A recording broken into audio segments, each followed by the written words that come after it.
and everything will be brought to him as report. He's not seeing everything for himself.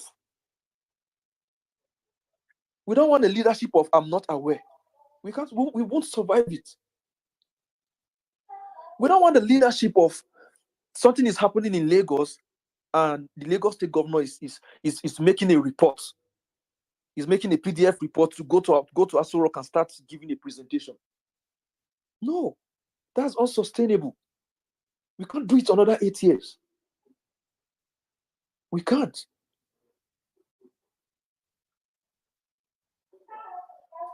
So I'll use the mic now for someone else to speak. So the mic goes round. Thank you very much.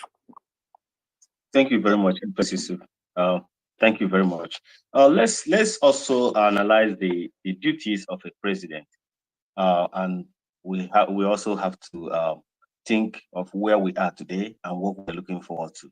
What kind of people, what kind of person do we want to have at the head of affairs of a country like Nigeria, which has been so battered and beaten by bad leadership and politicians? The office of the president and the president of a country is also the chief of state of that country. What it means is that the president of a country is the head of the government, is the symbol of that country. Apart from the flag, that president is the symbol of that country. Look at the people running today and ask me, ask yourself and tell yourself the truth. Who do you think you'll be so proud to have as your president? That question will be left for us to answer. The office of the president is the chief executive officer. So he is the head. He's the head of the government. That's the office we are talking about today. He is the head of the government. The president of a country is the chief diplomat of a country. That's why you see presidents travel all around to talk with other presidents across the globe, to reshape, to go into treaties, to go into agreement, to go into bilateral agreement with other countries in order to attract or to fast track the developmental strides in his state, and also to liaise with other countries in terms of trade, treaty, and so on and so forth. I was on a space a few days ago, and we were talking about the Nigerian passport, and I made mention that Nigerian passport is an invitation for scrutiny. And someone just jumped out and started insulting me. Oh, it's people that goes to take a drug or something like that. No, that is not the truth. If you have traveled outside Nigeria with green passport, just at the sight of that green passport alone, you have a different kind of treatment. People will start suspecting you. They will start scrutinizing, even without you having anything. We've listened to most of our brothers and sisters that go to United Arab Emirates, Dubai, with everything they have, with all the due documents they have, with the visa and everything. As soon as they appear to the airport, most of them will be detained for no reason. This is because they have Nigerian passport. So what do we do to strengthen that passport? These are the work of the president. You have to go down to this country. You have to relate with this country, with your minister for foreign affairs, or so forth and so on, to be able to make sure that your country is being valued. And how can your country be valued? So these are some of the things that we are not even thinking about. These things that is affecting us. The trade if a Nigerian, if online today, if a Nigerian is buying something, you have to pay upfront, 100% upfront. You have to pay upfront. In fact, your credit card or your debit card will be scrutinized. You have to call the bank and so forth and so on. So even here in United States, even U.S. Embassy, I think 3 years ago, I wanted to renew my passport here in United States, my Nigerian passport here in United States. You even find out that the Nigerian government does not even accept credit card from Nigerians in United States.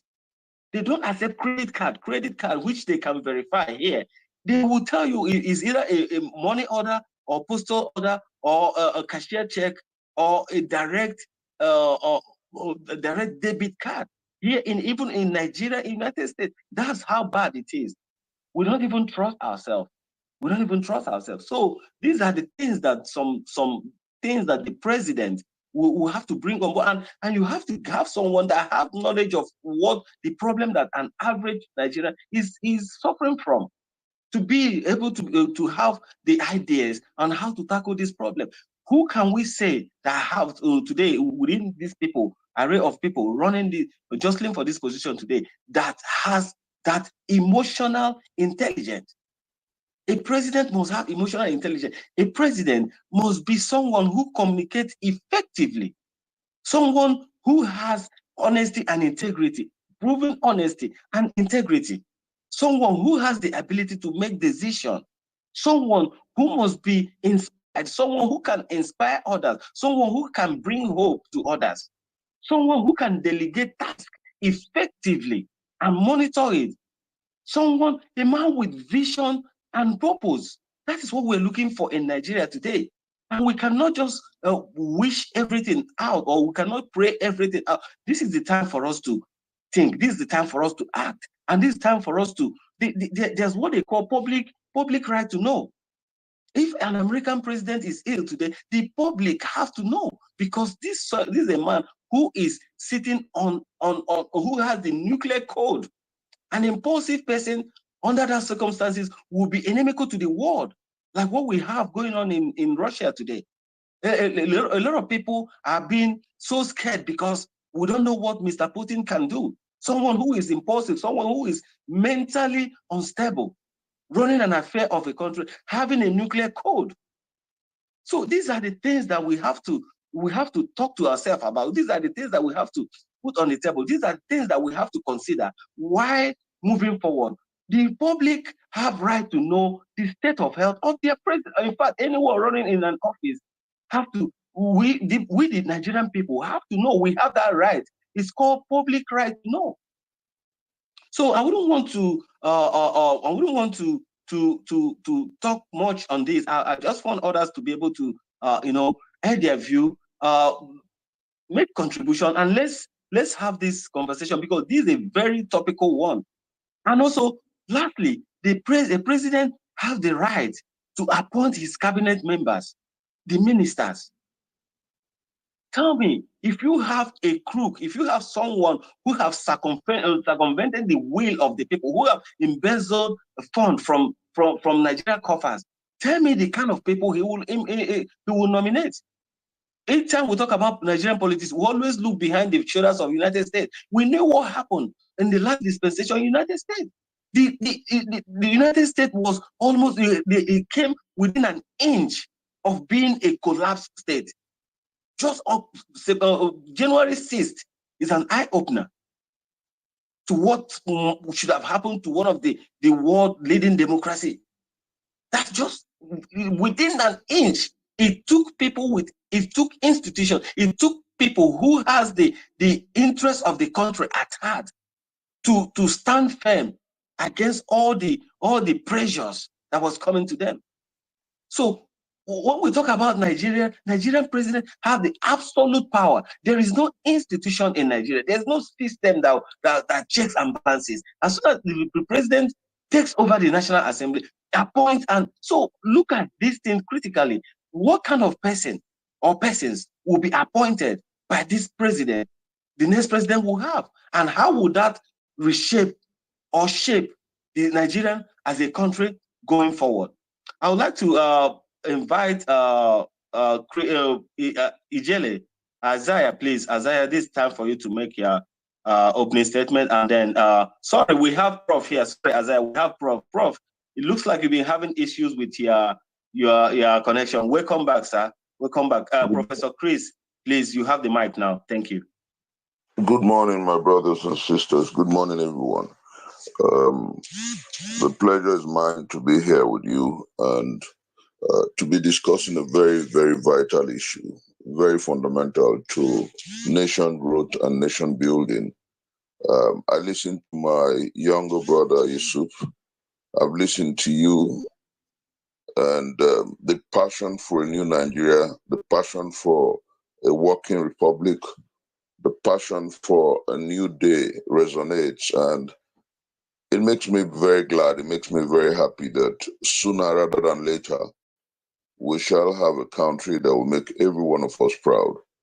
sooner rather than later, we shall be pulling through a peaceful ballot-based revolution that will make our country better, make our people proud, make our people better, that will make us occupy a pride of place in the new world. But fundamentally, the subject of today is very instructive for two reasons. The first is the fact that it was Lord Acton that said that power corrupts, absolute power corrupts absolutely. The issue and the situation where leaders, out of the quest for power, have abused their office wasn't just about our country. You know, ambition can be crazy. Ambition is neurotic. Remember in the United States of America when Woodrow Wilson was president and had a fit of a paralytic fit in the White House in 1919, I suppose. His chief of staff, all the people around him, his personal physician, his wife, and all that, prevented the public from knowing his true state of health. They covered it, they shrouded it in mystery because of the allurements of power. They wanted to stay in power. And until he left, can you hear me? Yes, Prof, we can hear you. Okay, and until he left power in 1921, nobody truly knew his true state of health. And that was why in 1967, the United States of America began a protocol that makes it imperative for the true state of health and the mental capacity of a president to be diagnosed and certified before he assumes leadership. It is very instructive. It is very important. We can't move our country forward when we turn our power circles to retirement homes, when we nurture and nurse old men who should be retired and at home taking care of their family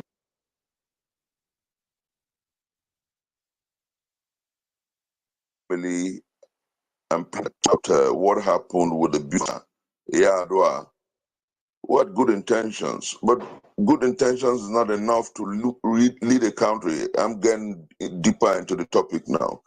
Good intentions cannot make a country better.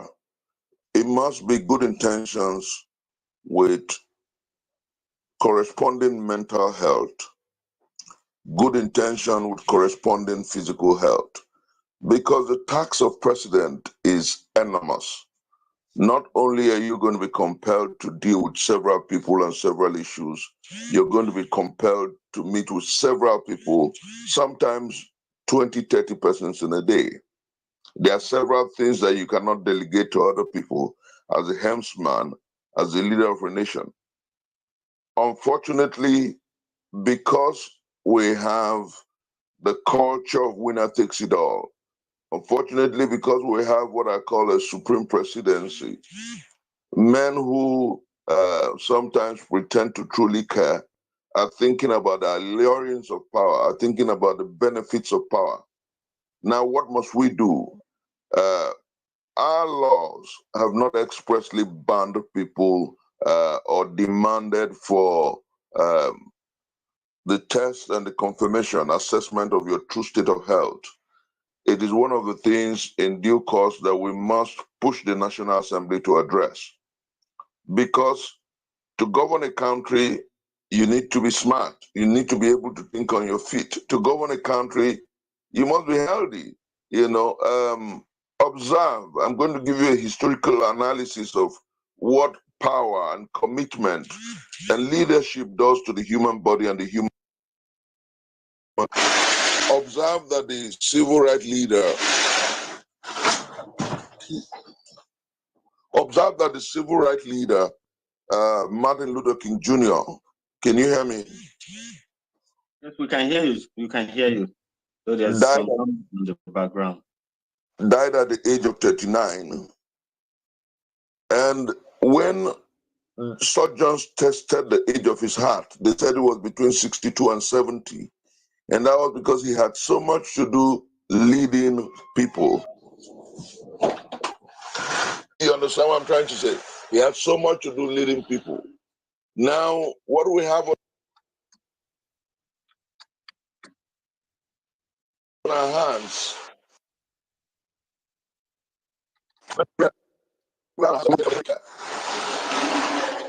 What must we do as a people? We must be able to interrogate those who seek to govern our country. We must be able to ask questions and ask them effectively. And that's why spaces like this are commendable. You know, I'll give you another instance of, remember Obama. Remember how young and good looking he was when he became the president of America. Remember how so fast he aged in 8 years. That is the toll that leadership takes on the human body and indeed the human mind. Look at Biden 2 years ago and look at him today. You know, but the reason something appears different here, look at Mohamed Buhari, he's looking a lot younger, and then understand what has become of Nigeria since he became president.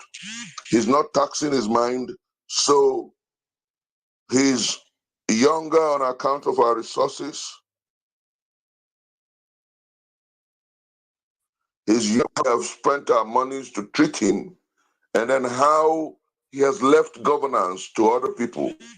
Have you wondered why in 2014, 2015, the accusation that the Jonathan government, for which he was removed, was that Nigeria was losing about 400,000 barrels of oil per day. Today, what is it? Look at what is happening across our country. Look at how bad it is. We have a retired general as president of the Federal Republic of Nigeria. But what has happened? I'm trying to tell you what a failing health and questionable mental health can cause a nation. Go around the world and see what leaders who cannot think on their feet and on their toes have turned their nations to. As we talk, and that is why in the build up to 2023, we must look for competency, capacity, mental alertness, and a healthy president, a healthy man to become president of the Federal Republic of Nigeria. We're not just rooting for Peter Gregory Obi because he's a saint. We're rooting for him because he has a competency, he has a capacity, he's strong, he's fit, he's agile, and he has shown passion.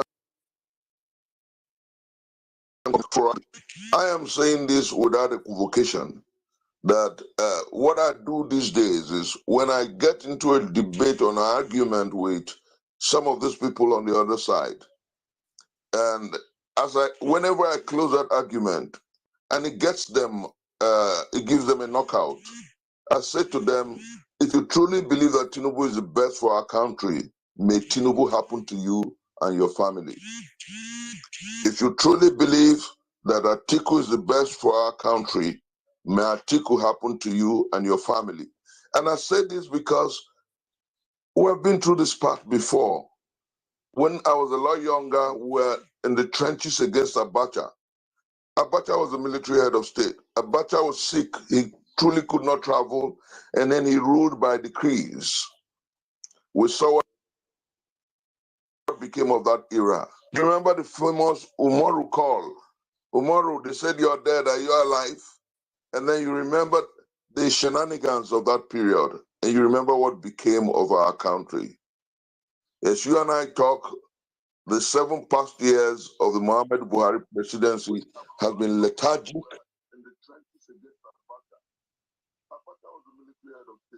Hello? Sorry, Mazi, please, your mic, please. Mazi, your mic, please. Hello? Mazi, please take your mic, please. Thank you. Continue, sir. Prof, continue.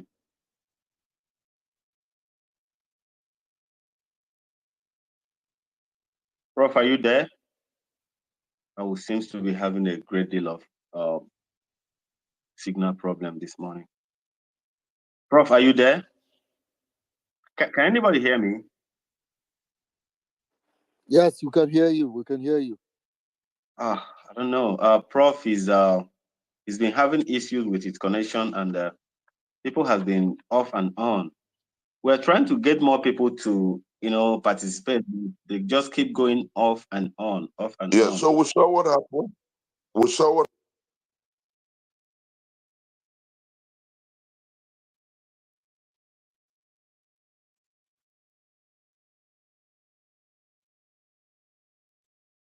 Okay, Prof, please, if you can hear me, we may have to bring up another speaker. When your signal is restored, you will come back, please. Isaiah, if you're there, please, let's hear from you. And if you're on the speaker side, if you want to make ask questions or make submission or contribution, please raise your hand so that we can start calling people, please. Thank you.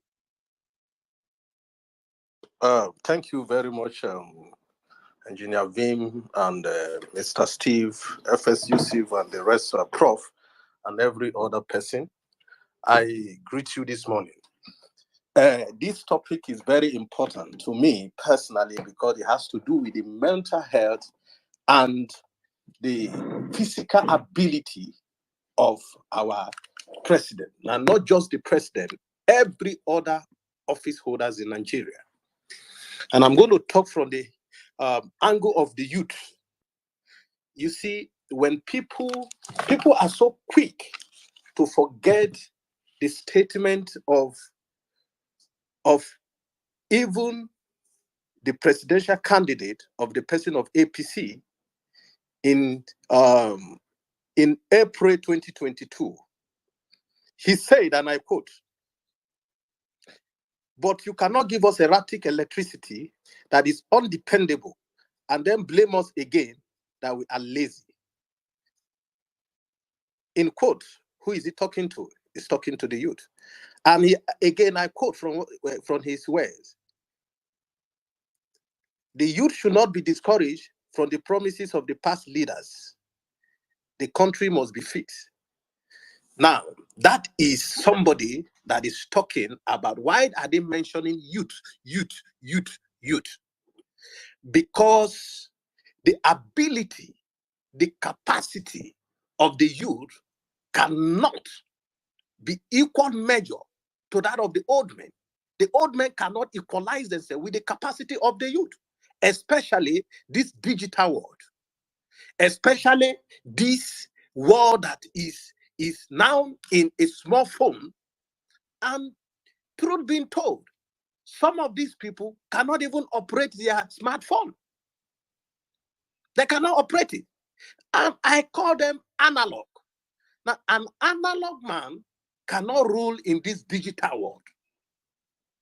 People who does not understand what the office of the president demands. The mental health is very important. Office of the president, just like Engineer Vim say, run 24 hours, 247. How many of you observed that President Obama came to office with black hair all over his hair? But before he left that position, it all became gray. Why? The stress, the time, the ability, the mental thinking, the time consuming by the activities. How many people can you attend to? How many situations? Among all these people that are running for presidency today, how many of them can stand to give a speech for, in fact, hold a rally in 3 states, 3, and are able to attend? That is number one. Number two, how many of them can drive themselves in a car for 2 hours? Even for 30 minutes. Did you watch that Obama drove the late Queen, I think somewhere last year or 2 years ago, when he went to, that's about 5 or 6 years ago now, when he went to London to visit the Queen. He drove the Queen himself. how old he is. Now, we have a country when the president came out to say, age has limited my performance. And yet, in this dispensation, some youth like me are still telling me, when I talk about I'm an advocate of the youth, their response is, it doesn't matter, age doesn't matter. Age is just is just a number. Ogunta, can you please mute your mic? Thank you. Age is just a number, and they'll come with all kinds of story. But the person there say age has limit, and now what is the age of the man there, and what is the age of the people contesting right now? You cannot give what you don't have. On a space of transit between 30 minutes or 45 minutes, somebody is already sleeping. And I said something yesterday, there is no conference that they have called that PO is not in attendance and other presidential candidates.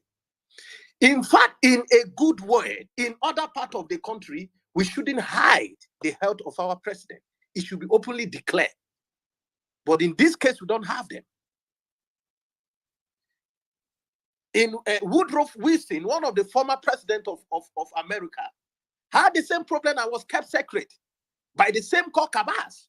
Now, how come about Cabas in Nigeria government is as a result of Buhari not being active and went on the medical trip for how many months?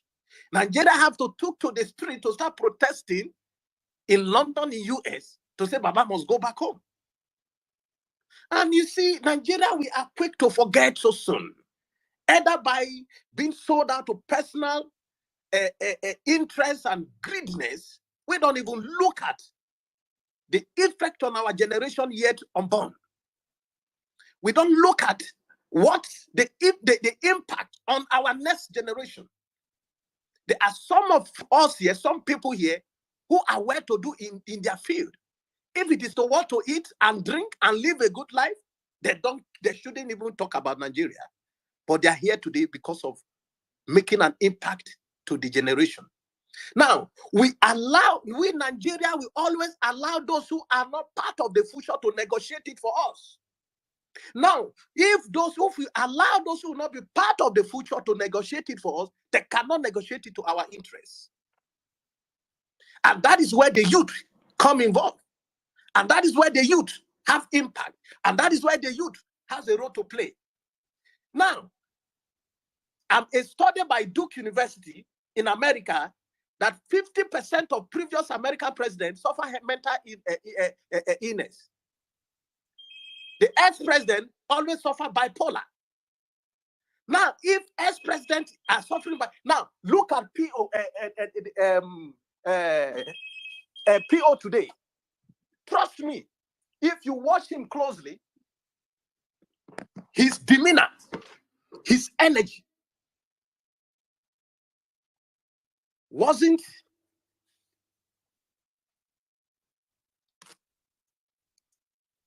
his demeanor, his energy, his strength from the day he started is not what you are seeing now. Now, talk more of before the election and after the election. Don't think that pre-election is more even, the stress in pre-election is lesser than after the election. That is when you're going to start thinking, forming your cabinet. Forming this, forming that, appointing this, look into the profile of each person, reading through them. If you really want to make Nigeria a better place, you cannot just walk by any name submitted to you. You have to read their profile, read where they are coming from, what can they do for this country, what is their vision, check their background to put them in a sensitive position. And you are telling me that an old man who is not fit mentally can go to that office. How? Let me give you an instance. I am 37 years old, aspiring to be the Senator of the Federal Republic of Nigeria. Add 20 years to my age, 20 years, I will just be 57. Add 20 years, to all other politicians who are vying for the same office, who are vying for the office of the president, trust me, they would have gone to be with the Lord. And if they are not, they themselves will be resting and saying, in fact, I'm not doing anything again. At 30 years to their age, this is where I call for all the Nigeria youth. You see, I appreciate the obedient movement because it has opened the eyes of the youth to understand that there can be a thought force and I can make the change. If you listen to some of them speaking, it is a burning desire to make a change. But there was no platform. Nobody gave them that opportunity. So the obedient movement, I won't say Labour Party. I will not glorify Labour Party because obedient movement is a movement of the youth who are tired of the country, who say we can take the bull by the horn. And I said it without an apology, that if Obi, when he left PDP, he came to my party, I would have been the most grateful, in fact, the most happier person on this earth. Because, you see, he has opened the eyes of the youth. I was already burning when obedient movement started. And I am very grateful for the youth to come to the realization of a change. And trust me, in 2027, we're going to have more youth going for this office, going for a lot of offices. And that is what I call upon the youth today. Don't wait. Start planning on how to take power in your local government, in your state, the House of Assembly, the state, the federal level. Let's take them unaware. Let's be another Obi to give them hit. Let be another Obi in our constituency. Let's be another Obi in our local government. I can tell you without anything that IDEJLA is another Obi movement in Kogi East. And you are going to be seeing the heat everywhere soon. It's already started. And the fire are going to be burning because the youth are looking for young people who have them in mind, who are able to do and undo. I can be on space for 8 hours, for 10 hours. There is none of the people who are contesting the same position with me that can do such. I can guarantee you that they can't even operate this. And what are you going to do in that office when you cannot have access to the youth? When you cannot have access to the people you want to lead? And how do you get access to them? It's through social media. We have a country that they don't come out to address us. I was with some group of people some few days ago, and I told them, the youth are yearning for a change. And it is only those who can embrace them and give them hope and speak to them that they are looking for. And Obi was able to fulfill and fill that gap.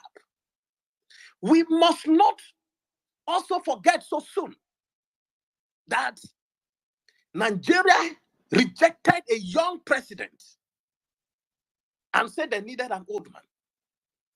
And I'm sure FS Yusuf is regretting some of the action they took then, that they supported an old man against a younger man. You can't take it from a young man who have the intellectual capacity and the mental capacity to lead.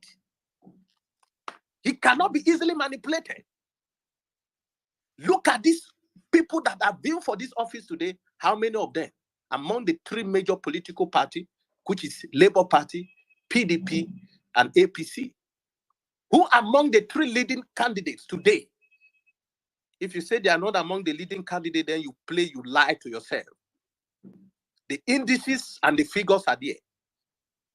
That they are the 3 leading political parties. And they have made a lot of impact. And now, how many of these, among these 3 political parties, that you can stand and vouch for their health, well-being, mental capacity, intellectual capacity? I mean, someone that can stand without holding a book, that can hold a press conference and begin to boast. Let them begin to ask them left. In fact, we need them to begin to ask them questions. Let's see those who can faint in 5 hours. Let's test them in that way and see who will be able to start. Thank you. For your thought, Isaiah. We know we all feel the impact, and we can't just wish this away. Prof was in the middle of delivering his speech. The network was kind of fluctuating, and I think he's back now. Prof, if you are back and stable, please. After Prof, we'll go to Bishop. Bishop, welcome to the space, and Atumba, welcome to the space. Please, if you want to participate in this, request for the mic and raise your hand so that we can kickstart, please. Prof, please, thank you. Then, sorry to come in like this, Prof. This is Bishop. I'm sorry to come in like this. I have someone. Yesterday we did a program with Mr. Ibu. Uncle Vin, how you doing now? Me and you get fights. Sorry. Engineer. Bishop, No, Bishop, that be sorry Bishop. now. No, that be sorry. We'll go fight for DM later. Maybe now. No. So yesterday we had a program with Mr. Ibu and Okon Lagos. So I have Mr. Ibu here with me. I don't know if you guys would like to talk with him or something. So I just announced it. So I have Mr. Ibu here with me. If you want to ask him questions, if you want to converse with Mr. Ibu, he's there with me. We're going to drop him at the airport. He has little or short time. FS, how are you doing, sir? Congratulations for making the campaign list alongside myself. Thank you very much, FS2, for all you do. God bless you. So, I mean, we're here. If you want to ask Ibu some questions, why he supports Peter Obi and everything, he's here to answer your questions. Thank you very much, Mr. Ibu. Thank you. Prof, please, you can handle that. If you want to talk to Mr. Ibu, you can. Thank you very much. Ibu is my friend and brother. He must have told Bishop that. Why not? Is Ibu in Abuja? Yes, he's on his way to Abuja. Ibu, you're in Abuja and you didn't call me. Ibu? Not be here. Have we lost him? You there, Abuja, you not call me. I now get your number again on my phone. My phone do me something. Now I drop and get another one. Why you not ask your friends about me? How are you doing? Oh, yeah, just take the floor. Go on with the mic. May God bless you for free, my brother. Yeah, my dear. And may God keep keeping you. Amen. For everything you have in your mind, especially things that will uplift Peter. I am at your back. Thank you, brother. And if I'm at your back, you mind how you mess, because people, I beg you, God, some mess are not good.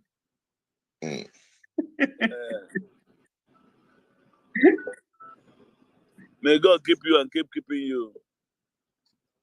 We love you, brother. And interestingly, the campaign council has quite a lot of you guys, and we're still working on having more people. FS, profoundly, I salute you, Bishop, wonderful Wayme. They're all names on the campaign council, and quite a lot is still being done. You know. Oh, congratulations. Thank you. All we know since this assembly started, all we know and do is spreading congratulations to people who mean business with Peter, and they are doing it. That's right. I am happy because the little time I have was expanded for Peter, and I gave it a nod because anything that can make people happy, if my president can be happy, it's wonderful. Just like we had one program yesterday, it was super. We had a campaign kind of rally for Peter yesterday. It was something else. And people came out en masse. We spoke to people. Myself and this Akwa Ibom boy. Okon, two of us. We spoke to them. We made them believe.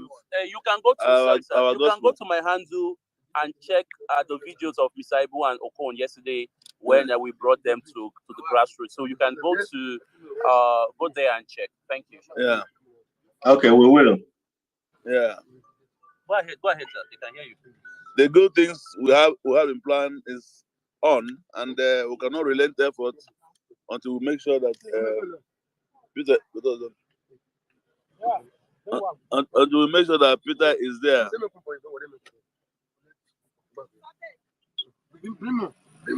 Because every good thing that Peter is doing, he has a very transparent language, and that's why I love him. That's why I love him so much. Yes, so Mr. Ibu, we just want to have your perspective on this.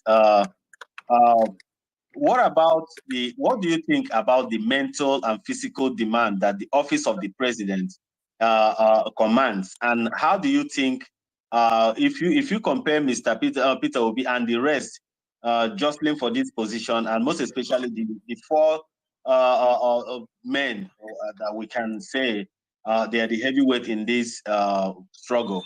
What do you want to say about their health and the office of the presidency as regards to the demand that they command? Well, I'm sorry, I'm going to use this adage. Give enough monkey, enough typewriter, and expect Shakespeare sooner or later. What we have in Peter is not what we can discuss. Peter is a crowd. His idea, his sense, and the idea, the way he interprets things is wider.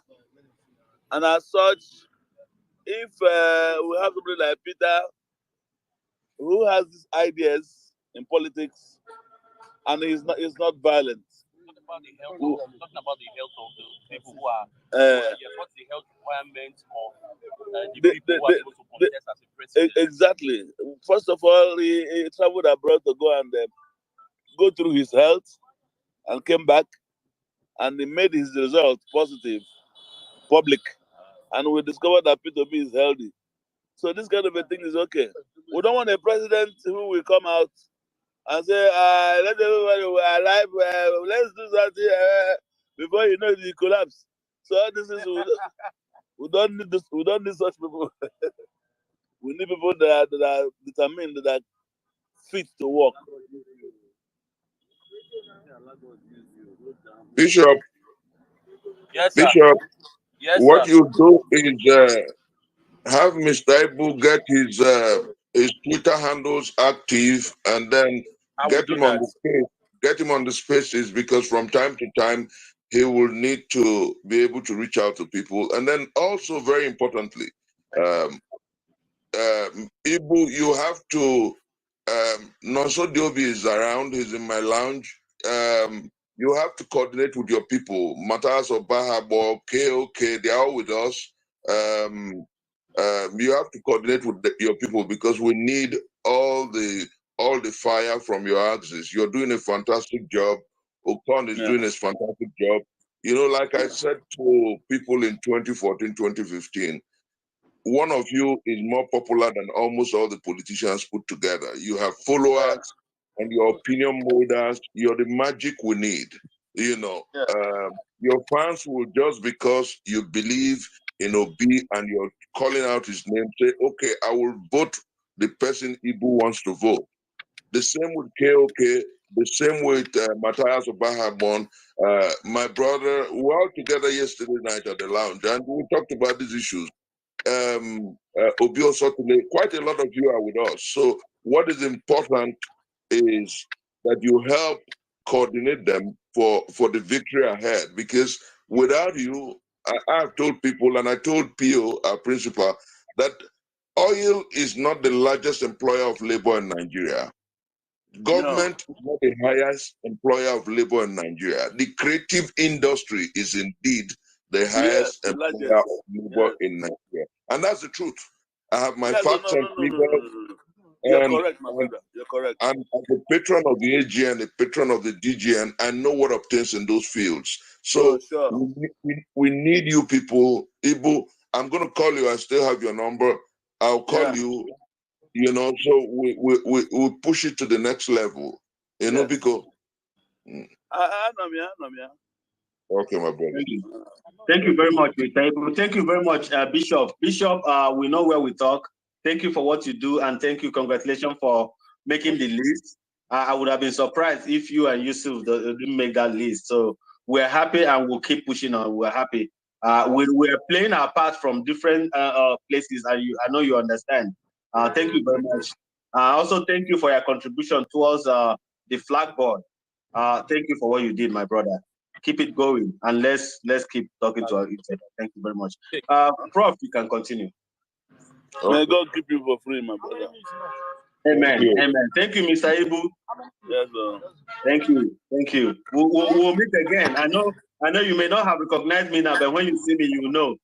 Me, you, Osofia, and Zulu Adigwe, you know what we did in Tinapa. It's me or Vin Tinapa. You are even a family member. Yeah, so now you sabi now. I don't want to disclose. You know what we did in Tinapa? Me, you, Osofia, Emeka, and Zulu Adigwe, and let's come to April. All the pictures, I still have all the pictures and the memory of what we did. We had fun. Nice speaking with you. Nice meeting you again. You're a suspect. All right. Thank you very much. Safe trip as you travel, Mr. Ibu. Thank you very much. I will link up with Bishop to get your number again. Then I will reach out to you from United States here where I am. Thank you very much. Okay. Okay. The tweet for the program we did yesterday is on the Jumbotron. You can go to the tweet and check. In fact, I have more than 12 videos from yesterday's event. Go there, Great. engage the tweets. Then our next stop, by God's grace, is Makoko. Makoko, Lagos is our next stop, by God's grace. Great. If you don't know Makoko, go to Google and Google Makoko, Lagos, and you will cry. Makoko. Yes. Okay, Makoko, I call it Makoko. Okay, Makoko, Lagos.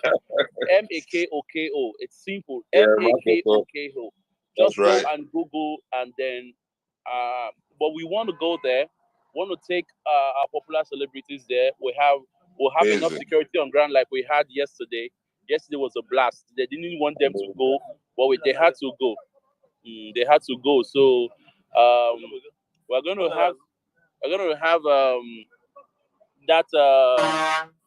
have that thing again, and by God's grace, this time another location, and we're going to do more for this movement. Thank you guys for all the support, for all the help.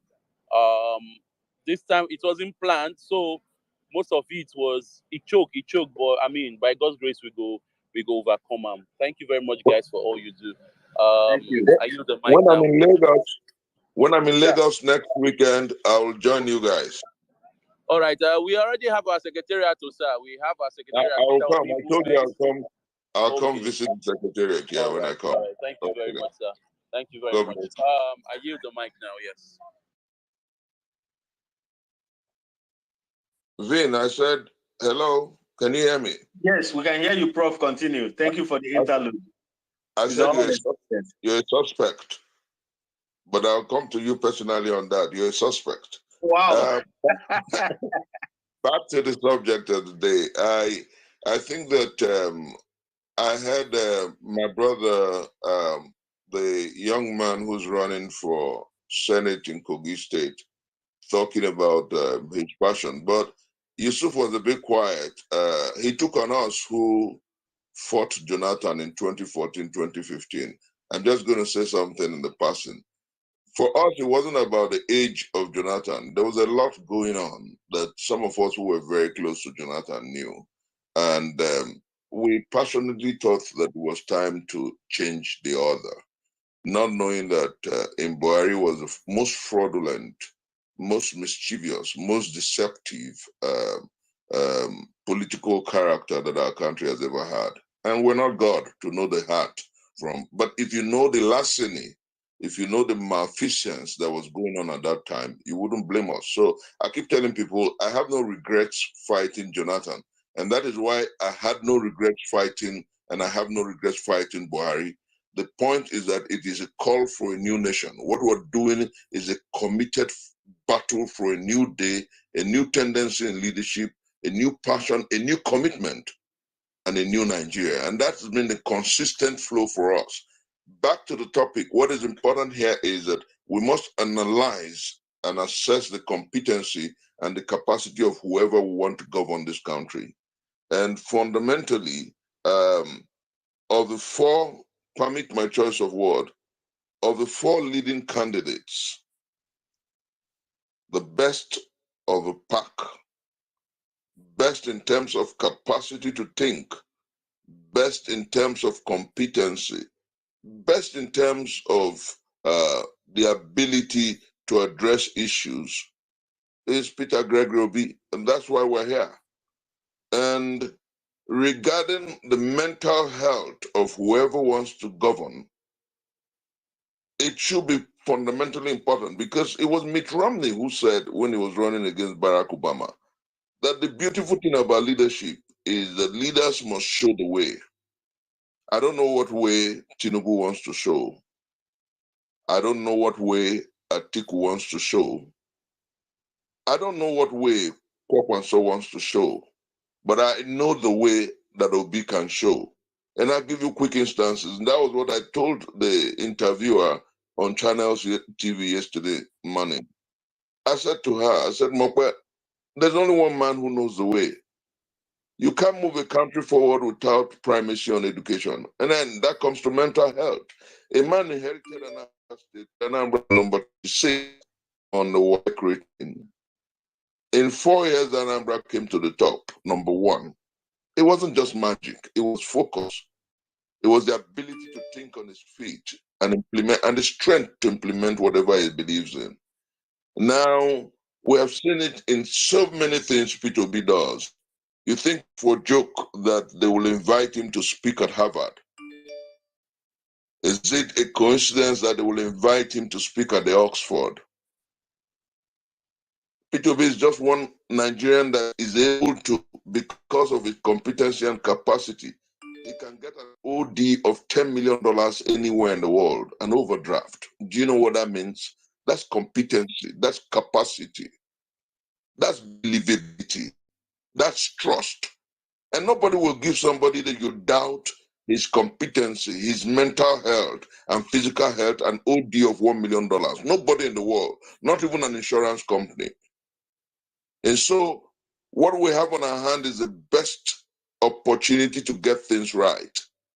And then interestingly, Section 145 of the Constitution of the Federal Republic of Nigeria, read along with the oath of office that you take as president, implies that you have to be of good health to become the president of a country.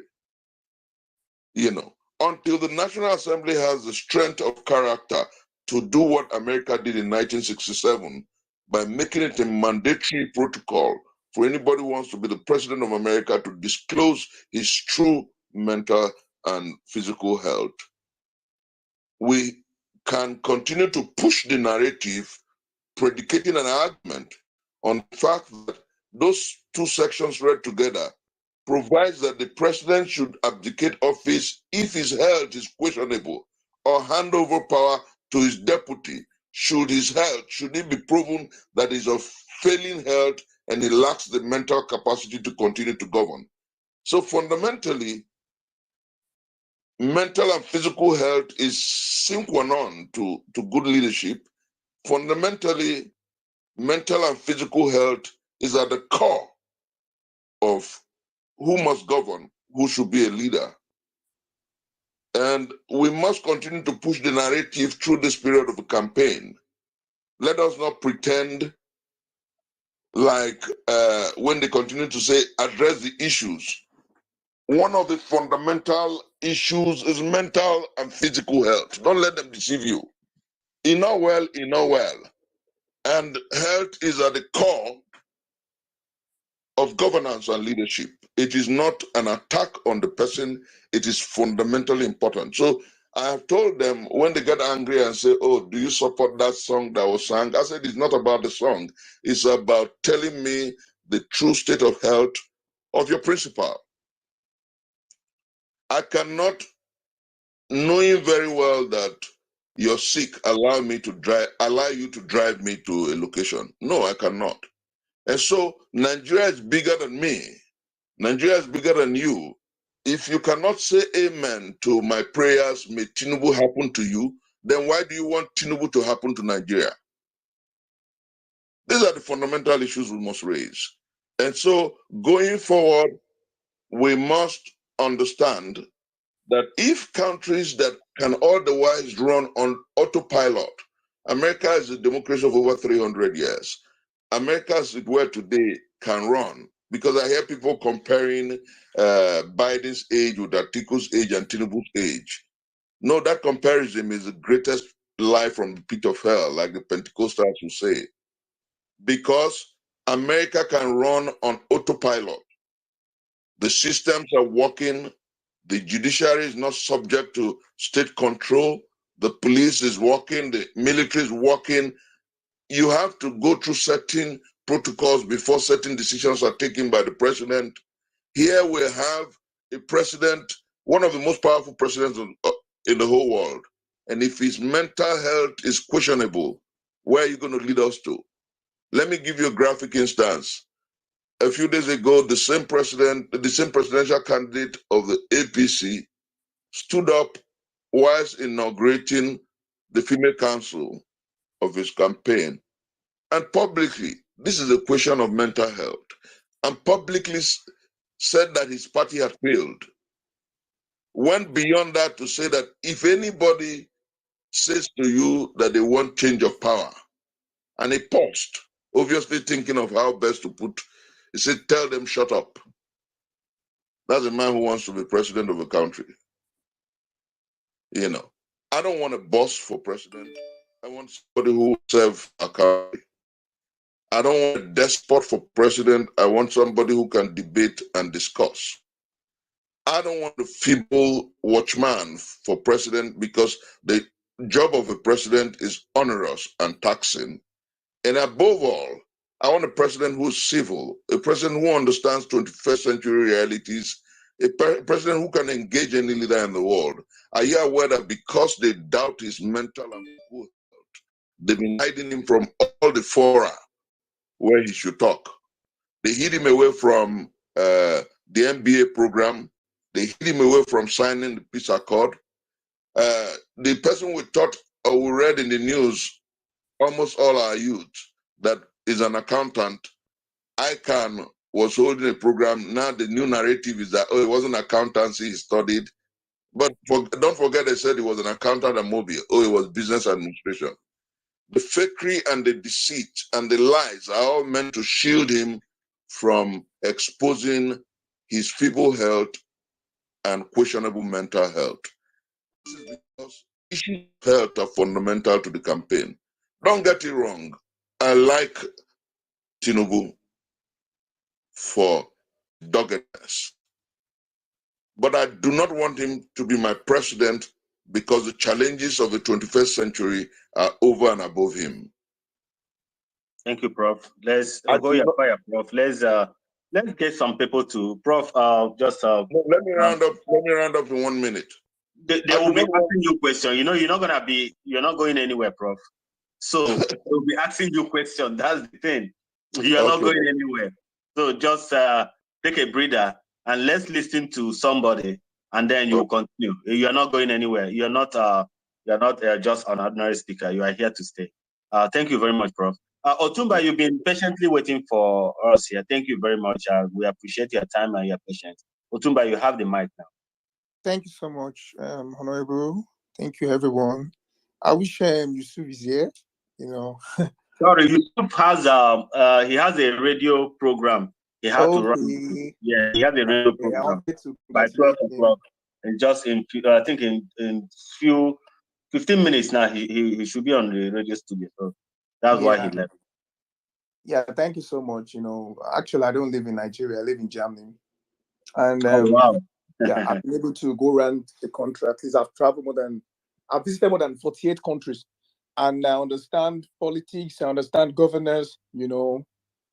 The obedience movement, when it started, to be sincere with you, that was why I said I wish Yusuf was here.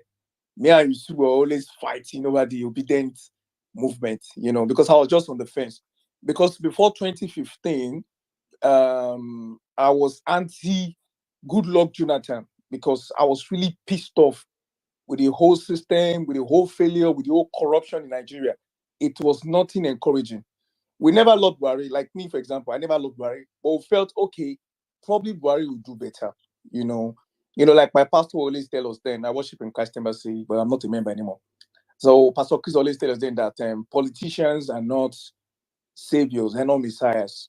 So stop putting your hope in them. But then we never listened. He told us then that we should not support this man. We didn't listen. We supported him with our chest. I was so crazy because we wanted a change. We were tired. Now, when the APC government came in, they were even more worst than good luck, Jonathan. The whole system. When I read some people's tweet on Twitter and see the way they defend APC Buhari's government, I'm like, how do these people sleep at night? Sorry, Otuba, please. I just want you to marry your line of thought with the topic of discussion, please. Just marry it. Yes. Sorry to digress. Yes, sorry. Yeah, because I had to start like that because I was never a fan of obedient movement, like I said. As I said, I wish Yusuf was here. He would understand better. When I saw his space, that's why I joined the space. So like I said, I won't divert so much. I just want to go into some details before I joined the movement. Because I was on the fence, to be sincere with you. I got tired believing in any Nigeria. I did not even believe in this age thing, either you are young or you are old. Because I have a friend, I won't mention his name, he's in House of Rep, and this guy is young, he's not even up to 40 years. He's worst. So when I hear people say not too young to rule all those things, I don't believe in all those things. I believe it boils down to your character. So it has nothing to do, for me, it has nothing to do with age. Because I've visited different countries and I've seen their leaders delivering despite their old age. You understand? So Tinubu for me was not an option for me. Atiku was not an option for me. So now the thing for me was now between Peter Obi and what's his name now? Sowore and what's his name again? Kwankwaso. Now when I look at these three guys, I really don't know much about them, So I now saw the whole wave of the Twitter thing about Mr. Obi. So I'm like, okay, let me even take my time and understand this man. Because me, since Buhari failed us, I stopped following any petition. Doesn't matter how sweet, cold the message was. I had a meeting with Mr. Buhari before 2015 in Abuja. We went there.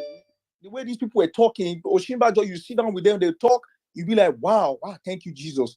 These people are going to change this country. The country is going to be better. You understand? So when they got there, they became worse. So I got tired believing any politics. It doesn't matter how you sound. It doesn't matter your diction. It doesn't matter your plans. Because of those people, that's why I see most of us, it took us time to believe in the obedience or the Igbos or something because of what we've learned from Buhari. So we're like, okay, let us be watching. Okay, if this man truly want to do this thing he claimed he wants to do, because Nigeria right now is on the verge of breaking and failing. We are gone. The Naira is useless. The economy is not working. We need a president that is sound, not just to come and give us sweet talk and get there and come and tell us another story. So most of us, we are so scared because we have fans too, we might not have that large population on Twitter, but we have a lot of people that know us in our community that whoever we come up with, they support us. You understand? So we can't even look into their eyes and say, because we told them, Buhari will deliver. Buhari failed. Now, supporting Obi again, people say, you don't start again now. You don't start. That's how you confuse us in Buhari. Now people have started again. So that's why I see most of us, we are very careful trying to come up for whoever will deliver and be the best president. Because Nigeria, we truly need a change. Like the last speaker, the prof, I heard him clearly, you could tell the passion, because me and you, they don't need to tell you. You don't even have to go to school to what is called good governance. They don't need to. You don't have to. It's not when you know how to speak English. Me and you know what is called good governance. We know what is corruption. We know. You understand? I've never been a fan of Tinubu. So most time when we come online to criticize Peter Obi, people think, we are for Tinubu or for so. No, we just want to criticize these people. We want to hear response because we don't want to make mistake what we made in 2015. We need to be sure of this man we are following so that 2015 will not be a repetition, because it's not about Peter Obi, it's about Nigeria winning. And that's why I keep writing on my space like, this is about Nigeria winning. I don't care whoever I met. We want Nigeria to walk by fire, by force. We are tired. Most of us cannot come home. If I come home like this, I'm always hiding. We can't tell people your movement before they come and kidnap you or kill you. You know, I lost a friend, was home last 3 months. They killed him in Nigeria. He came from New York and went home just to go and do something. They killed him. Kidnappers kidnapped this guy. They killed him. The thing didn't made up to social media. You understand? So a lot of things. So most of us, we are pissed off. We are tired. We want a true change. It's not a someone that will come and speak English and tell us what you want to do. How are you going to make this thing work? A reality a composed manifesto, something that will work. Not, I will do this, I will do that. We are tired because Nigeria is a corrupt nation. Not only the leaders, even the individuals. You know, I was reading something. Sorry, Magnus, please mute your mic, please. Thank you, Magnus. Magnus, Okay. please. Yeah, thank you. Yeah, because I was reading And my something. brother, you have 30 seconds to round up. Let's acknowledge other speakers. Thank you very much. Okay. So I know the test won't be enough, but I'll still be around. But like I said, let me just put a point on the mental and physical demands of the office of the president. Yeah, it's very key for us because we need someone healthy and strong. You understand?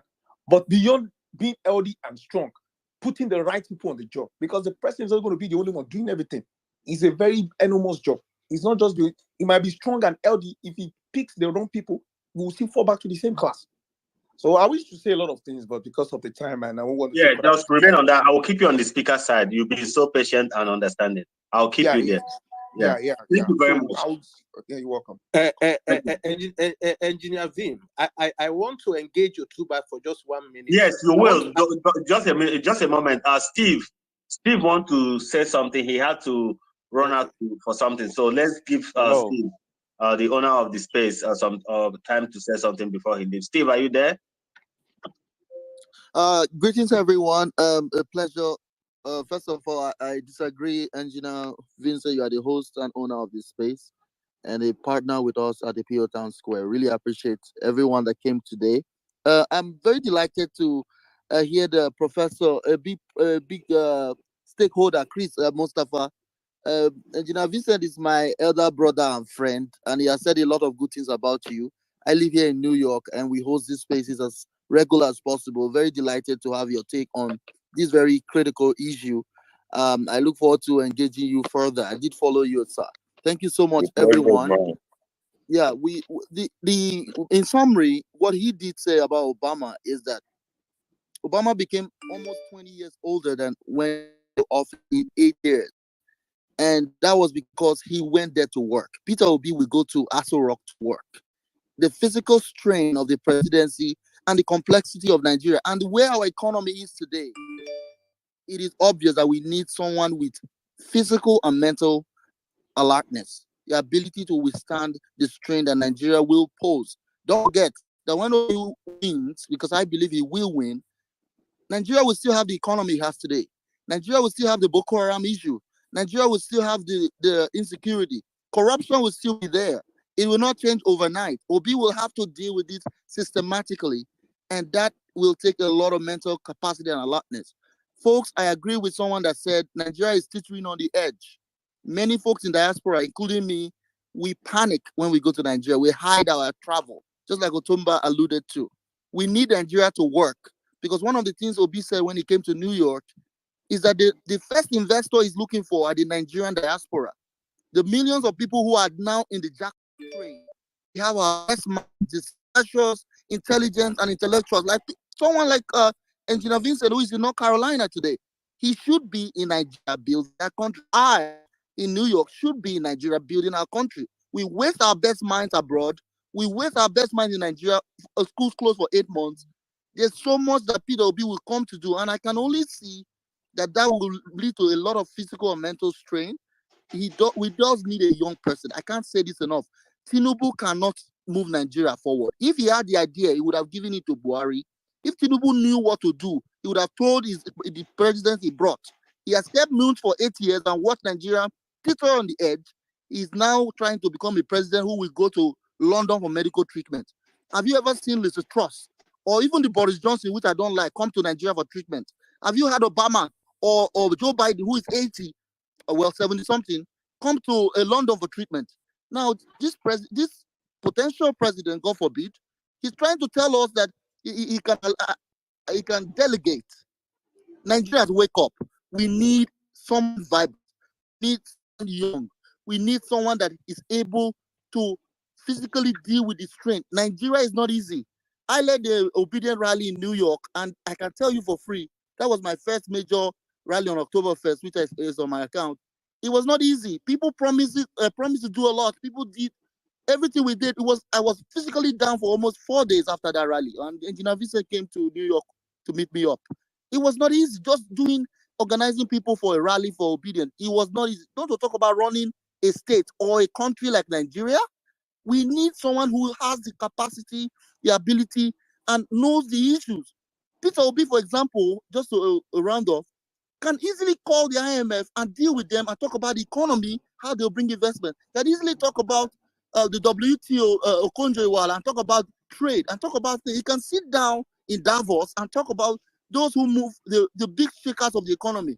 He knows them. These people are most likely Columbia, Harvard graduates, which are in his circles. We need a leader that knows the issues, that can connect, because Nigeria is not an island. We need someone that has the knowledge to bring Nigeria from that consumption to production that he's talking about. They gaslight us and say he's an importer. He's not going to ban importation. Every country imports, but you must also export.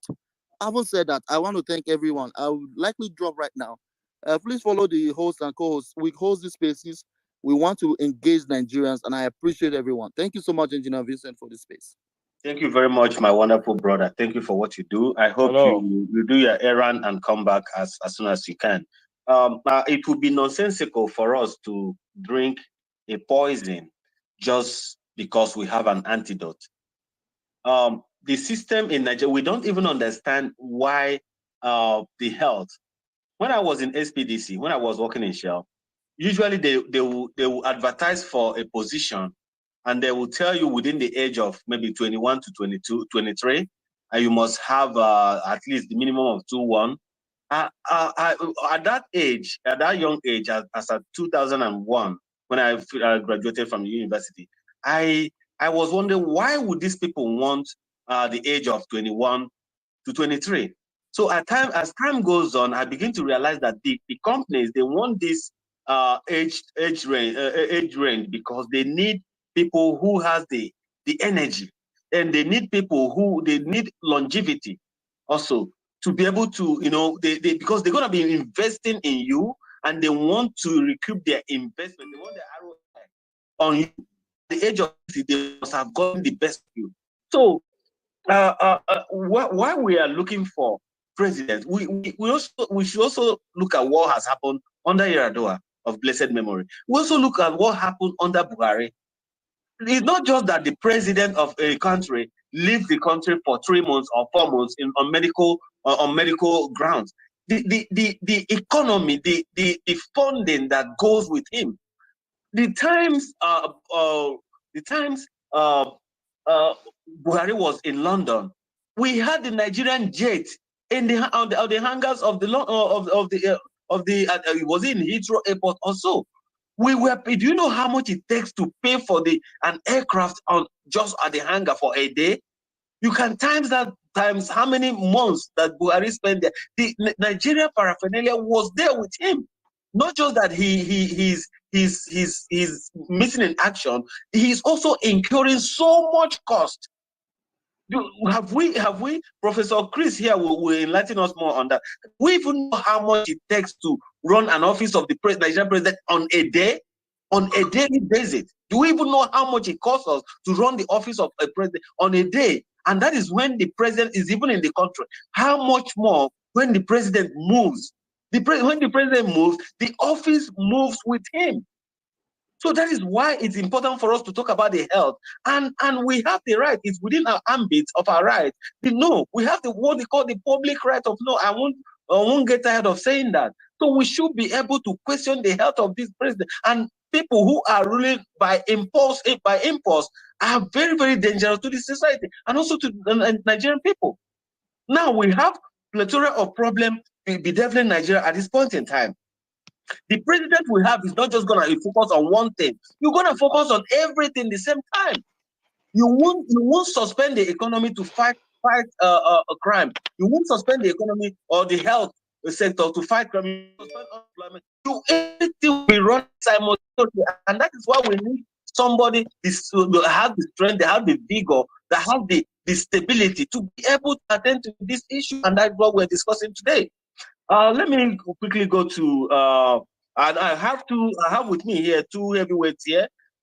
Professor Chris Nwokobia is a man who mentored me from a distance. He hasn't met me yet, but Professor Chris, I want to tell you that you mentored me. I went to the House of Rep and I was successful because of you, because of someone like you, and because of a man called Dan Wanyawo. I used to watch you guys on AIT every day. AIT, your interviews, I'll never miss it, Chris. So thank you very much for what you did for me, even without knowing that you did that, Prof. Thank you very much. Let's have. Thank you. Let's have Emmanuel. Oguntade has been here. Oguntade, please. Try to give us a follow and let's keep self-connected, please. It's important we keep this movement going. Thank you very much, Oguntade. Thank you for your attention. You have the. All right. Thank you. Good morning, afternoon, or evening, depending on where you are joining from. Okay, the right name is Oguntade. My name is Oguntade Ezekiel Abayomi. I apologize for modulating. It's okay, Prof. If I have to pronounce your name, I'm very sure that I'll miss some letter. So it's okay. Dwelling on the, I've listened to everybody speaking, and everybody have said a lot. There was a guy that speaks about for Muhammadu Buhari, following Jonathan. I think he said he lives in Germany and all of that. I just want to say to you, if you are still listening, you see everything that you narrated, you are talking about all of us. Because I remember, I am not into any political party, but in my own area, when I have the opportunity, I try to impact in my community, okay, by organizing youth and ensuring that they have a proper life and they live properly, okay. I remember I was doing in my community, PDP came to me to say that they want me to be a councillor. I reject it.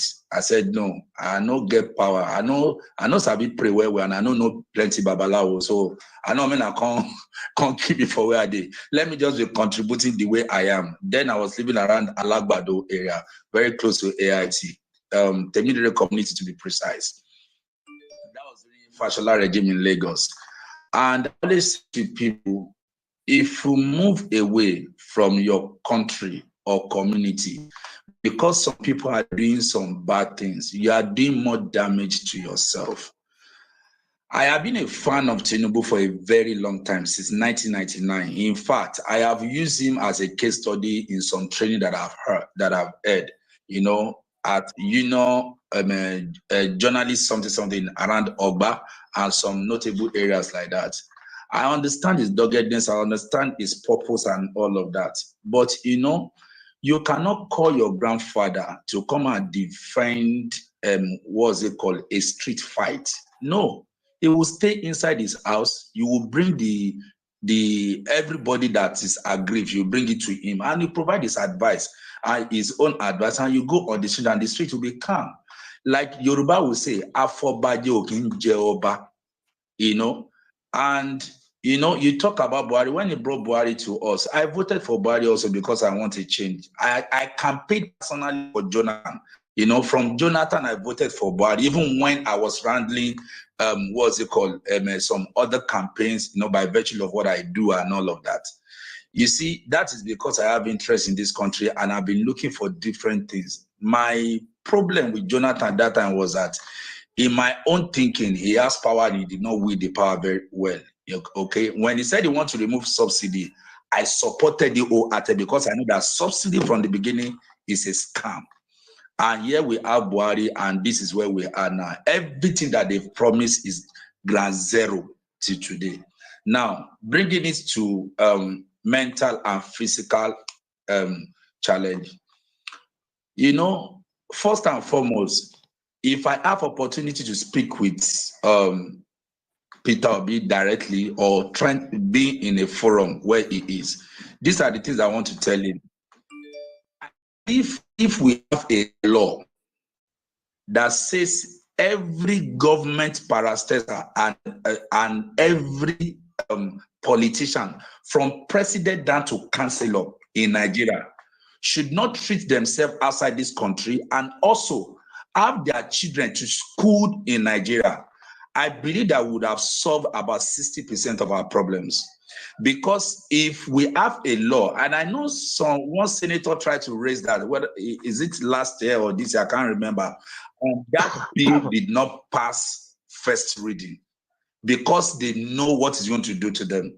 If we have all the presidential, aspirants, or the president, the governors, everybody down to councillor, going to medical center in Nigeria, public medical center, not even private, everything will work well. Because they know that their children will not go to school abroad according to law. Security will be fixed. That I know for sure. So, as a supporter of the obedience, I know that Peter Obi is sound. I was in Anambra, but I do events and marketing, and I was part of people who launched Hero Beer in Anambra. And I remember in one of his publications, he told us that there will not be a single punch. And I tell everybody that care to listen, Peter Obi said he's going to fix the insecurity in this country. I believe he's going to do it because I've seen him doing it. For everybody that have visited Anambra before Peter Obi, Anambra was a war zone. If I am getting to that head bridge, my heart is actually by my mouth because anything can happen. And we had, in that year, we had an event. That such event was the first time in 15 or 18 years thereabout that it happens.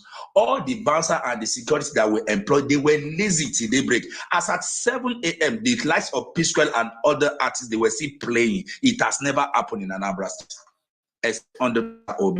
So when it comes to his competency, when it comes to about him saying, do what he said he would do, I know for sure. But here is what I'm going to say again. There's a particular, by some people, when you get to Aso Rock, there's a particular demon that surrounds Aso Rock. So I believe that by the time Peter Obi becomes our president, God willing, in 2023, then our job just starts. What we are doing now, we are only scratching the surface. Why did I say our just kickstart? It's because this will be the first time that we Nigerians we candidate. What we have been having is a Godfather's candidate, and does this person by one political party, one section of political. This is the person I want to do that, and everybody will follow.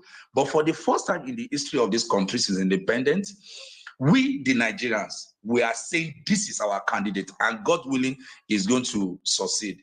When he enters, we are not going to stop this broadcasting. Engineer, please, Honorable, please listen to me. We are not going to stop this. We are going to use the same platform that we use in bringing him in. So when he's doing good, we are going to applaud him. If he's missing his way, we are also going to come at him strong. I tell people, I will be one of those people if Peter Obi is missing the link to march to Aso Rock and drag him as much as I can, because I have a 15-year-old girl, that's my daughter, who said to me, we're having a conversation. I was just talking about the youth of nowadays. Look at all these children. You're under 18, 20, you are just misbehaving, you are doing this way and all of that. And my 15-year-old girl said, Daddy, why are you complaining? We met you guys in this world now. It's what it shows that we are exhibiting. So you don't have right to complain. You can just manage with us. And I told her, I said that what he said to me was painful, but it's the truth. So, and when I see some people, from other places, other political parties, around 20 seconds. Okay. Okay. Attacking, I said that this is what you have taught us. So in rounding up, mental and physical demand from anybody that goes into that will occupy that particular space, we cannot overlook it. We have to be on them. We have to condemn it totally. We do not want a president that will go on a medical leave out of this country for 1 month, 2 months, or thereabouts. They said that, I saw an headline that said that the presidential fleet is going to go up by 81 billion naira. I saw it today on one of those newspapers. I can't remember. This is what they promised that they are going to slash down. everything they've told us is a lie.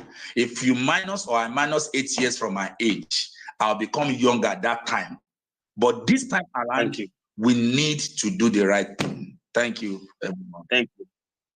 Thank you very much. Let's have a perspective from Isaiah, our guest speaker here, and then we'll go over to Emmanuel, then Ore, then we'll return to Prof for more insight and more more educative presentation to us. Thank you very much. Isaiah now, please. Okay, thank you very much. Otuba, let me tell you something. I kept saying it, and even when FSUC was on phone, I was here. I told him, I said, thank God you have apologized to Nigeria. You see, sometimes our sense of judgments are the problem of us. I want to put it to you that when that your friend was going to the House of Assembly you are talking about, there was no support from people like you. You didn't sponsor him. You didn't do anything for him, so you can't expect to contribute to whatever he's doing. A lot of us, Nigeria, are the problem, the citizen. When we discourage the young people, when they come up, oh, it's not about age, it's not about, then the old men use their money to fund themselves to get there. They are not responsible to you. As I speak to you, since I've been running, every millions I've spent is my personal money. I have not received a contribution, not a support from anybody, except for people who are coming up to say, oh, we're going to support, we're going to do this. Now, tomorrow, if God did not put that fear put that fear in my heart to be that it is just about the country, it is about the passion. My brother, when you hear from the electorate, when you get in contact with the electorate and you win your election, you think it is after it's your money that take you there. After all, the people didn't make effort to send you in. We should cultivate the habit to encourage the young one and send them to that place. And many of us here, we are not sending people. We just use our mouth or age. Age is very important. Now, the judgment of the people who judge, in fact, from the one, I never subscribed to Buhari. Never. Because I knew he can't perform. Because I knew he can never be better than Jonathan. Jonathan kept saying the confab report will be implemented. The confab report, which is the report that says he will go to restructure Nigeria. And that was his number one agenda. And I know he was going to do that. If that is the only thing he gave us, we are okay with that. So the people who, if you said you did not believe in the young to rule, I tell you, you are also part of the problem of the generation. And until people change that mindset and begin to fund people to get there, you can't control somebody you do not support. You can advise him. Probably when he was going there, you were part of people who were discouraging him. Just like some element here who cannot even offer in the movement, who will be speaking against people who are offering good things, who are offering their time, their money for it. I want us to be guided about this subject matter. Very, very important. Age is very important. Age contribute to health. Health contribute to age. There's some certain age you get to, either you like it or not, your physical ability will be less. You cannot perform. Never. What I can do, what you can do, can never be equal with what Obi or Bat or Atiku can do. That is the functions of physical fitness. Now, there's an age you get to that you must be able to, you can't control your sleeping time.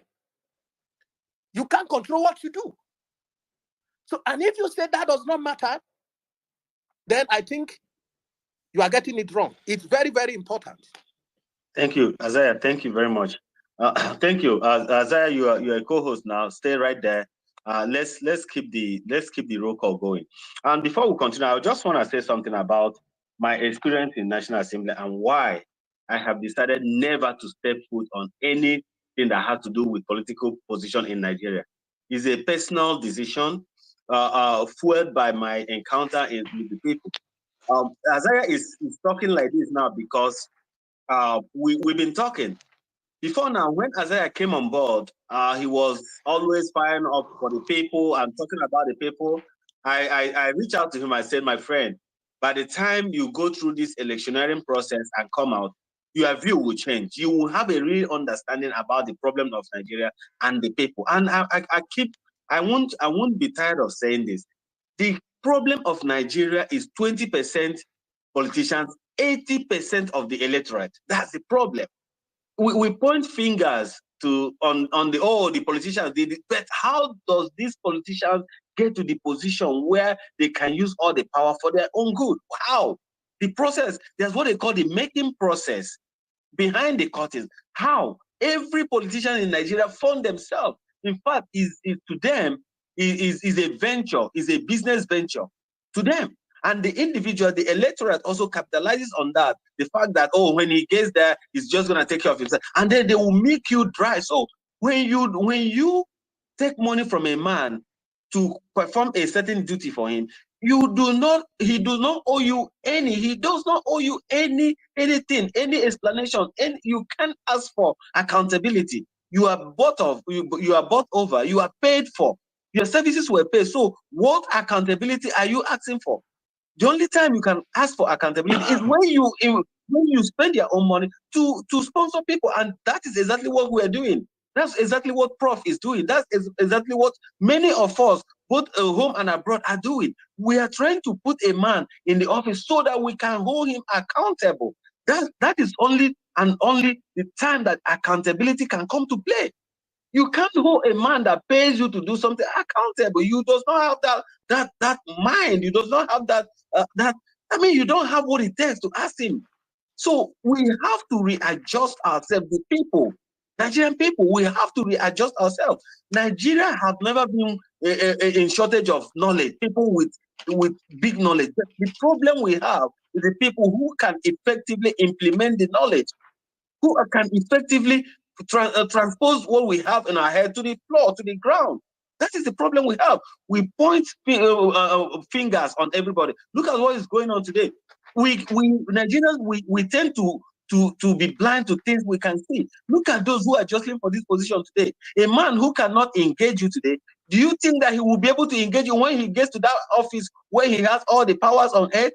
He owes you nothing. So this is the time for us to speak out. This is the time for us to take position. And I hope we'll do this rightly this time around. Let's have Emmanuel. Emmanuel, you've been here for some time. Emmanuel, you have the mic now. Thank you. Good morning, Honorable Engineer. Good morning, Isaiah, my Senate. And good morning, Professor Chris. It's just that I don't know many persons here, but I want to say good morning to every one of you. Good morning for your time. Good morning to your efforts. Now, I want to say something. Mental and physical demands of the office of the president. This is a total topic that determines the state of Nigeria. Because though I'm not learned to some extent, but with the way and manner I've been associated with people, my medulla oblongata, my income vancum is now opening to some reality. Now I want to express this, and I stand to be quoted wrong. I want to express this.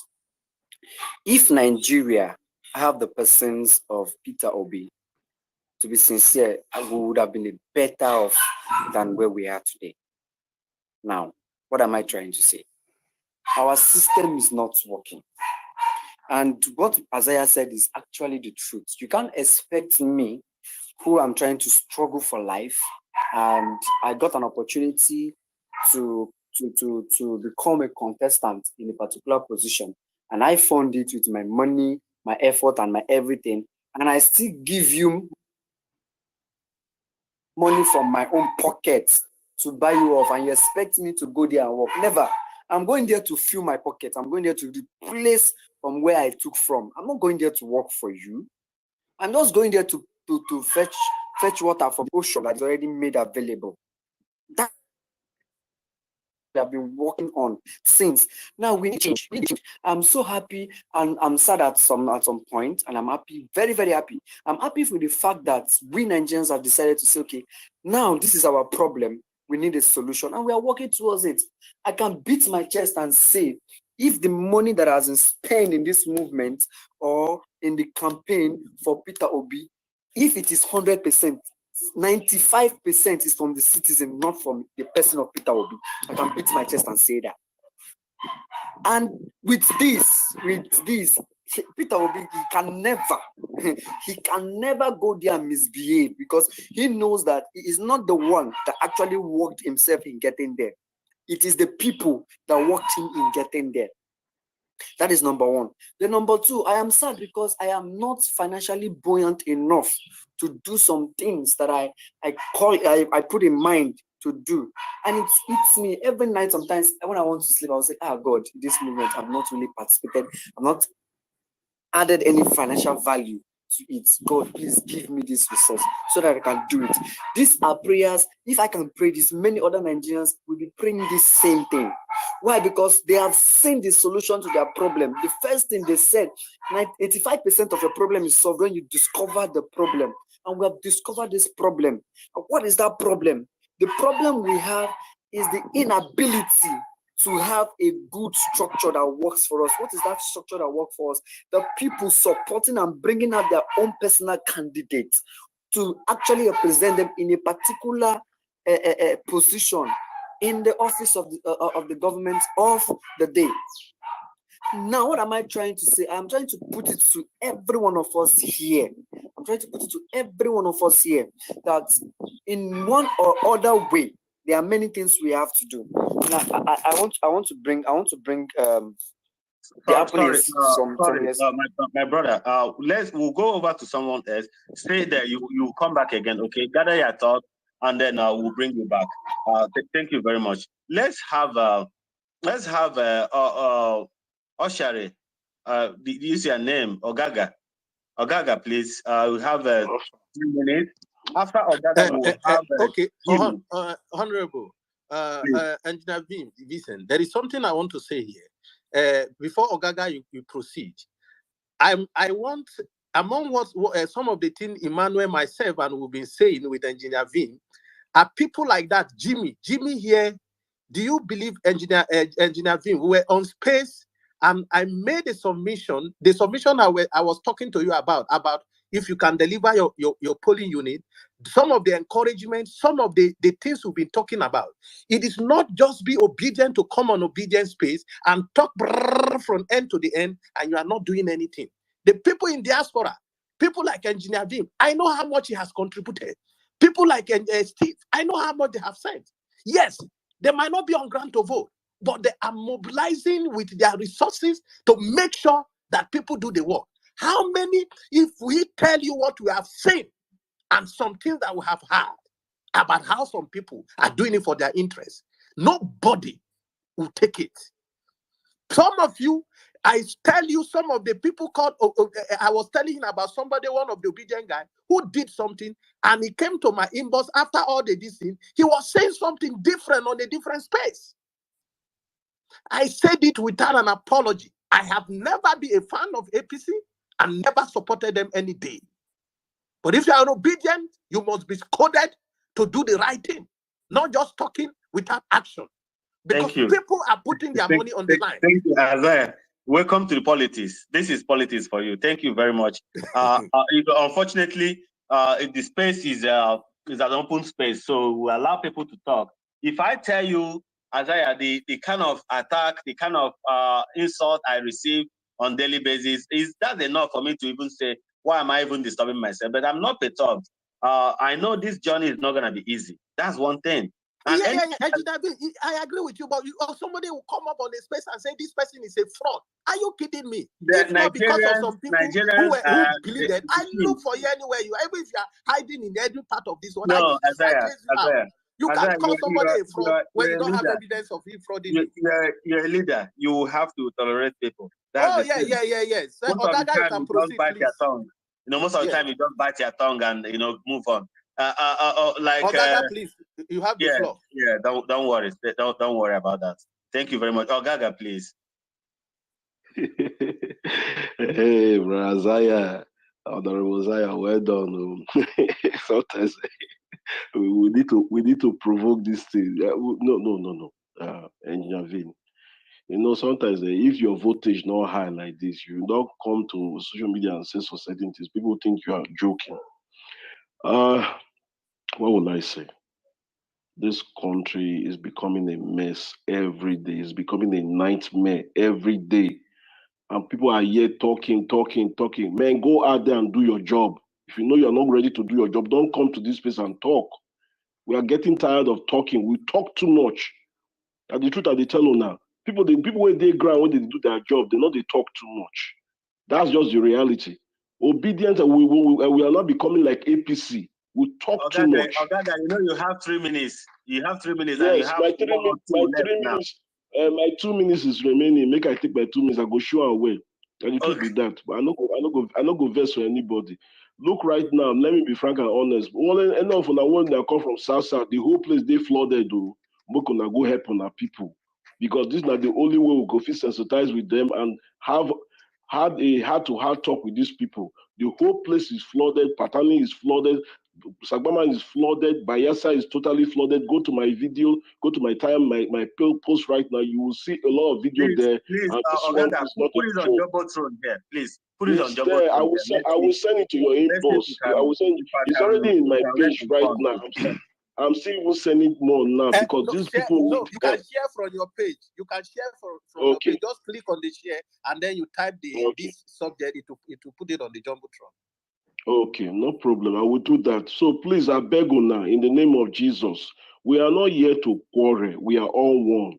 You see, the blood where they flow through every obedient is one. Simplicity, unity, and awareness is what we need. More understand what they say. This fight is the fight for all. If you think saying that for your own pocket, my brother, you will be disappointed. So please, and I will beg una again, make una do it in day right. We are getting tired. Yesterday, I priced a carton of Indomie, which was 3,700 naira. Just be frank and honest this morning, a carton of Indomie is 5,800 naira. You will not believe it.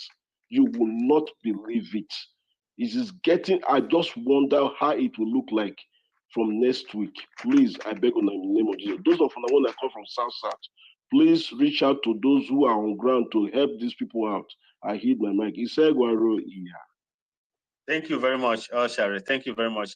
Let's have Jimmy, and then after Jimmy, we'll go to Prof again to X-ray and to assume some certain cacas that we haven't come to know yet. So, Jimmy, please. Thank you so much, Engineer Vince. Thank you so much. To start with, I commend everybody, for your hard work and your speeches. Engineer Vince, I see you. Professor Chris, Isaiah, I see you guys. All protocol duly observed. So to start with,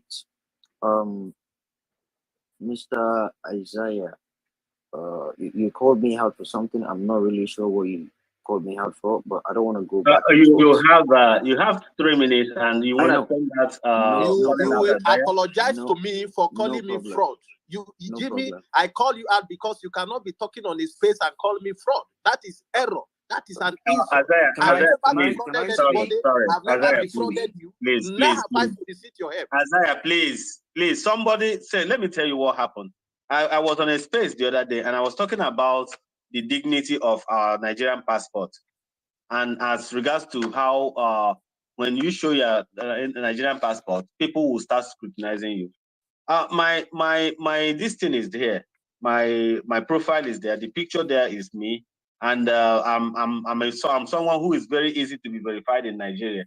This guy just picked up the mic and started calling me a drug dealer. He called me a drug dealer. That just by making a speech that we have to get a good government or a good president that will restore the image of Nigeria abroad. That was all I said. He started calling me, oh, is this Nigerian that peddle drug or something like drug? I have seen cocaine on the television before. I've never come in contact with it. I've never smoked cigarette in my life. I don't drink. In fact, I wish I can drink. I wish I can do something, But this guy called me a fraud. He called me not just a fraud. He called me a drug peddler. He don't know who I am. So will I go into war with him? Am I going to join issues with him? No, you just shrug and move along, Isaiah. So I will advise you to do such. You will get to know the people. You are still on the process. You will know the people. At the end of the day, you understand why politicians do what they do. But we don't want to keep dwelling on that. Let's keep the space going. Thank you very much. Jimmy, you can continue. Isaiah, please unmute and let's have Jimmy continue, please. Thank you. All right, so I'm just gonna use my 3 minutes to address this issue. I have just short solution to make. So Isaiah, I didn't call you a fraud. I called you a political prostitute. That was what I said. And the reason why I said that was the fact that you said you stand for this obedient ideology. But I keep seeing you on APC platform, co-hosting with Awa. We know what Awa is and we know what she stands for, right? So, and you guys were making fun of obedient people making their submissions and all that. So it's a difference between me calling you a fraud and a political prostitute. You don't know where you stand. You're doing what you're doing to get votes. You're doing what you're doing to reach out to as many people as you can to get what you want. That's not you. That's not you going after the obedience ideology. You're basically going after who can pull you crowd. Whichever party can do the job for you, that's what you're doing. Number two, the thing is, you are running for office. You can't go around exchanging insults with people like myself or any other person. It's showing the kind of attitude you're taking to the office you're going in. As Jimmy, I cannot be a host, and for you to stand here to still repeating the fake narrative. Isaiah, please. No, Just please. I will remove you have him to down. have the. You have I will to remove him down because no. Don't do that. You will always have a space. I will remove him down because this guy cannot be talking against Isaiah, don't give people impression. Okay, let him opposition people. We can take criticism, we can take insults, and the office you are running for, you take a lot of insults. People will accuse you of taking money that is meant for the state or meant for the constituency without even having any basis to do that. So try just don't go personal on him. Allow him. He has 3 minutes and he have 1.5 to go. Just allow him. And Jimmy, I want you to take this personal issue out of the space and discuss the issue we have today, the mental and physical demand of the office of the president. Please, why don't you forget about what you have personally with Isaiah, and let's spend the rest 1.5 minutes to talk about the topic of today. Okay, thank you very much. Okay, thank you, Engineer Vince. In as much as I want to speak about the topic of today, but I just think my advice to him is just for him to be a better person, because what is playing out now is just tyranny, and if you are not engaged.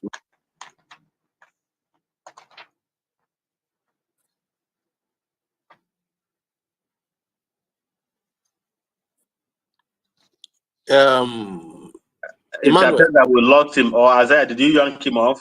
Emmanuel, please, you can proceed. Emmanuel, who is next? Is it Emmanuel Otupa? Honorable Isaiah, sorry, my able Senator, I don't know, Jimmy, I understand where you're going to, but you're going it in a very wrong way, because most of these spaces that Isaiah used to co-host, I'm always there. And I always appreciate him being a co-host to any opposition party, because sometimes I see him calling order and gives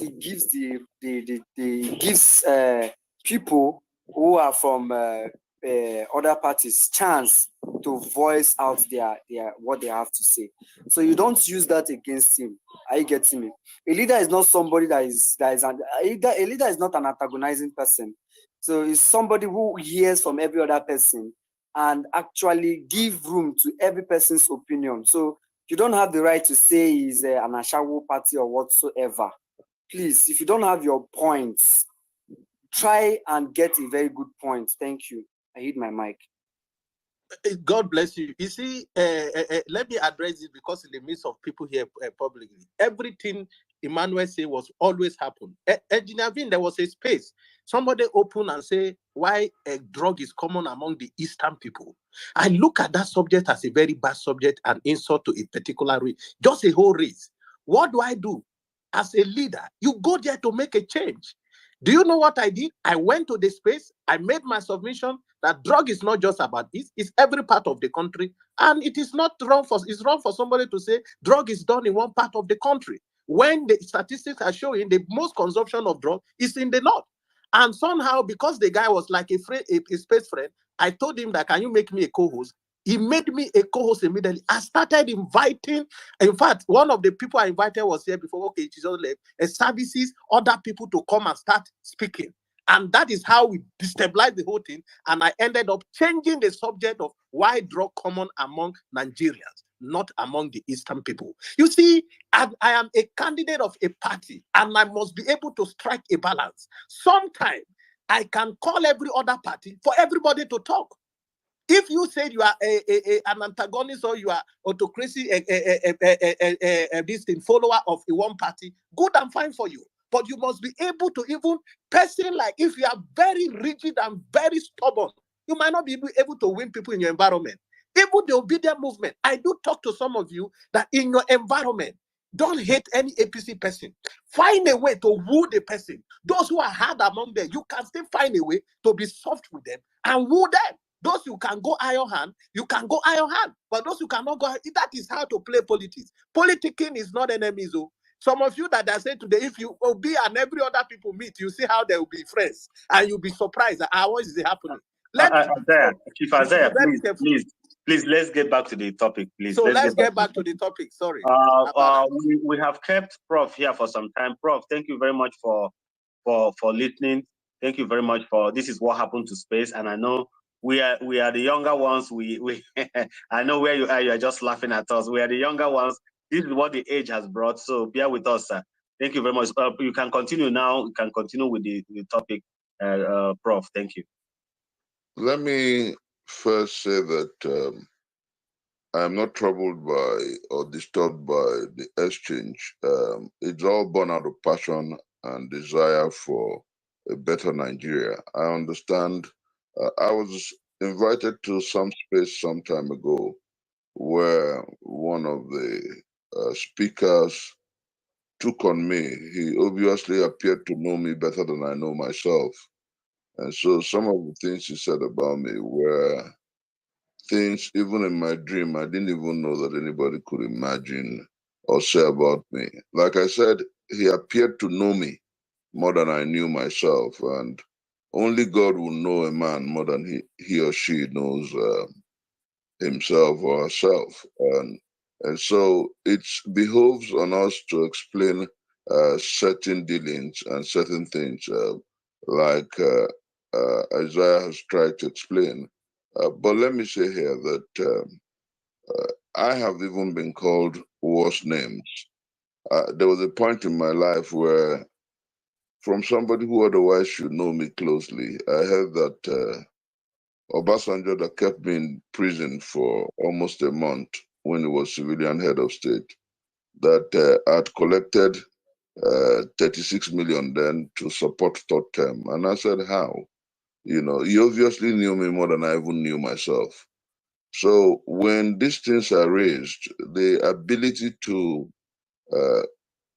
candidly and with sense of decorum address it is what makes you a genuine leader.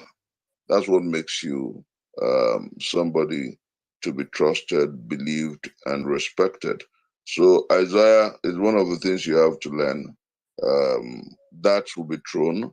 And then our brother Jimmy spoke out of passion because he wants victory for our principle, my principle. I'm aware that not everybody at the particular space belongs to our party or is obedient, but there are people who are closet obedience. I know if I begin to call their names, people in this government who are closet obedience, you'll be shocked to your bones, you know. But what do we do? Even those who are not, like someone noted, what we must learn to do is to humbly and persuasively get them to understand what we stand for. And this will importantly appeal to our consciences. I am doing that here. I have told, and I did say that in some space yesterday, that if you're strong enough, if you believe in the Obi candidacy and is congruent with your emotions, with your soul, with your spirit, and with your understanding, you can be on any space and engage the debate. In 2014, 2015, when, of course, we didn't have Twitter spaces like this, but we had WhatsApp groups, and when we undertook, we had groups that we undertook, what do you call it? Undertook those who were on the other side of the campaign, the Jonathanians. I was the one who catch that word then. We took them on Facebook. We took them everywhere. The argument was, do not shy away from a debate. So if you're strong enough and you believe that you can be part of a crack team to deal with the debates, you can go on the spaces and engage in debates, not with insults, but with facts and figures, because God has been kind to us to give us enough facts and figures with which to win the election and win our debates.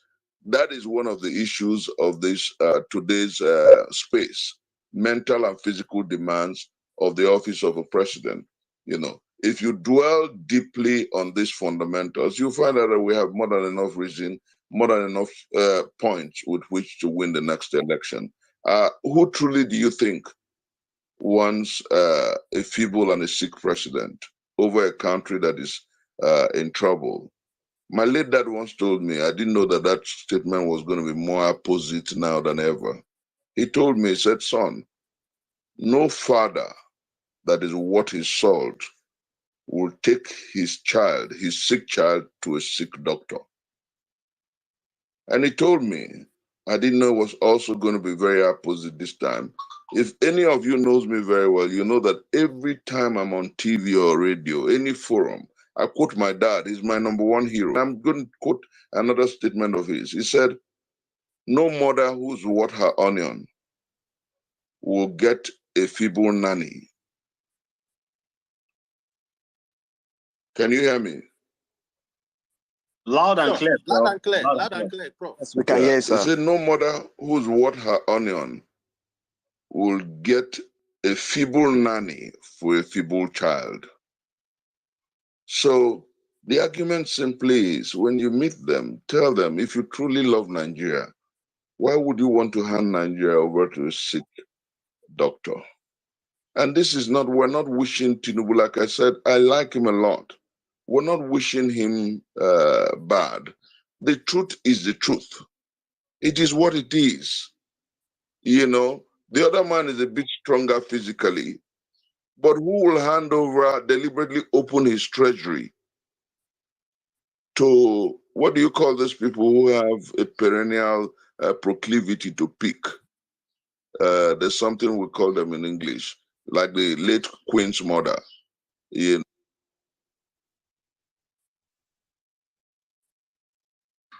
Oh boy, we lost Prof again. He's been having issues with his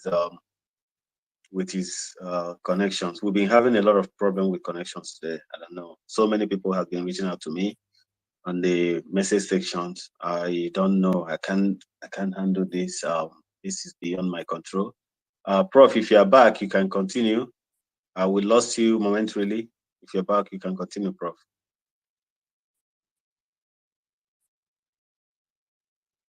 All right.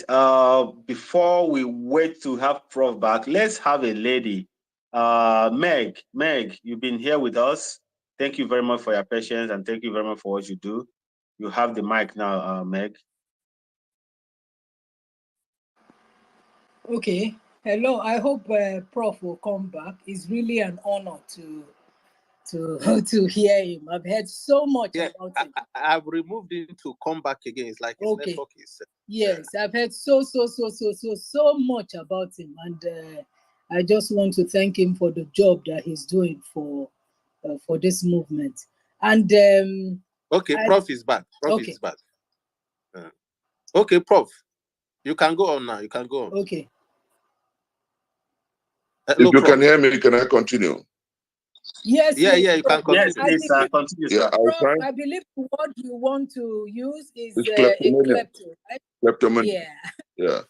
Yeah. So if you can't hand over your treasury to a kleptomaniac. And here I'm advisably saying this.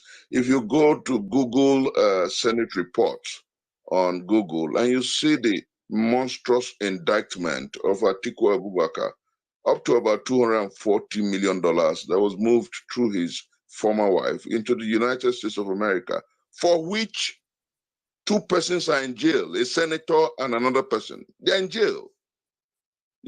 So we have facts and figures. All they will tell you, we're not saying that P2B is a saint. Come on. Saints don't play politics. Gandhi, one of my mentors, once told people, they asked him, why don't you want to be the president of India after winning independence for India? He said, I don't have the temperament. I am a little saint. I want to do God's will, and that's why I'm here. I don't have the morals for politics. And it was his own adopted son, Jawaharlal Nehru, that they allowed to become president or prime minister, if you like, of India then. What am I trying to say? The fact that of the lot of the pack, the best is our candidate. I can proudly say it. I can say it on the top of the hills that we have the best candidate, and so wherever you are, you can debate it.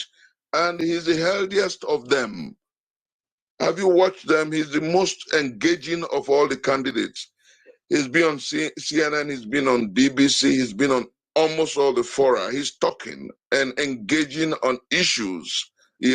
Once the game they were arguing, they were throwing up until I came up with that aphorism and that debate on. They kept saying, oh, his statistics is a liar, he's a liar. And I said, no, that's where you guys are all wrong. If you're wrong, mistakes in statistics does not make you a liar. Because depending on the forum that or fora that you do your research from, you find out 1 or 2, 3. That is why oftentimes the statistician will tell you use the word about, like, around, because you never really. So when they tried to throw that up against our principle, it didn't stick. It didn't stick because God so kind as obedience were deep thinkers.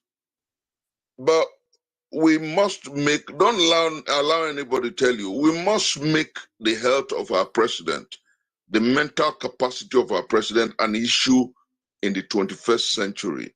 If America thought it an issue and developed a legislative protocol in 1967 to address it, then we must understand that the life, the health, even the bedroom affairs of anybody who wants to be the president of a country should be subject to X-ray.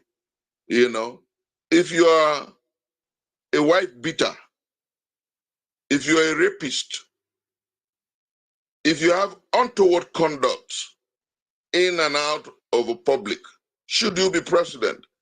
Have you forgotten that cliche that said that Caesar's wife must learn to be above board? Do you know what it means? If you want to lead children, old and young, you should have some certain level of decorum and decency. And that's why I mentioned what happened about 3 or 4 days ago when somebody who wants to be your president and my president at the forum said, for those who are saying that we want change, just tell them to shut up. When in 2014, 2015, there was nothing we did not say about the Jonathan administration. And he did not ask us to shut up. That's the arrogance and less than deep thinking of the person who wants to, and that's a function of age. He sees all of us as children, so we must shut up. That's mental capacity. That's a question as to mental capacity. So don't be deceived. To Isaiah, to Jimmy, I truly understand your passion. But going forward, rather than use strong words on people who tend to share the same platform and affinity with you, ask questions rather than make conclusions, and that's why when I dealt with the issue at the platform where somebody was telling me, oh, you supported Buhari in 2014, then you supported Atiku in 2019, and now you are with Obi, that you're very inconsistent. I smiled. Interestingly, one of my friends who listened to my debate on that issue sent me a video by some lady preacher. And I said, oh, what a wonderful woman, who talked about how she voted Buhari in 2014 and she voted Atiku in 2019. And then she's ready to vote Obi in 2023. And I said, do you know what the consistency is? The consistency is desire for a new Nigeria. The consistency is desire for responsible and responsive leadership. The consistency is in the humility of the individual. If in 2014 you believed that Buhari was going to live true to what he said on paper, and he did not, and 4 years after you thought it wise to stay on your desire for something that is right, and you voted against him, that makes you the more consistent person, and not the person who's telling you that oh, you're jumping from pillar. No, no, no, no.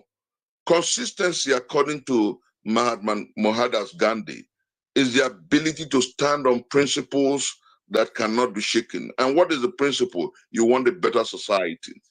And that's what is propelling me in this journey. I make no fetish of consistency. For as long as I grow, I'm quoting Mahatma Gandhi, I will continue to move from one truth to a higher truth, so long as it puts my soul at peace, because I know I'm doing the will of God.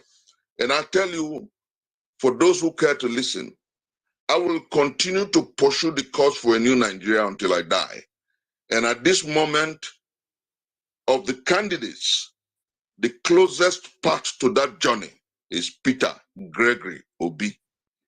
And that is so for three reasons. Of all the governors and all these people who are telling you they want to rule you, who is the governor that is not taking pension from the state he governed? Do you know how much other people take from their home states? Go and do research.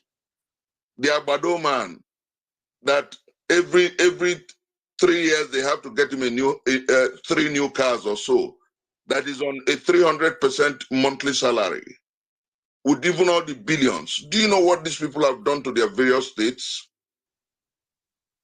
Peter Gregory Obi has not done that. Do you know what Peter did with education? He put a primacy on education. When he found out that the state wasn't managing some of them properly, he handed them back to the missions and supported them with funds. And in 4 years, from number 26, they became number 1. Do you know what that means? Do you know this culture of, we have enough facts, comrades, brothers and sisters, we can win this election. We have enough information. Our presidential candidate is healthy. He jogs every morning. Our presidential candidate thinks on his feet. He can engage students in Harvard. He can engage students in Oxford. That's him, a smart mind. The others cannot. They are avoiding live interviews. Have you seen any of them? How many of them do live interviews? The other one that is even talking, apart from Kwekwanso, who has done 1 or 2 live interviews, the other one that is talking does recorded interviews that are in his house. Then the other one is not talking at all. When he comes to talk, he insults all of us and tells us how it is his turn. How can the leadership of a country be turn by turn? That's the mental capacity of these people. So we can engage this debate everywhere we go to. We must understand that reality and face it as it is. The life of our nation is in our hands. At 51, I was born on the 12th day of March, 1971. I've seen leadership. I've fought leadership. I've been in and out of prisons fighting the same cause. At this age, what I see is a generation of young people who have risen up to the challenge. And I'm proud of you guys. I cannot be prouder. I am happy and excited that we have a generation like yours. All you have to do is to go out to the streets and convert more people. Turn yourselves like the preachers of old. Turn yourselves like the evangelicals. Turn yourself to Prophet Muhammad, peace be unto him, in Arabia, who went from house to house preaching to people about the new way. That is what we must do. You know, that's why I'm excited about what Bishop and Ibudem did and what they desire to continue. Let us preach from the city to the cranny, from the mansion to the one-bedroom apartment. Let us preach the message across our country. Let us go as though we're possessed and preach it because our future depends on it. Look at the lie they threw up. It only came up after our principal, Peter Gregory Obi, made that statement. Yesterday, I was laughing with somebody, I was joking. I said, and I'm going to mimic him. You do not steal oil like sweet from the shop. People do not steal oil and put it in the pocket like sweet. It takes government to steal oil. It takes the big people to, and that's the truth. For 9 years, for 20 years, oh, come on. They have stolen our collective patrimony. One of the candidates was indicted in 2003. Take note of this information, for which OSA director Janet Mba and Chuksong Udinjo were charged to the Yaba Magistrate Court in 2003 when they said that people were stealing our oil, and they called the name of Vice President Atiku Abubakar, Aliu Gusau, National Security Advisor at that point, and they said they were the ones who were responsible for stealing our oil. They took them to court. They were granted bail. Because that matter was true, that matter never came back to court, and nobody continued with investigations on it. Now, those who, after our principal, Peter Gregory Obi, came up with the information in strong terms that government is part of it, they suddenly opened a can of worms. And you know how cheap these people can be? They backdated the story. Okay, if people were taking oils for 9 years from our national trunks, our pipes, how come you've been in power for 7 years and only a year to the end of your tenure, you discovered it? It doesn't happen anywhere now. Ship na small SUV. Don't you know that the territorial and international waters are well manned? So who's deceiving who? This government has been the most corrupt in our country's history. You want to know why I say so? It is clearly so because even in that Jonathan's administration that we fought for corruption, we're not told that snakes steal money. We're not told that monkeys swallow money. We're not told that termites eat up vital information and papers. It has become so sick that my friends will call me from countries and say, how benumbing, how sick has your country become? How shameless has leadership become in Nigeria? That ASU is not in school for about 70 months between the PDP and the APC, under the APC now about 31 months, and they want to continue to govern us. How? Have we become so cheap? And some students out there are supporting them? Ask those students these questions now. We have a lot of, like messengers of faith. Let's take this message out there. Confront the one boy said to me, has Atiku been convicted? I said, if he was living in America after he won, after he left power as vice president, he would have been in jail because those who were partners in his crime are in jail. So he's a criminal. That's the truth. Some will tell me, oh, is Tinubu a corrupt person? I said, when he became governor of Lagos State, he didn't have more than 2 SUVs.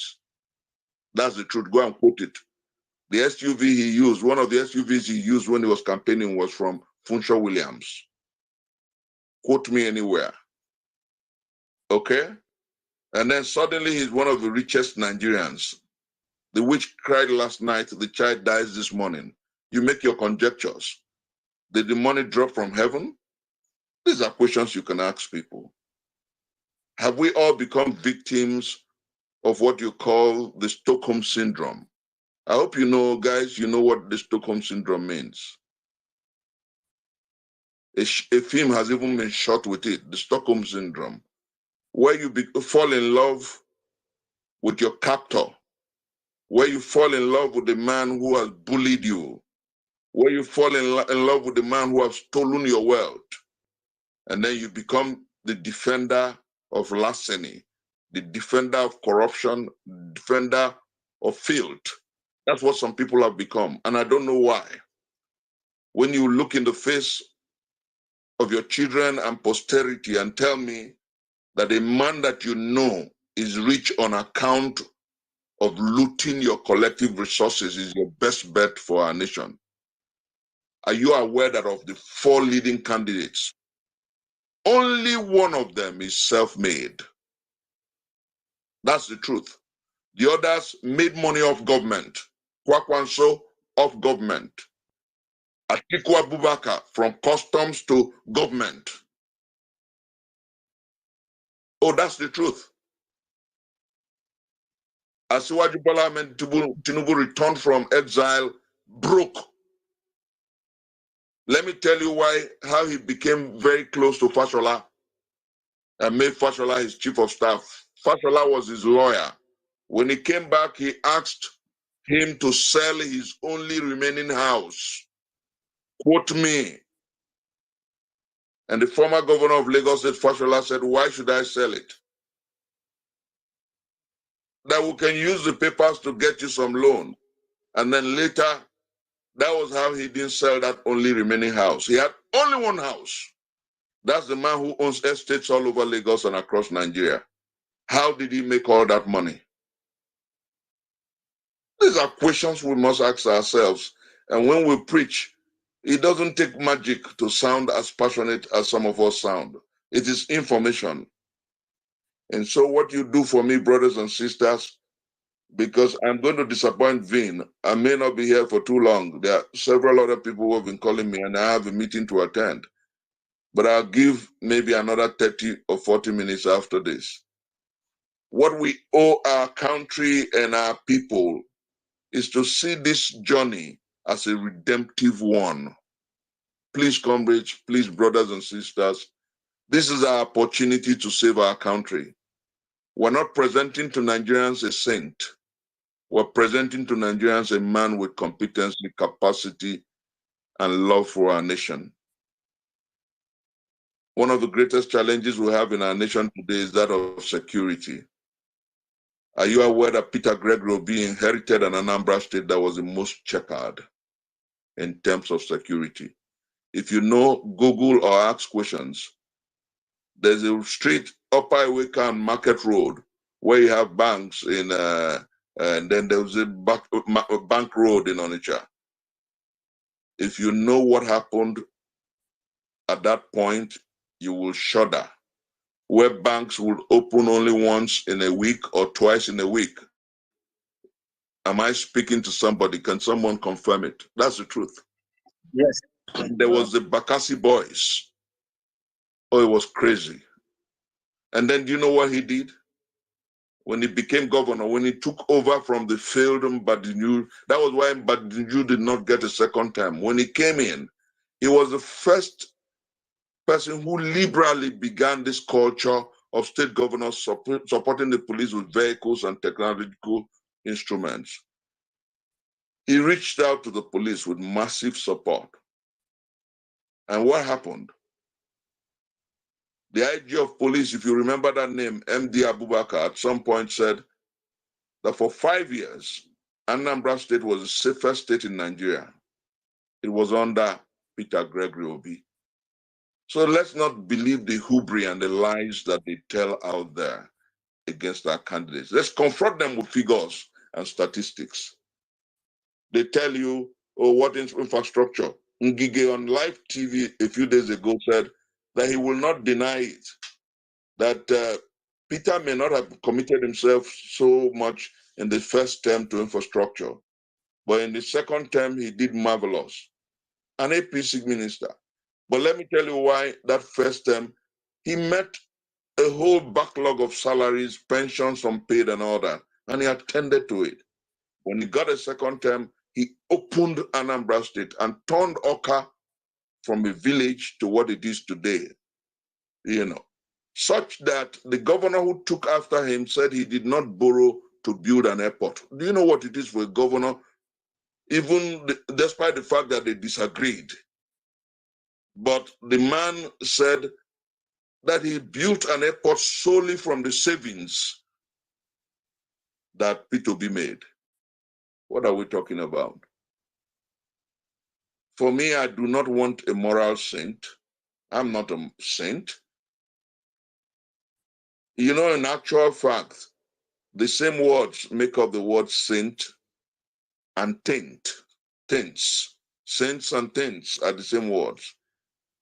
And you're only a saint, thank God for the Catholics. You're only beatified when you die, because for as long as we're here, we're subject to the weaknesses of the human nature. Peter Gregory may have his own faults, but who do we want? Do we want a saint or a leader who has capacity, competency, passion, and love for our nation and indeed humankind? I think the answer is known. So as we progress and proceed, because I'm going to yield the mic, I beg all of you to step out there like missionaries. I beg all of you to step out there like the Crusades. I beg all of you to step out there like people possessed by an excellent spirit. I beg all of you to step out there like Prophet Muhammad, peace be unto him, stepped out in Arabia, preaching to both pagans and people of the book to accept the new way. I beg all of you to do that, because the future of our children and indeed our country depends on what we do now. I pray and I pray to God every day, I hope we do not hand over our country to those who do not believe in the dignity of labor. I pray that we do not hand over our country to those who do not believe that the youth can thrive and do well, who have not mentored anybody. I was jokingly telling someone that each time I hear people say, Tinubu makes man, and I say, show me one man who was not made, that was made by Tinubu. Babatunde Raji Fashola was senior advocate of Nigeria. So how did he make him? He was even the one who saved him from selling his house. Yemi Osibajo was a senior advocate of Nigeria, doing well in his law practice. How did he make him?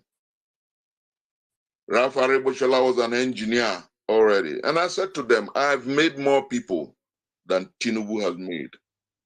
I don't know whether you know the young man called Justin Jalingo Abba. He didn't have a school certificate when he was living with me.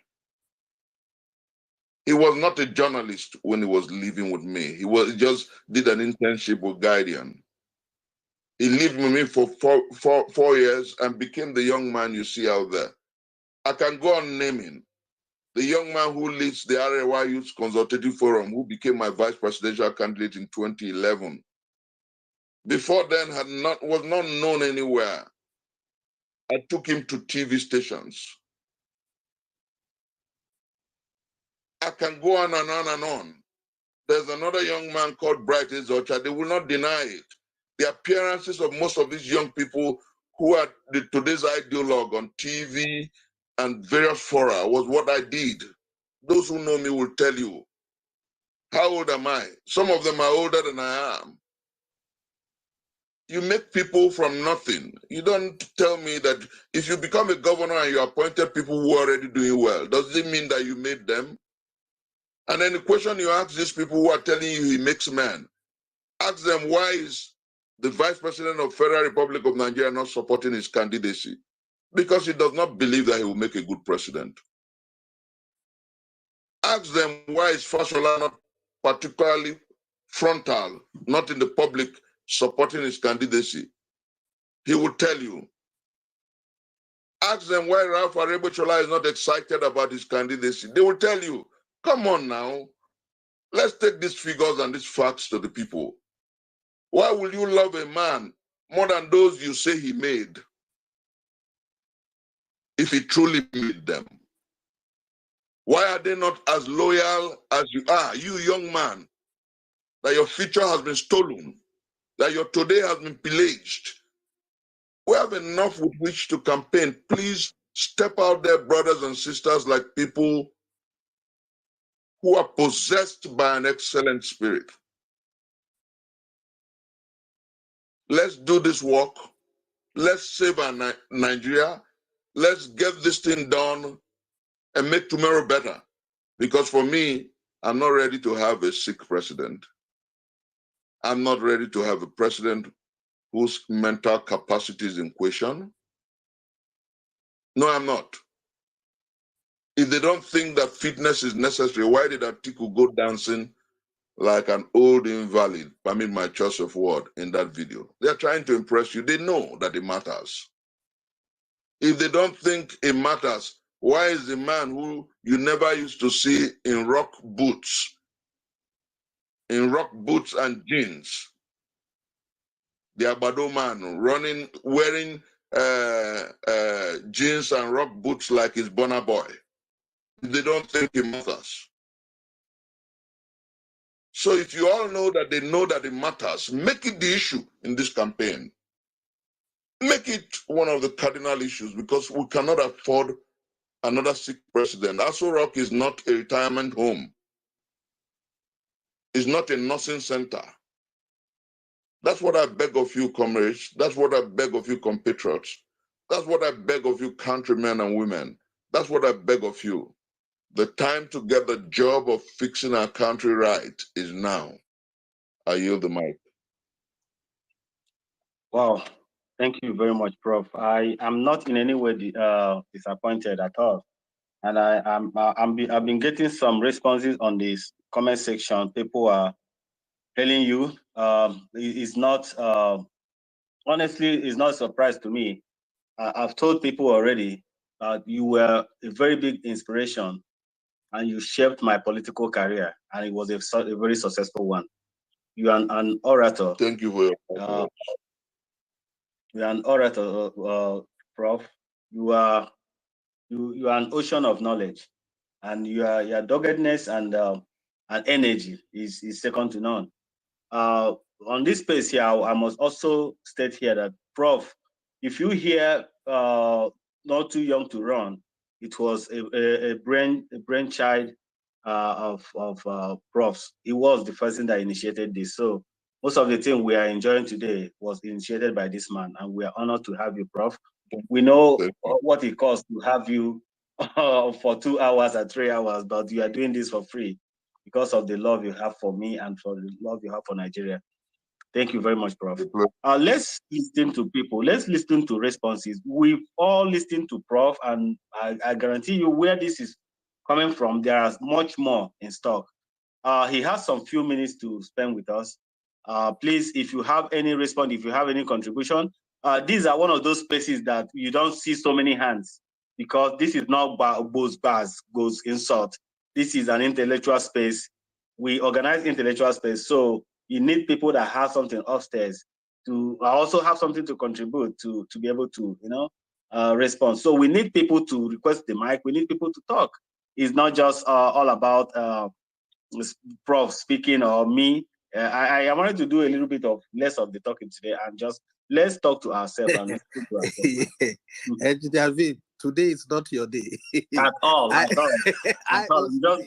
just talking here and taking notes, recording all that Prof has said. I can't stop learning from this man. You are in Abuja this week. I'm going to look for you so that I can buy you a cold bottle of beer or Coke, whichever one you want to take. Because I don't want to advertise my lounge, but I have a lounge in Warimpa. So if you're in Abuja, when you come to Abuja, we could just chill together and discuss. I am in Abuja. I'm in Abuja throughout this week to next week. Prof, if you permit me, I can send Isaiah's number through WhatsApp to you. Wonderful. If you approve of it. Wonderful. So you can link up with him. Okay then. Isaiah, this is all I can do for you Prof groomed me politically, and I've been grooming you politically. I hope you remember that when you said No. I am going to meet Prof. I'm in Abuja, so I'll meet Prof. I will meet Prof. right between over the weekend, not even next week. Wonderful. Over all the right. weekend. When that happens, you guys should call me on WhatsApp. I want to be part of it from Prozzy. But not that you will not be able to eat the pepper soup anyway. You No, only I watch can the just video. I will have the delight to watch you guys eat it. Okay, Thank that you is very much. fantastic. Yeah, Thank you, Prof. let's have Professor Bart, please. After which we'll go to Meg, and then Emmanuel again, and Finch. Let's have Professor Bart, please. Yeah, thank you very much, Madam Sars, everybody, friends, brothers and sisters. I just came in right now, so I'm very sorry. I need to have a question before I can contribute something. Can I ask a question, please? No, Sure. then Prof, it's better you wait. It's better you wait. Let people react No, to but Prof's speech. the question I want to ask is to the professor. I heard a little speech. I think he spoke like that's fine. He spoke like Barack Obama. I don't know. He spoke like I've never heard somebody like him. So I want to ask, who is he? So if you guys can introduce me, and I just follow him right now. I hope that you follow me back. I want to see this man. I don't know. It should be. I don't know. Where is it coming from? Please, can you educate me, please? Yes, Prof is my political godfather. Without even knowing that's the ironic part of it. Without even knowing, he's a former a lot of formers, but the most pronounced one is a former presidential candidate. He was the initiator of this Not Too Young to Run, and he ran for president, I think, when Prof was 30-something years old. He's the convener Country First Movement. Okay. He has held so many political appointments, both under, I think, Jonathan, Buhari, and so forth and so on. I would like Prof to just run or reel his little bio to you for you to understand. Prof, please. I don't know how to talk about myself. Just continue from where I stopped. I'm the humble boy next door. I was born on the 12th of March, 1971. I'm a Nigerian. I love my country. I'm from the humble state of the oil-rich state of Delta. I think if being a consultant to one or two governments is political appointment, then my brother Vin will be right. But I did intellectual work for a few leaders that was at the level of consultancy. I haven't been formally appointed by any of them as a political appointee. But as a young man in my very early 20s, at university, I was involved in the Hope 93 campaigns, along with Shore, my brother and friend, along with Mayegu, along with, that's where I cut my political teeth, along with Che Walo Kuni, and a few others who, most of them are today obedient. Then fast forward to 2011, when I was 39 to be 40, I ran for president. I was the youngest to have run as a Democratic candidate under this dispensation. And then that began the push for one of my protege, Tony Nwulu, who was in the House of Reps, now took the initiative of pushing the not too young to run bill. You know, they were my inspiration.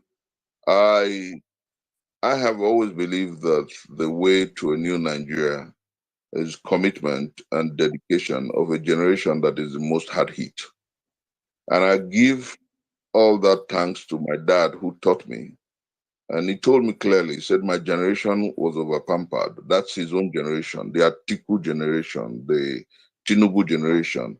There were those who were in the universities, for those who went to the universities, and they were two to a room in school. On Sundays, they had free chicken. When they were leaving the universities, they had jobs waiting for them. And so my dad will always tell me that if you expect this generation to save your country, you will be a failure because they do not know what it is. Like your mentor, my mentor, Martin Luther King Jr. would say that we're honorary, we're veterans of creative suffering, knowing that honorary suffering is redemptive. They didn't suffer. And so my dad always told me that your generation will save your country because you're the victims of failed infrastructure. You're the victims of irresponsible leadership. So until your generation wakes up to the reality and the urgency of now, Nigeria may not be saved. And that is why each time I talk these days, I talk with tears in my eyes because I see a generation that has risen up. Generation 40 and below. You guys are amazing. I see them in the obedient t-shirts. I see them on the streets at Flag Boys. Oh my God, I don't know how to explain it. I see what you're doing from the diaspora. I salute your courage. I salute your dedication. I salute your commitment. And God will remember you for good. Nigerians will applaud your generation because this was what we fought for when we engaged the military, when we engaged the Abachas, the Babangidas of this world, and we said it was time for the military to go. We fought, not knowing that the culmination of this journey will be yours. The fulfillment of this purpose and mission will be yours.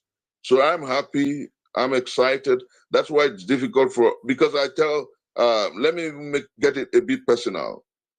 For those who were involved in the NSAS movement, my daughter, I had a daughter in my final year in the university, was one of those who catered to. She was responsible for feeding so many of the people who got to Ikeja and Lekki during that NSAS protest. So I'm also proud to have been able to inspire my own daughter to walk the same path that we're walking. You know, I remember that when the APC, the party I was in before, gave the ticket to Tinubu, my daughter called me and said, for any price, if you decide to continue with this party that wants to give us an old man as president, Daddy, I will drag you on the social media. Daddy, I will be the first person to fight you publicly. And I said to her, but you can trust your dad, not for any price whatsoever. And he said, well, I'm just telling you because I know that sometimes big money can be tempting to human beings. But no matter the price, do not give up on what you have always believed. And I said, oh, thank you, my daughter. I won't let you down. Why am I going this personal? For whatever it's worth. This is the journey of our lives. This is the battle of our lives. I repeat again, it is not because Peter Gregory Obi is a saint. It is not because he's superhuman, but because of the candidates we have who are the front runners, he's the best. And so I have chosen to align with his candidacy. Some people have asked me, why are you not running again? I said in 2011 when I ran, I spent almost all I had pushing the narrative. And that I do not have the monies to run for president, but now I do not have that kind of money to run for president. Printing posters alone in 2011 cost me about 360 million. That's how expensive it is. Go and do your statistics. So I told my friend and brother Showre, let us use Peter Obi to change Nigeria. He has the resources. There's so many other people who are around him who have the support resources. He has the platform to raise resources and get support from the people. We are contributing. Nigerians in diaspora are contributing. You're crowdfunding for him. So let's use him. His presidency will belong to the people. And interestingly, in one of his meets recently, he said that himself and Dati are not running to be presidents, that Nigerian young people, those who are supporting him, are running to be presidents through them. You know, and I believe that if we concertedly work on that reality, we can make his government absolutely responsible to the Nigerian people. We can make him responsible and responsive to us because we will continue to remind him that he did not get himself to power. You know, sometimes when I chat with him, when I talk with him and I talk with the leadership of the campaign, Some of them are overwhelmed. They don't even know the level of commitment of the young people like you. They're overwhelmed. I tickled one of them. I said, do you know how these rallies are funded? He said he hears and that they are shocked.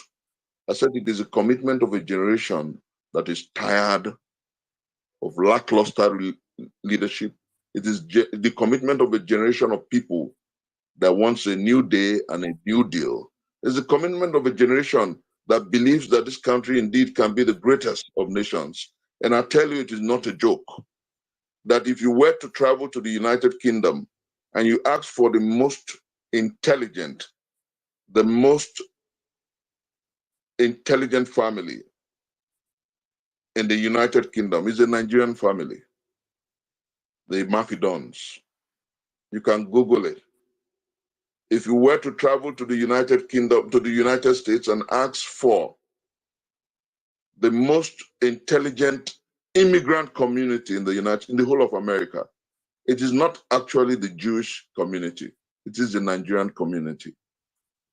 If you were to travel around the world, to go to the Silicon Valleys, to go to the ICT centers of the world, it is Nigerians and Indians running neck to neck. Were people given amazing gifts by the Almighty God? Why should our nation be the way it is? And why is it funny for some to look at the potentialities that the Almighty God has given to us, and you think that we need a Tinubu or that we need an Atiku at this time in global history, where the world is increasingly finding out that the greatest wealth is the human persona, not even what is buried in the earth. Are you aware that of the 10 richest men in the world, the first 5 are basically people who trade on the human intellect? That's the new world. That's God. That's wealth. Amazing wealth. And that's what we have in multiples. So all we need is a leader who understands that.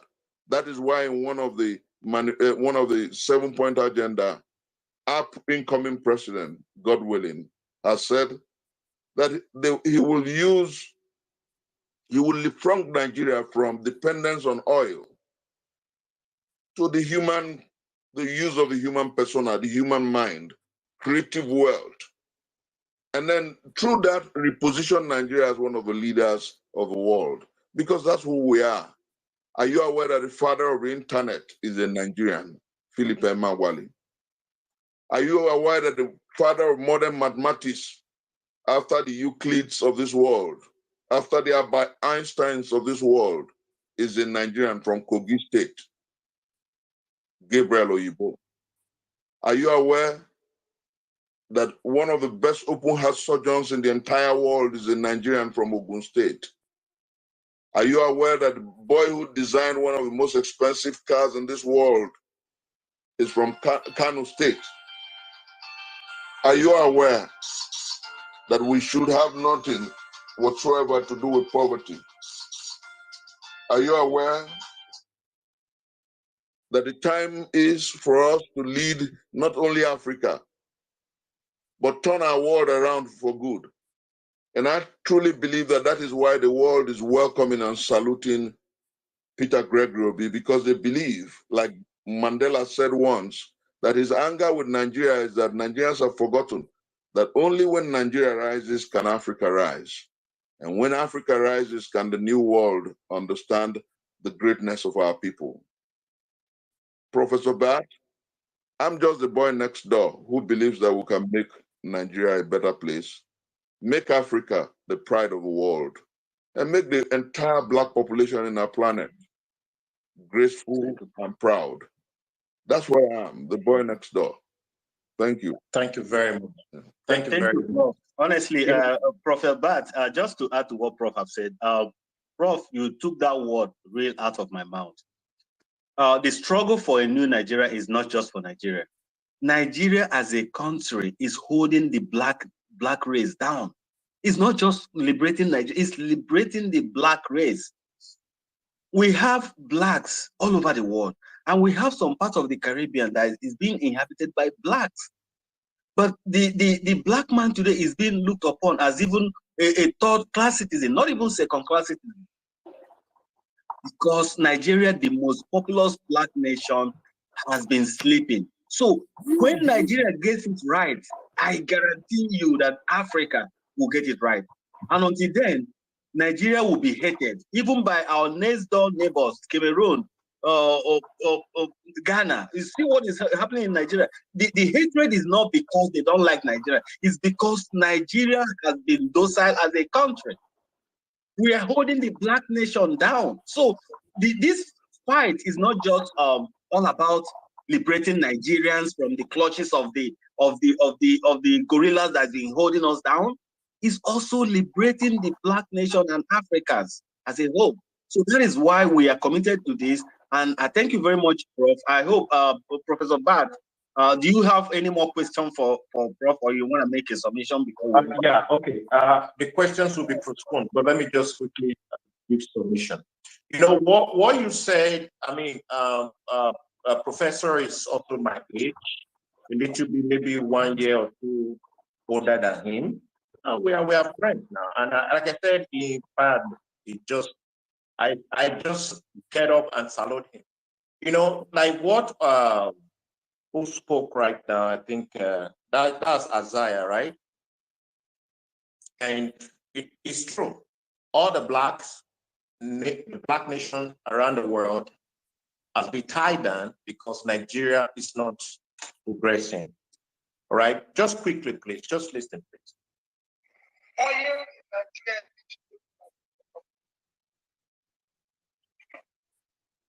Nobody can still can't go into process.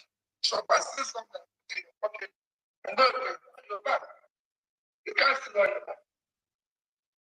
But if you steal all your back, a ship has to come into the other one. Not by you. And no ship can go into a nation's territorial waters without approval of the Navy.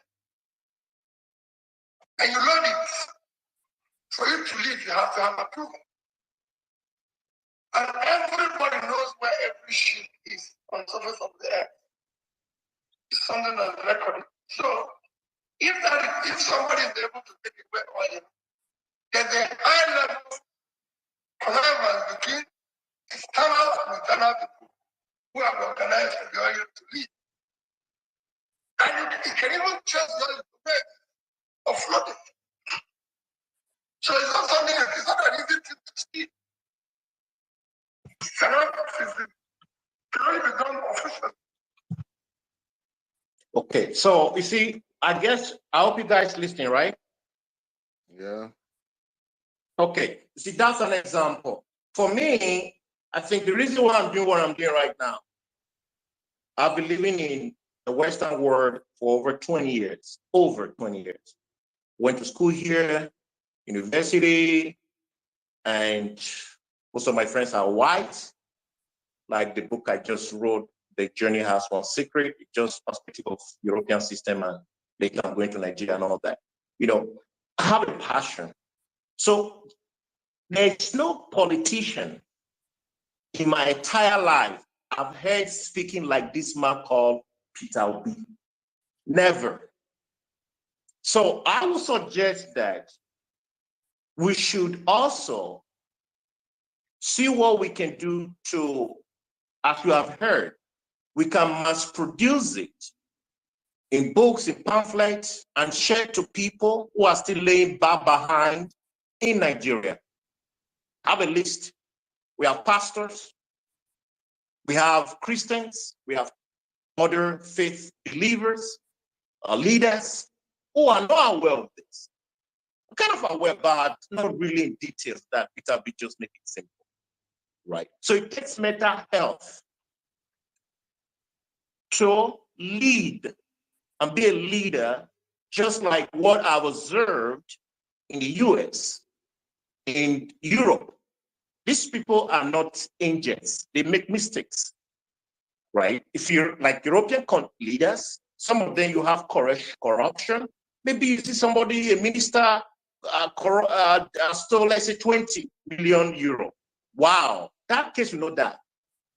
But you have that over and over. You talk about millions, billions, and we just heard that Buhari, I don't know what is real, like billions have been stolen by him and through his children or wife or whatever. I have no idea, but we cannot tell. So it takes mental health to have leaders that will change Black, the most populated country on planet Earth, right? It takes mental health to be truthful, just like Peter Obi.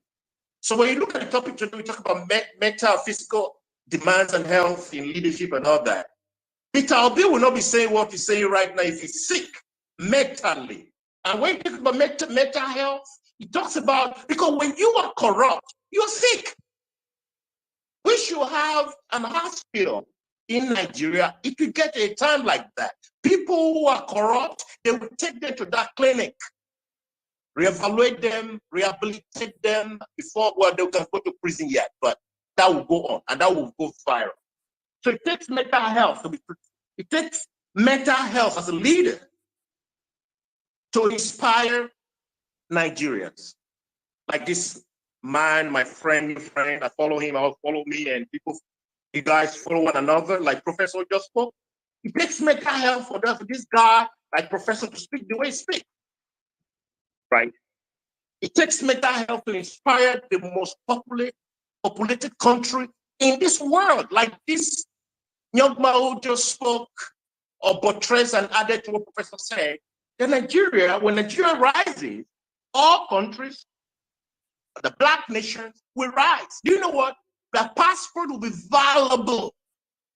Like, for example, I have a European passport, but it's bullshit because I was born in Nigeria. It's bullshit because if I die, I don't take my passport, with me. Right. So my blood is Nigerian. That's why I do what I do. I don't want recognition. I just want to sow my seed. So I leave it, I live in man before I leave this world. Right. And so it takes mental health to talk the way I talk, to talk like Isaiah, to talk like those speakers, like Meng, like all those speakers who I'll be my friends and my sister, my brother, all these few weeks, and we'll be talking together. It takes mental health to do like that. It takes mental health to be obedient, by the way. Just write it down. It takes mental health to be obedient. Leadership, because leadership connects with power. It takes mental health to be humble. Humble, humility. The Bible said that pride go before a fall. Why do we have Nigerians like that? You see the way they talk on the television. Very proud. I heard of a minister, I don't even know the name right now, I don't remember the name or whatever, and slapped someone because the minister. He told him to park the car somewhere to slap it. You don't do that here in Europe. You go to prison yard. Right. It takes mental health not to steal. I've said that before. It takes mental health to stop killing. Do you know this? Wait. We said Buhari is sick, at least he's sick. Do you know that it is abnormal? Where I live right here, if a girl, only one citizen, fall into a pit, the whole news will spread. It happens in America. It happens in America, it happens in Europe, it happens everywhere, civilized nation. Takes mental health, folks. What we're doing, I think we have not started yet. We need to really burn like fire and burn all the shackles. I go to churches and spread. I say, you pastor, if you don't start speaking, something will happen. We're not going to get out from the churches and from this mosque and all this gathering. Takes mental health to kill. Can we fame it? So do you know how many people that died in Nigeria? Like, look at Professor who just spoke right now. There are people like him who have gone. So Nigeria is not just losing people, losing talents upon talents. And we are like 30 seconds. I know that you can talk for 1 hour, so no, relax, bro. 30 seconds so that other can go. Yeah. Prof is about to leave. Prof is about to leave. Otherwise, you pay my bill. I'm just kidding. Oh, sorry. I'm just 1 minute, please. I ran up. You see. So we need motivational speakers to teach our people. It takes mental health, like I've said, politicians to be educated, and then to really examine them. And one question I could ask, maybe Professor should respond, is that how can we reach pastors? How can we reach faith leaders? What can we do to really impact them? Prof, Prof, let me answer that. It's simple. When Peter Obi assumes the mantle of leadership in Nigeria, the most important ministry will be Ministry for Orientation. That will be the most important ministry. Nigerians, my question is that how do you tell them well, I'm answering that question. Yet, if you just be a little bit patient, I will answer that. Maybe I might not answer it to your satisfaction, but I'll just get a little bit of light on it so you can understand where I'm going. Due to the military era, our brain has been reconditioned. Nigerians now dwell in hardship. In fact, hardship is a yardstick to success to them. You must go through excruciating hardship for you to be successful, so you can brag about that. So it has permeated into our DNA. No matter how eloquent you are, no matter how good-willed you are, if you go to a market in Nigeria, there's something I posted in Jumbotron where our people, obedient family, are sending something to village in Makoko. Just click that video, you will understand. If you go to Nigerian market today with all those people praying, asking God for help, you go to the market today with your hard-earned money in Europe or wherever you are, sir, and you give people money to buy, or maybe you spot someone who is haggling on maybe a meat worth 5,000 naira, and you just pay 10,000 for him. I guarantee you that that person will not take that money. They will label you as someone who has come to take their destiny. That is Nigeria. Then that same money, you are moving on a car and you throw it out from the roof of your car, Nigerians will come killing themselves, jostling and to grab maybe a word out of or just whatever they can, because that is what they have been conditioned to do. So we need what they call total rearmament. We have to call people to ask to start educating them how proper human beings should behave. We have to teach them how to think. Engineer Vin, I have a question for Prof before he goes. Please, his time is precious. Please, thank you. Okay, I mean, yeah, I will. So at the end of the day, my brother is gonna be reach one, teach one. And what we are doing now, you will be amazed if I will disclose to you the kind of people that we have discovered in this struggle. So many people came to this struggle to defraud people. So many people use this struggle, the money we send to them, to even buy SUVs. And these are the same people who are complaining that the system, the rot in the system, the politicians are this. They are only complaining because they are not in the position to loot. I guarantee you that most of the people you see today complaining, if they get to that position, they will do the worst. So we have to conscientize and sensitize ourselves. We have to tell ourselves the truth. The change we are looking for, we have to. Sorry, sir. Hello, Vin. I think you're doing you're traveling too far from where Prof. Bat landed his vehicle. He's only asking how we can all make the clergy, join in the effort to better new Nigeria. And let me say that every one of us, you use the slang, tell one to tell another. You know, that's what we have to do. We're all connected clergymen, imams, pastors, preachers everywhere in Nigeria. Anyone you have access to, engage him for 5 minutes.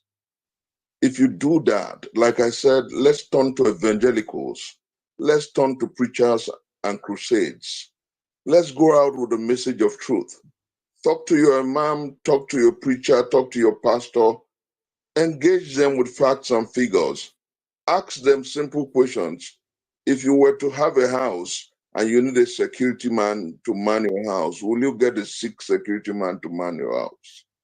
If you were to have a driver, you want to travel, will you get a man who is sleepy and put him on the wheel to drive you to your village or wherever you're going to? Let's use aphorisms. Let's talk like people who are wounded, who want a new day for our country. Let's preach it in the day, in the night, in the morning. When we exhale, let it be the message that we preach. tell the clergyman, tell the churchman, when they come to like what El Buba is doing in Jos, like what so many preachers are doing across the country today. And I have seen videos of some alfas and imams who are telling the people not to be deceived with religion, to think about those who truly care about their country. And I tell people that maybe by reason of learning, I am one strange Nigerian who goes by funny names. And those are the names of my international passport, so don't let them deceive you. My name is Chris Mustafa Nwokobia Jr. Mustafa became part of my name when I was in prison under Obasanjo, and a Muslim DSS jailer came to me and told me the dream he had and told me that was why he was being nice to me. He wasn't a Christian, he was a Muslim. And then he told me that Allah said that he should make me comfortable in any way he can. He wasn't a Christian, he was a Muslim. And every time I wanted something, it was Musa that came to my aid. Musa is the Islamic name for Moses. And he became one of my closest friends. And he said, I asked him, why are you doing all this for me? He said that the name Allah told him was my name is Mustafa. It means sent by Allah. And then he said to me, if I would take that name, Allah would always bless me. I came out of prison in 2003, and I took that name. I did a change of name. And coincidentally, that's the mystery of God. Chris means like the Messiah, means instead of the Messiah. Mustafa means sent by Allah. So if for me, I love both names because God is neither Christian nor Muslim. God is God of all flesh. And so as we go out to preach, because I call this the new message for a new day, let's preach to people who are listening to us about obedience and obedient movement. You know, indeed, obedience is better than sacrifice. I don't know whether you stumbled on my Independence Day piece. It's there on Google, you can check it. I wrote a piece a few days before then, something is happening across our nation. You can Google it, you'll see it. And then on the Independence Day, I wrote a piece I captioned, obedience is better than sacrifice. And then you'll find it. I could send it to you, Vin, you post it here whenever you can. But what is important as I round up, because Madam, I'll listen to you, is for Professor Bat to engage.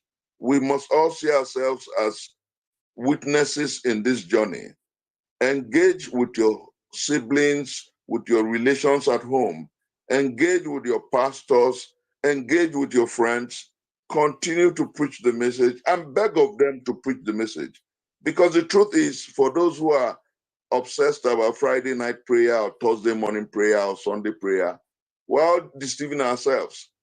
If you do not sow, you will not reap. That's the law of nature and law of God. And you know what? Faith without works is dead. That's another law of truism by God. And do you know what? Don't mind those who deceive you with faith, not predicated on hard work. I told people that until our nation, like Peter B would say, becomes productive, not where we continue to turn warehouses to churches. Until our nation begins to create wealth, poverty will continue in this nation. We must understand that reality. So we need to fix our nation so that we do not see our neighbors as witches and wizards who are holding us down. Once there's electricity in this country, once there's good commitment to leadership in this country, you will find out that poverty will almost come to ground zero, and Nigerians will stop seeing enemies and witches everywhere. You'll find out that young boys and young girls will be getting married because the young men are able to work and own homes. Because you're not going to marry out of your car. These are realities. Most of the things that you pray for in this country will be taken care of if we have leadership that works. I told a friend of mine, why are you going to that place where every day they say singles are married? Angels won't come down to marry you. It's the young boys who will marry you if they have a job. That's the truth. And so if our country is working, In the United States of America, do you have singles and married programs where they preach and pray and fast for you? In the United Kingdom, do they? You know, these are realities. What we have today is the function of bad leadership, hunger, and poverty. So your neighbor, when you're doing well, your neighbor says, oh, hails you. When there's something wrong, they say, oh, now from your neighbor. The time has come for us to do what is right, continue to preach the message, reach out to as many as possible, talk to them. My people, I believe that if we do what we must do by December, the election, you go see, say some people go even say, I think I should step down and go and treat myself. You see some people who go back to Dubai and say, oh, it's lost, I won't spend more money. Obi has taken it. Because it's the way out of the morass today. And I'm not, I've told people who care to meet me personally, I said, I am not overly excited about that reality. I know that when he becomes president, we'll continue to insist that he becomes true to what we have all told Nigerians. You know, that was the greatest part of Buhari's failure. You know, when he became president, everybody left him to get some things done. No, what we must do is continue even after we win the election to remind Peter Gregory Obi about the promises we made to the Nigerian people. We will press his neck to do what he has promised the Nigerian people. That's the reality of how nations become great, and that's how we can make our nation great again. Just one second, please. Sorry, please. We can't continue. I said 1 second, We have a lot of. No, please. Sorry, Prof. Just hang on a little bit. Take a chill pill, okay? Hang on. Let's acknowledge others. There are people who has been here for the past 3 hours. Let's acknowledge others. Then you can come back again. I'm telling you, Professor Chris is somebody that can hold this space for 18 hours. I've known this man for more than 10 years. I can tell you that he goes to AIT in Nigeria and hold them beyond their scheduled time. He goes to, when they bring him in, in Channels TV or so, they beg him to please. This is who he is. I learned politics from this man. I know this man. There are two of them. I will bring the other person. Mr. Dan Wanyang is another person. These two guys can hold Nigeria to ransom, as when regards to when you want to talk about the issue that is bedeviling Nigeria and the way out. So hang in there. You are just getting to know him. You will know him personally if he permits. But let's acknowledge others and allow others to also talk. I have my friend here, Strong Amy. Strong Amy is a veteran. Okay, this is what I think we should do.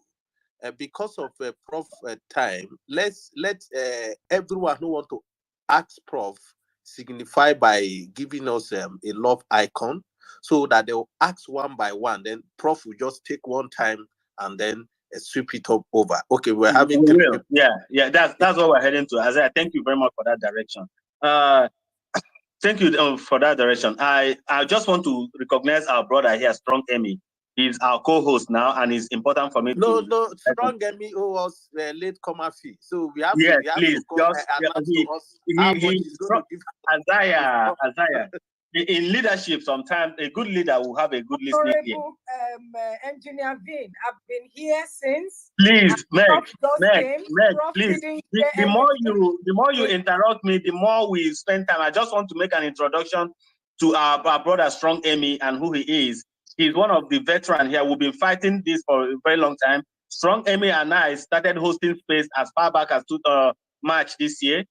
We started hosting spaces, and we've been rallying around Nigerians, raising funds, supporting the struggle. So I just want to acknowledge what he does. He lives here in the United States secretly, and he has a very good job he's doing here. Strong Amy, welcome. I'm glad you are here in our midst. So without further ado, let's recognize Meg. We're not gender sensitive. We're not gender sensitive. I've been seeing female hands up. We have been very, very much like Buhari and Co. Meg, no, listen. Thank you. Meg, continue. You have the space. No, me and you, now fight, we go fight. Because I beg you. Okay, I love you, bro. I love you, Isaiah. Strong me, I love you. And Prof, you are my people. Possible. This is one family that, we've been bonded together. So, Prof, I have listened to you. I am listening to you. And I am so awed by all you have said, that somebody like you is in this movement. I think I first of all heard about you from P2B Support Network. I'm one of the coordinators, USA coordinators there, and I've been looking forward to, hearing about you. So this is the first time. I want to really appreciate you for the support. And for people who say, oh, you are hopping around, no, it's not. I'm a brand strategist. Each time we have a new data, we change ways in which marketing is done. So that's it. It is, the direction in which you're going to go is based on market research. If they say, oh, this is not the region, then you go to the next region. So you're in order.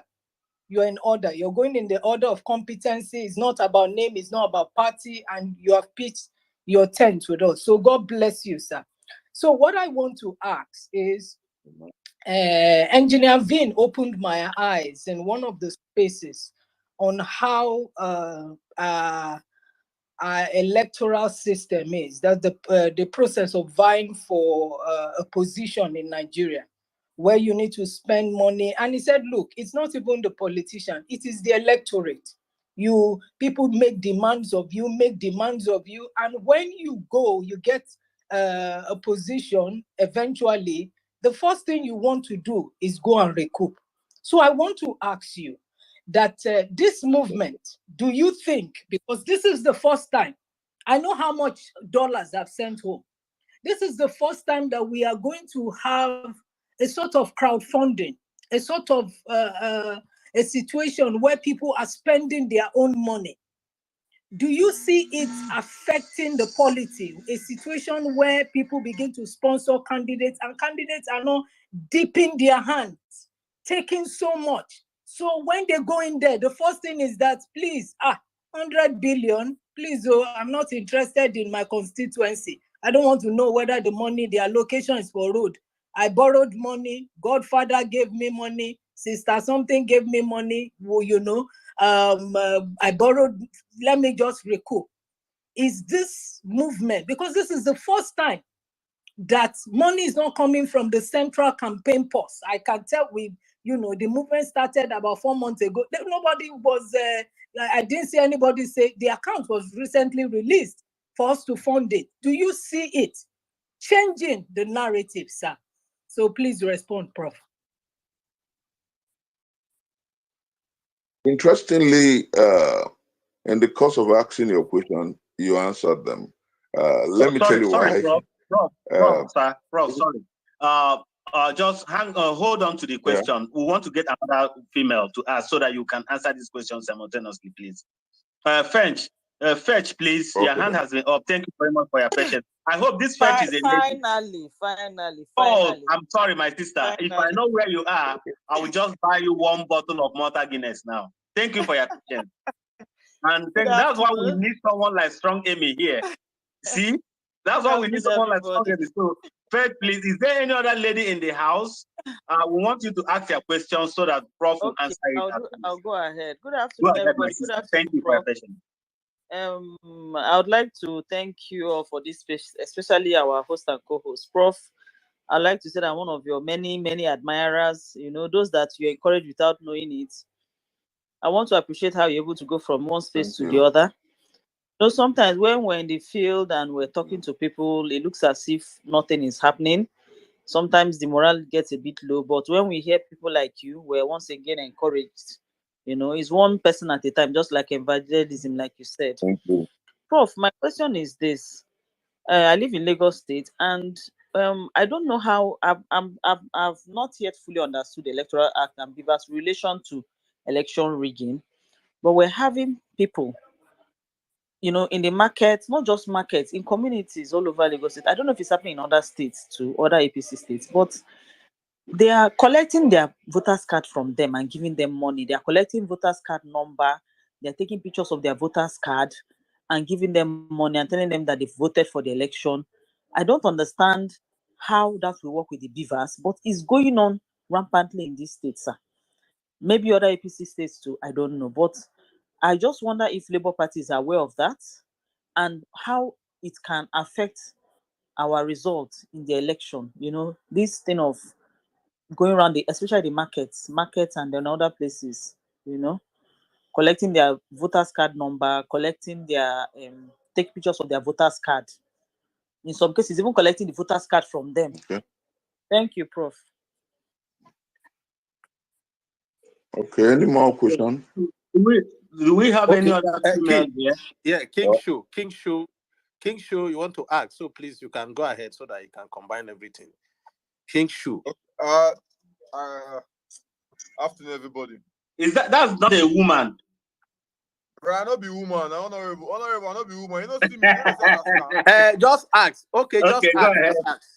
And normally, I don't be too many questions they ask. But Prof, thank you very much.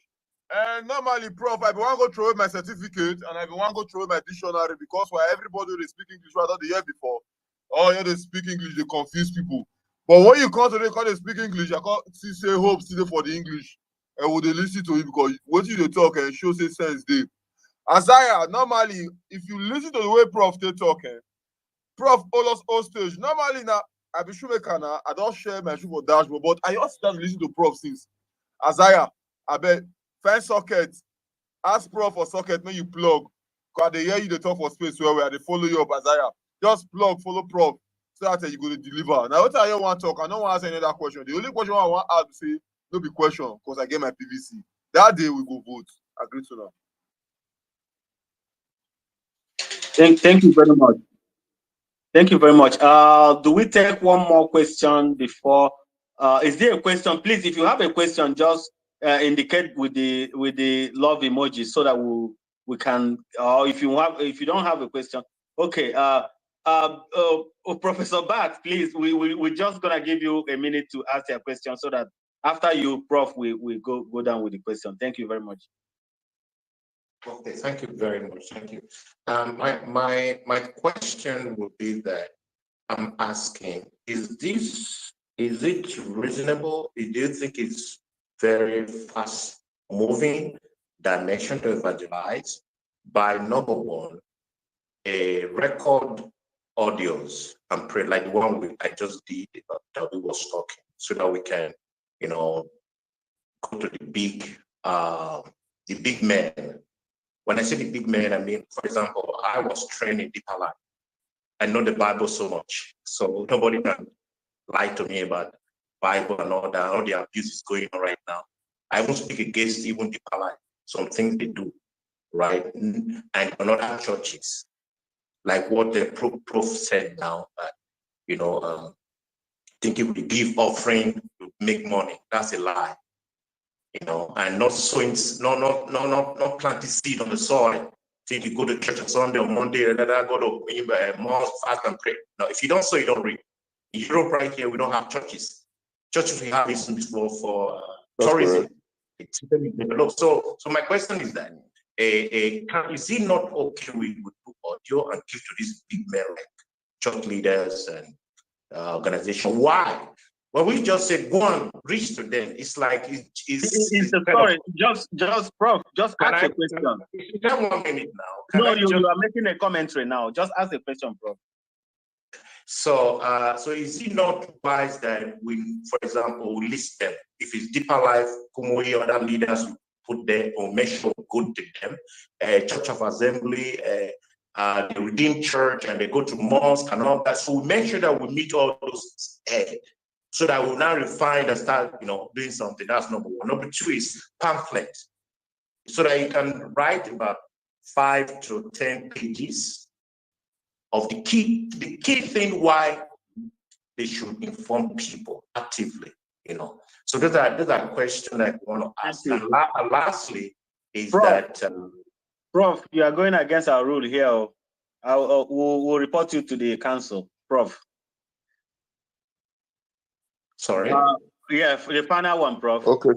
The final one. And then we go to Manny. Manny is a lady. She wants to ask a question. After Manny, then Professor Chris, my godfather, will continue to do justice to those questions.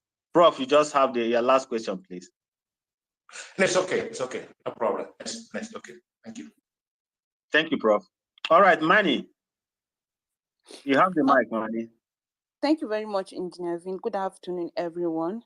Prof, it's a privilege for me to speak today while you're on this space. Seriously, I've been longing to have you speak on a space where I'm there, and I'm very glad that you're here today. My question goes like this. You said we should tell one to tell another about Peter Obi, in which we've been doing that. And to be frank, we've been going to churches and so on here in Plateau State, because I'm from Plateau.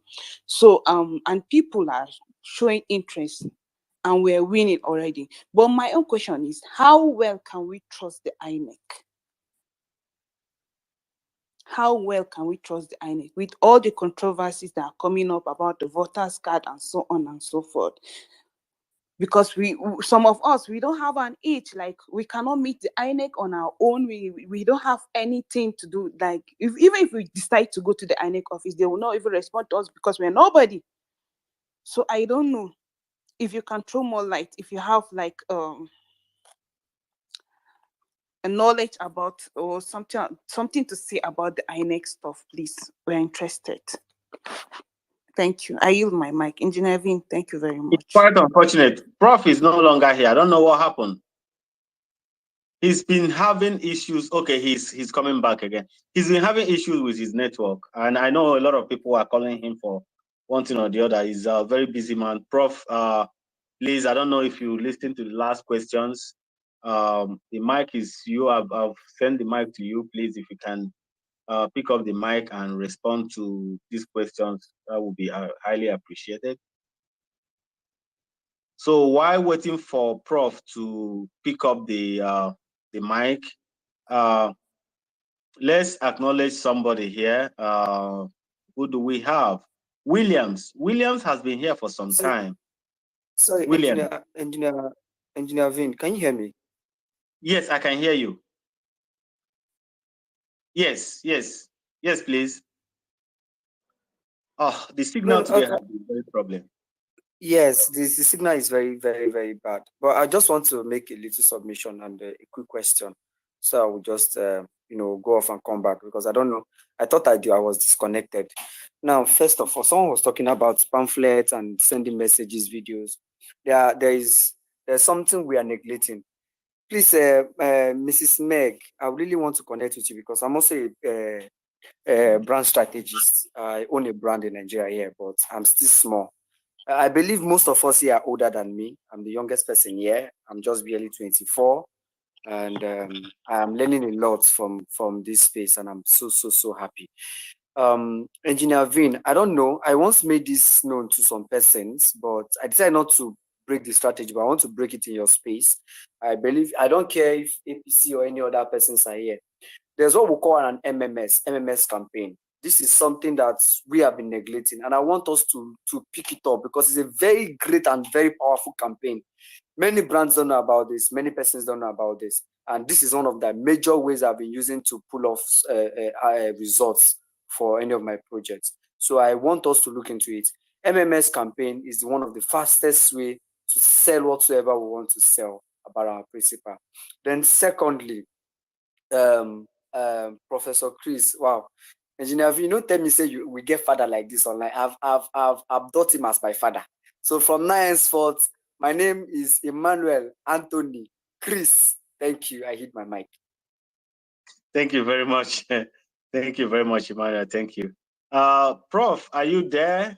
A lot of people, we are waiting for you, Prof. Please, whatever it is that is holding your network, we destroy it. Isaiah, can't you say a prayer to destroy whatever it is that is holding Prof's network? Let's have William. William, please. I decree the network of Prof stable. Amen. Amen. Williams, are you there? Williams, if you are not there, let's have Prince for Good Covenant. Prince for Good Covenant. Wow. Let's hear, I think, Hello? then Emmy, strong Yes. Emmy, first your opening speech and then pay our. Sorry, Isaiah, sorry. Let's have Prince, please. I think you have the mic now. Yeah, After that, you can go over to Strong Emmy. yeah, thank you, Engineer Vinuti. Thank you, Bro Isaiah, and our guest, Prof. Chris Mustafa. It's a pleasure to have you on there. I've actually been on this, the third space I've encountered you, so I'm blessed to be here again today, and I've been listening keenly, and quite a refreshing episode yet again.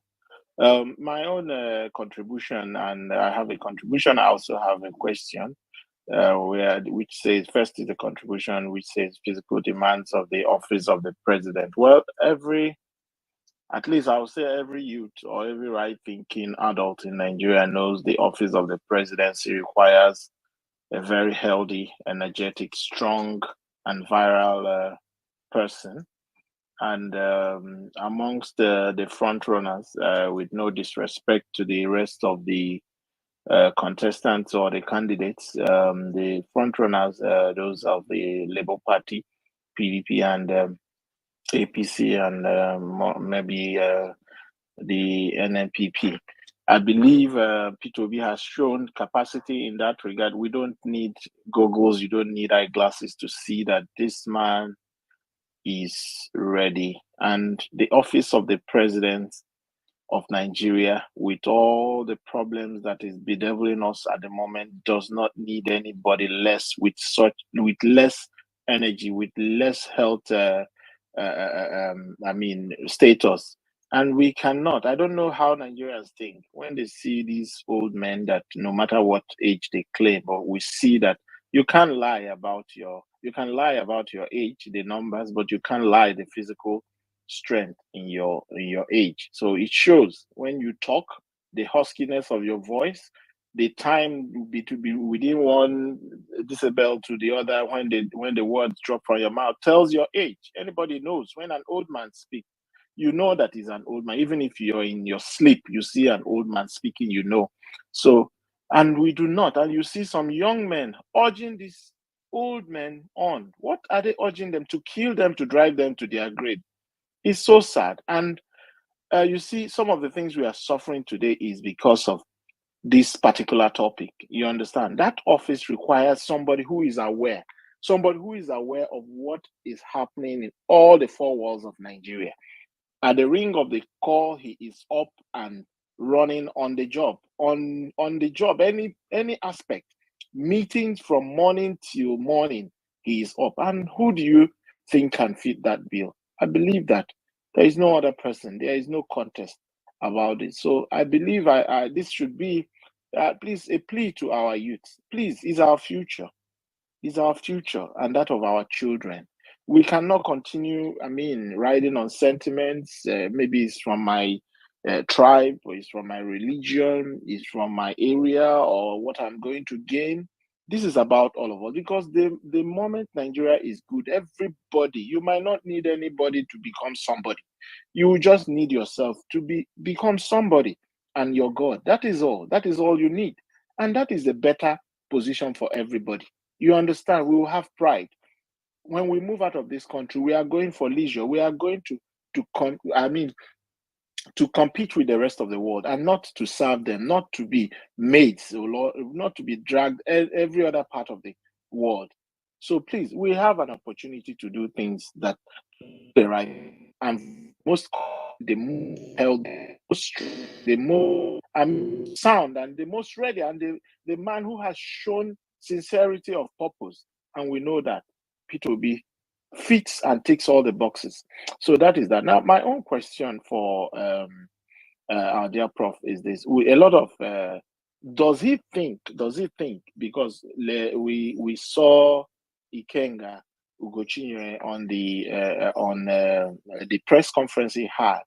Do you think there is a truth to what, because I believe that Ugochinyere has done it several times. Remember, there was a time he raised the alarm concerning Onoge, and within 3 months of Onoge that alarm, Onoge was removed. Onoge was removed before our very own eye. But a lot of people said, no, there is no way the CJN of a country, how can you trample with an autonomous arm of the government? How can you do that? But you see these dark horses, the foxes and the evil men, they came around him, and they came with different obnoxious and crazy court cases against him. Before you knew it, everything, Onege is gone and his history. So we cannot take it for granted. So I would like you to please help us out. Is there a glimmer of hope that what Ugo Chinyere has just blown the whistle now will not happen? Thank you. Thank you very much. Unfortunately, Prof has been having issues. I was trying to reach out to him through WhatsApp and other means through which we communicate. He hasn't been responding so far. He's a very busy man, and we hope to bring Prof back to PO Times Square sometime. If we finally lose him this time around, we'll bring him back, and also we'll bring somebody else back whom we're reaching out to, Kenneth Okonkwo. Reaching out to him. Nice. We'll bring him to Thank you. Times Square. I will discuss with my partner here to know when it will be convenient for him. I would like to have Professor Chris and Kenneth Okonkwo here simultaneously, so we can have a very good discussion. But for the time being, he's not here to answer this question. Strong Amy, please make your opening statement, and let's keep this going. Thank you very much. Isaiah, you dropped. What happened? Thank you, Engineer Vin, and thank you, Professor Chris, Professor Bob. Thank you, William, everybody on the space. Thank you, Meg. I think it's an honor to co-host this very high, I will say, assembly. Thank you for giving me the mic, even though I came in late. I was a little busy, but I'm here. I'm enjoying the whole discussion, and let's get it rolling. God bless you. Thank you. Thank you very much, Strong Amy. Mr. William, we tried to give you the mic. I don't know what's going on. Mr. William, are you brother, there? I am here. I'm here. Okay, please, you have the mic. Thank you very much for the patience. I am actually enjoying you guys' conversation, and I'm enjoying all that Prof have said. It's very interesting. I thank you for all the great job you guys are doing out there. I am here in Germany. I'm doing my own little part as much as I can, and I hope come 2023, we'll get P2B at the Aso Rock, I appreciate all you guys are doing. Actually, I was going to engage Prof. What is his thought on all these Nigerians, so-called our academians and professors, going to collect all this medal of honors with the president, celebrating with him. This president that has teared Nigeria apart, put us back 30 years. I've been so bitter seeing those whom we look up to, professors that are actually have schools, universities on strike in Nigeria for 7 months now, going to celebrate. They're collecting medals of honors. I don't know what kind of honor. It's sad. It's mind-boggling. It's impunity to the highest end. I grew up in America. I saw what Donald Trump was doing with the Black Lives Movement and those who were taking a kneel. And these players, when they were invited, when they win the champion, the senator, they voluntarily disregard the president. They could not go to the White House to celebrate. They say, fuck no. But here in Nigeria, even somebody like Ngozi Okonjo-Iweala, who knows what this Buhari administration has done to Nigeria, she went out there to collect a Medal of Honor. It's sad. It's secret. I don't know where is the integrity in Nigerian people, honestly. I was going to engage Prof to get his thought on that, but unfortunately, it's no longer here because of the network. Thanks, guys. I appreciate what you guys are doing, but I'm really serious. This is really crazy. Professors who have been on strike in universities in Nigeria. Kids are sitting down at home. What kind of a country are we building? It pains me. I know this is not a space for that, but I just wanted to vent this out. I tried venting, but nobody's really hearing me. Thank you, guys. Thanks again for giving me the mic. I appreciate what you guys are doing. And like I said, we're doing everything we're going to have to become 2023. The Almighty God will defeat these cabals for us. He will fight the battle for us and put him there to change Nigeria, because some of us are tired. We want to go back home, but we don't have a country right now. Appreciate it. Thank you, Bill. Thank you very much for what you do in Germany. Please stay safe and do not lose hope in Nigeria. Please do not lose hope. Finally, I think we have Prof here. We have Prof. Don't go anywhere, Will. I have issues there, and I left, and I'm Will. So I Will, don't go anywhere. We have Prof back. Prof is here. Okay. He's here to answer the questions. Prof, please, you can continue from where you left off. Thank you very much. Welcome back. My pleasure to be back. I got the questions from the lady. There's another lady that asked the question when my network. Yes, Manny, if you can ask that question again. In fact, Prof, Manny came to me one time on the space. He was asking me if I know you, but the way she described you as someone who was in the House of Rep, I know Prof wasn't in the House of Rep. Prof was running for president. So I said, no, I don't know anybody by that name. So when he saw you today, he said, oh, you know this man? I'm like, yeah, I know him. And she was like, but he was the man I told you before. I'm like, but you misdescribed him. He's not in, he's never in the House. No. So Manny is a very big fan of you. Okay. Manny is a very big fan of you. Manny, please, you can come back to ask question before, since the Prof is back here. He couldn't get your question before you left. Manny, go ahead. Okay, Prof. My question goes like this. I was like, what's the hope of an ordinary Nigerian on the INEC? Like for the 2020 on the 2023 election, because we are actually scared of INEC. We don't know whether they would be free, they would deliver well, because we're scared we're scared of them not being manipulated by the opposition parties. Okay, I think that about 3 of the questions devolved around INEC. But let me start with the one about somebody talked about crowdfunding. I think it was Meg, and then she summed it up in the course of the question. She even answered the question, because see, when you're funded by big money bags, when you're funded by political interests, when you spend your own money to fund elections, the tendency is for those who are funding you to want to recoup their money. The tendency is for you to want to get back your money. Please, can you hear me?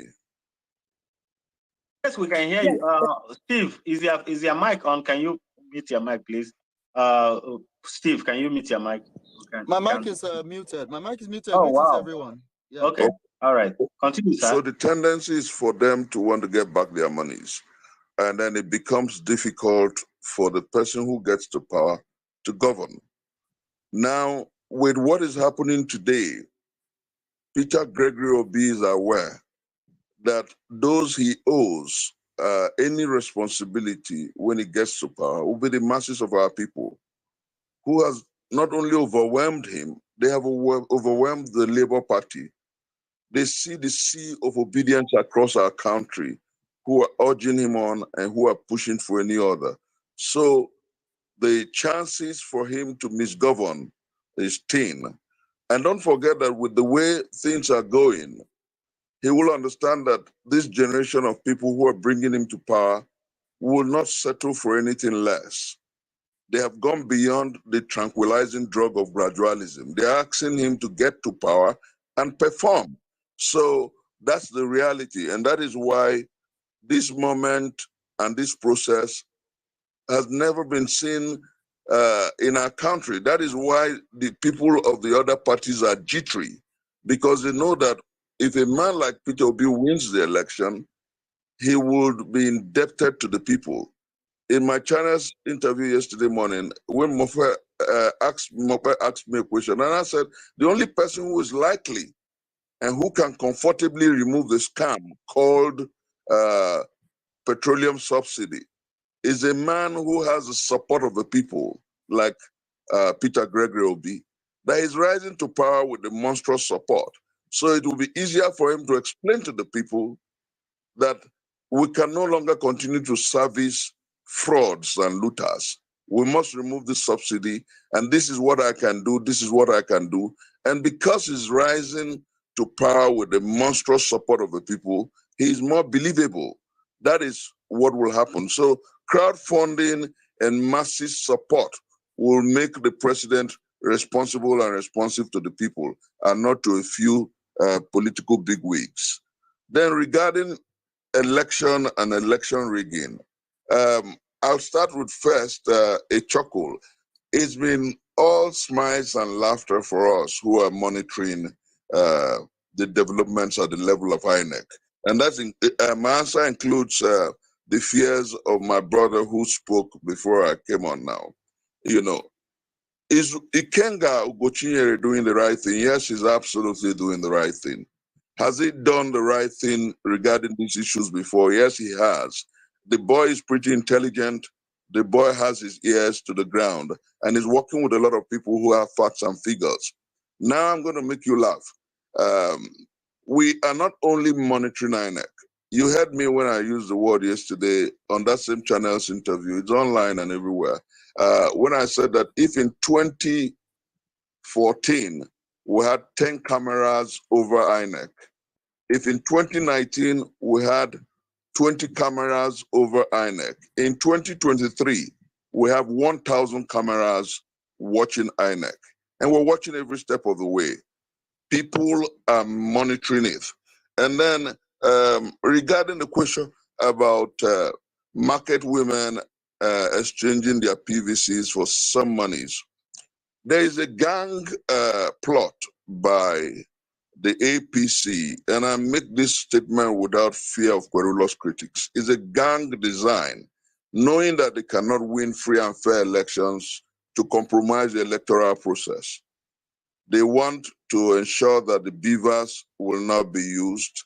They want to ensure that they subvert the electoral process. So if they are able to take away as many cards from unsuspecting electorates, then they will be able to manipulate the elections by having people vote on their behalf come 2023. That is supposing the beavers machine is not used. But let me tell you the truth. At very high quarters, including security agencies, there is a positioning, even that's why they are pushing for subterraneanly for the removal of Mahmoud Yakubu. Mahmoud Yakubu knows that he cannot rig 2023 elections because, interestingly, Peter Gregory Obi and you guys in the international community are not sleeping. There's a lot you guys have done. Maybe some of you do not know. There is an unwritten pact between the Americans here, the United USAI, USAID, United States Embassy, the European Union, and several other agencies. And you're going to see the come in fruition in the month of November or December, where they will have every candidate sign a pact, and INEC sign a pact. And what is the extent of it? That should anybody be involved in rigging the 2023 election, all their families and relations, anyone they can connect that has a visa, that visa will be revoked and the person will be here to face the law. So there is so much that has been done at that level, and Mahmoud knows it. Mahmoud doesn't want him to be declared a pariah or him to be declared wanted anywhere he goes to. These are part of the efforts. We're an intellectual born and prone campaign.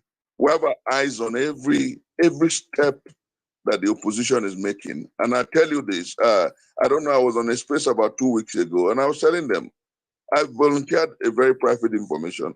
That day, the principal staff officer to the IG of police and somebody from INEC, a consultant at the top level, just left me, and I told them that the level at which people within government and circles are volunteering information will amaze you.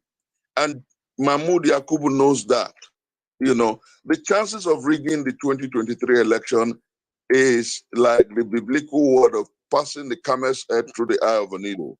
It's going to be very difficult for them, and they know it. That's why I said that if we continue to do what we're doing, by God's grace, December, the likes of Atiku will stop spending money because it will be obvious that P2B will win. By December, it will be obvious that Tinubu will address his supporters and say, I want to go and face my health, because it's obvious that P2B will win.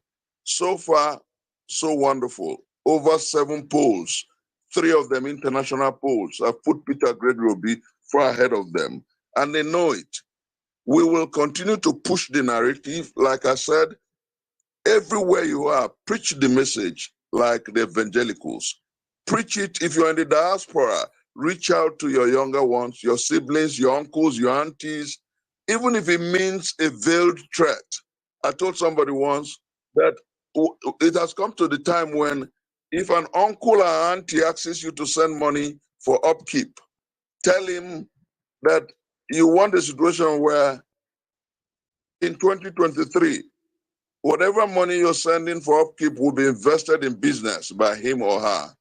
Because if a Gregory Obi emerges, then things will work. And instead of begging you for money every month, they'll be able to invest whatever you send for upkeep. Preach P2B as the way out of the morass. When we continue to do that, the message will increase, the crowd of the obedience will quadruple, and then it becomes very difficult for these people to do what they're trying to do. Now, let me make you also laugh. There was an encounter Chief Obafemi Awolowo and his party of blessed memory had when he was confronted about the effort of the MPN to rig elections in the in the southwest states then. You know the answer I give to them? If the UPN people are big enough on the streets, no electoral umpire will have the courage to rig the election against us, because he knows that if us, they will burn the person and his family. That's what I always said then. This was around 1979. And you know what they had to do? They left those states for them. It was in 1984 that they tried to compromise the processes. And that obviously led to the end of the Second Republic, when the Buhari coup came and they accused the electoral process of having been extremely corrupt. What am I trying to say? The person who is coming to your state as an electoral umpire, now human being now, we get blood for his system. If he sees the masses of our people rooting for one candidate, now I ain't go tell people when bring Ghana must go and bags of money to him to tell them this money cannot buy life. You remember that was what one of the words Robert Nestor Marley of blessed memory left with his son when he was dying. It is famed that that was the last word he said to his son, that money can't buy life. They know, every one of us knows. Steve Jobs said that when he was dying, the founder of the Oracle. He said, if money could buy life, if money could buy, can you hear me please? Yeah, Oracle. If money could buy life, then so many people would get away with murder.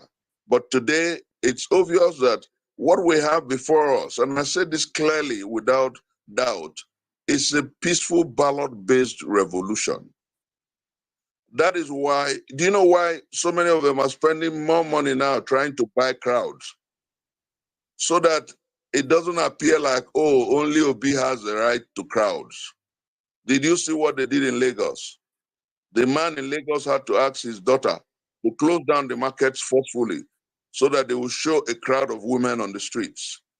Then he went further to ask the Agberos, the NURTW, his hitman MC Olomo, to get people out on the streets so that they would show some crowd. You know, and then somebody asked a very important question. Are you running for president of Lagos? If you're not running, then show us the kind of movement that Obi has shown. They have no answer to that. So if we continue to do what we're doing, compatriots, if we continue to do what we're doing, brothers and sisters, by December, this election would have been called a finished race. because the message would have filtered in to the crannies and the nooks and crannies of our countries, to the cities, everywhere, the churches and the mosques. And you know what? There's a narrative that is exciting across the streets today. In northern Nigeria, our brothers there are beginning to lay a major Quranic truth. The Quran, Holy Quran, says that it is better to give power to an infidel than to give power to a desperate person, even if he's a Muslim. And so they're all using the Milocon phraseology to convince them that this man is not just a Muslim, he's desperate for power. And the Holy Quran abhors that. So their narratives, it was Professor Bad that said something about flyers and leaflets. Yes, we must continue to do that, and we should do a lot of that, translate them to local languages and various languages and put them out on the streets. You know, I believe that if we continue to do that and reach out as much as we can, we will be able to prevent those who think that they can rig the election. I don't know whether you have stumbled on one of the quotes I made, that nobody goes into a volcano to swim in the lava. It will burn you to ashes. It is becoming increasingly real. The man who talked about the coalition of United Nigerian political parties, that Ikenga speaks for. You were very correct. Their plans, really plans, and they're hatching it through the renegade governor, the Supreme Court governor of Imo State. Unfortunately, he has been overwhelmed, and that is why, up to today, one of the INEC staff who revealed that information, they got him arrested by the DSS on trumped-up charges. But it's going to come out today or tomorrow. The truth is that we're not just campaigning, we're monitoring every process. And then you know the beautiful thing in this our race.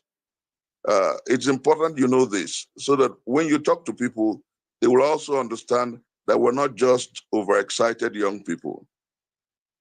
Never in the history of our country has all the former heads of states have been united in saying, oh, we messed up Nigeria, but now we have an opportunity to redeem our past. That's the message. You know, Ahmed Datia, vice president, said something very close to that. That for the first time, he has been called on by almost every past president, Jonathan, Babangida, Absalam Abubakar, Obasanjo, Gowon. They're all saying that if this is the opportunity we have to help fix Nigeria, and when we die in peace, let's use that. So they are also reaching out to the security services. They all have their boys in the army. And let me tell you, so many of them have been reaching out to us and telling us that we will protect the election, and the man who has worked enough to win will win. That was why when, of course, Buhari doesn't want a situation where his children overseas or those who are here, their visas will be cancelled and all that.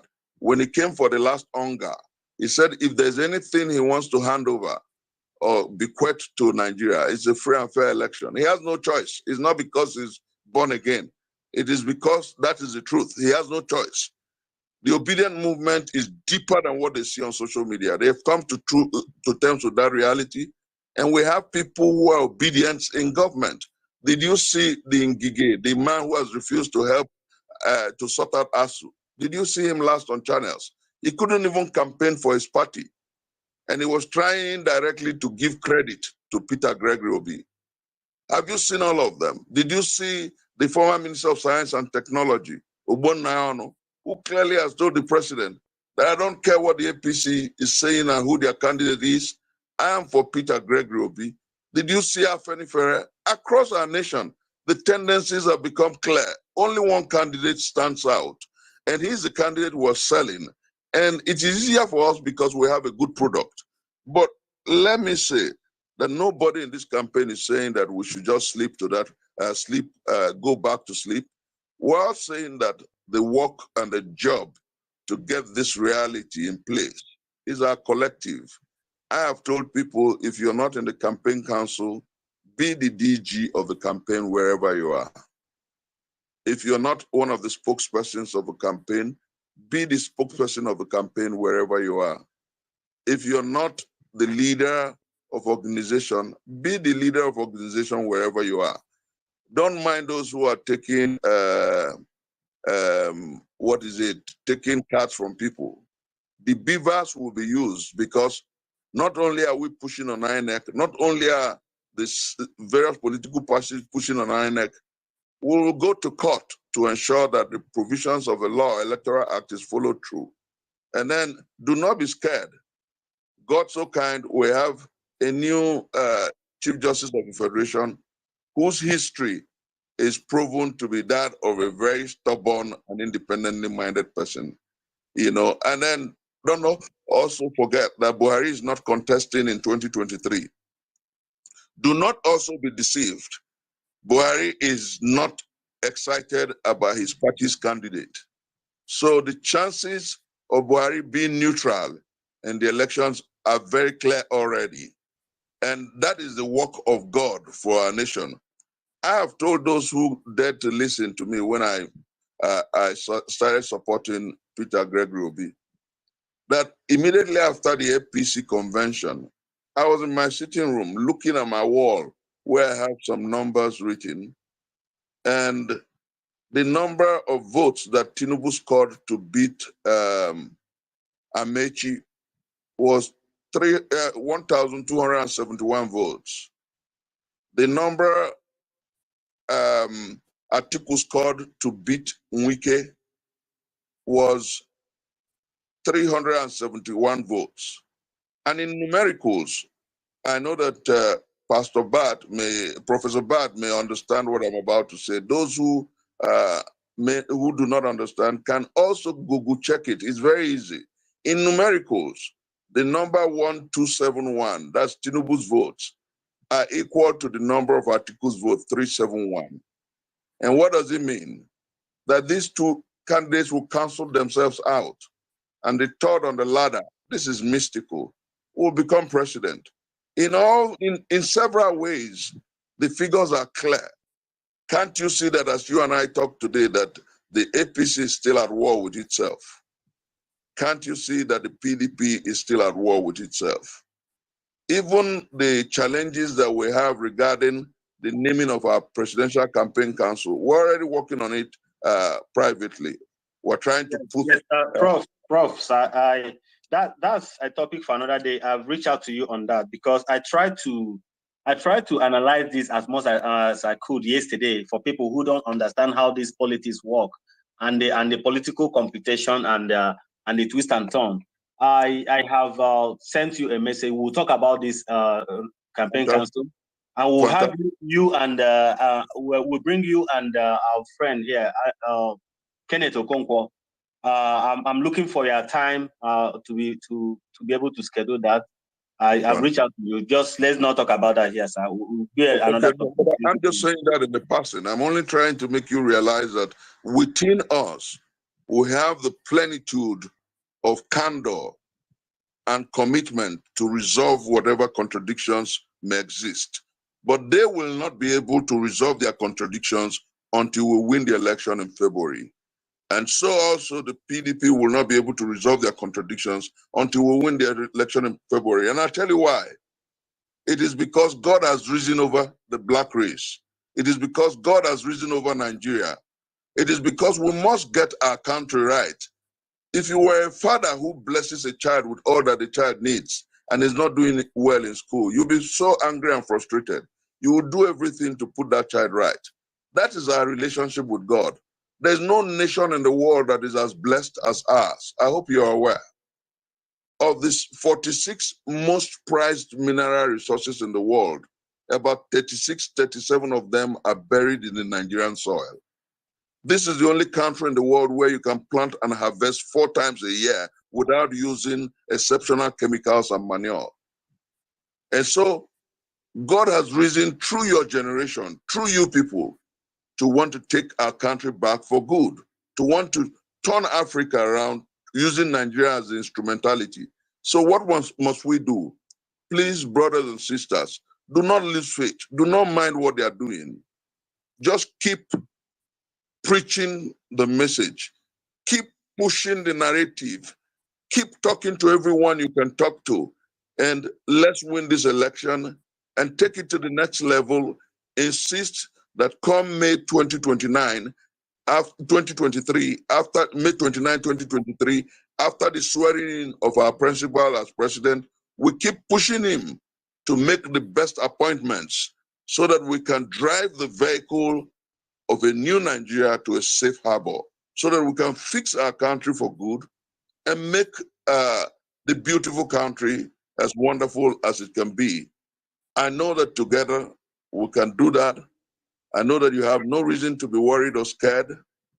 All we just do is to keep the work going. You know, faith without work is dead. So let's keep the work going. I will yield the mic and then I'll leave in 10 minutes. Okay, God bless thank you. you. Before you leave, we have my friend here, my co-host for today, in the person of Steve Osamage. Steve Osamage is the convener, Save Nigerian Group, and he was the guy that championed the New York City Independent Day rally. I was there with him. He's a very passionate Nigerian, and he's back again to. I think he have his hands up. He want to ask some questions. Steve, please. Thank you very much, Engineer Vincent. Prof, I heard a lot about you, and you've been here. Listening to you just kind of tells us how much a privilege to be in the same space with you to glean from. My pleasure. Yeah. So I just wanted to quickly, two things kind of bother me in this movement. Number one is the Nigerians that are still the Emilocons and the Mekano boys, besides the one that are coerced. When I live in New York City and I see the maladministration of Nigeria. I haven't grown there, went to University of Nigeria, worked for some years before moving over. Looking at the difference in the failed state that Nigeria is, and seeing eligible young people with their senses still carrying the placard of a allegedly very sick old man, knowing that this country has Peter Obi and what he offers. How do we justify the thousands of people who are not coerced? I agree there are some coerced. Well, yet you see, I mean in Lagos particularly, what is wrong with the Nigerian youth in our psyche? Is it a Stockholm syndrome? How do they justify comparing the candidature of Obi and Tinubu and Atiku? If I had a company, I would hire Obi every day of the week. It's not even a competition. I don't understand how they justify why they still are in that camp. I cannot make sense of it. Number two, maybe I'll allow you to address this quickly, then I'll give my second question. No, let me say this. Sorry, sir. Go ahead, because he is leaving in 10 minutes time, so he can be able to answer them at once. Okay. Steve. Yeah, let me quickly tag on because of Prof's time. Hopefully we'll get you back, sir. Really appreciate your being here, sir. I wanted to also ask on the PVC part. There is this fear that when you go to INEC offices, our people are not going to collect their PVC. It's just there. Maybe they want to wait until the last minute. So one question is, what's wrong with the psyche of the youths that are still in Miloko and Makano? What is also wrong with our people not willing to go get their PVC? We preach it all the time in our spaces we hold daily. People are not physically going to get it. I don't really know what. Here in the United States, like everybody is proud to be a voter. Like in Nigeria, on election day, people will be doing cruise, watching, playing street football, going to watch Channels TV on Twitter who is winning, instead of being at the ballot box. Like, how do we get our people? I know it's getting better, but we need more of the youth. Even if you don't have PVC, volunteer for INEC. Like, we need to win this election, and we have to. And in my opinion, this is the last best chance to save Nigeria. Thank you, Prof. I agree completely that this is our greatest opportunity to redemption, our greatest cost to a new Nigeria. Now, let me say that you will always have people who are victims, who are held by certain tendencies. The Stockholm Syndrome is one. Some who are blinded by religion, some who are blinded by ethnicity.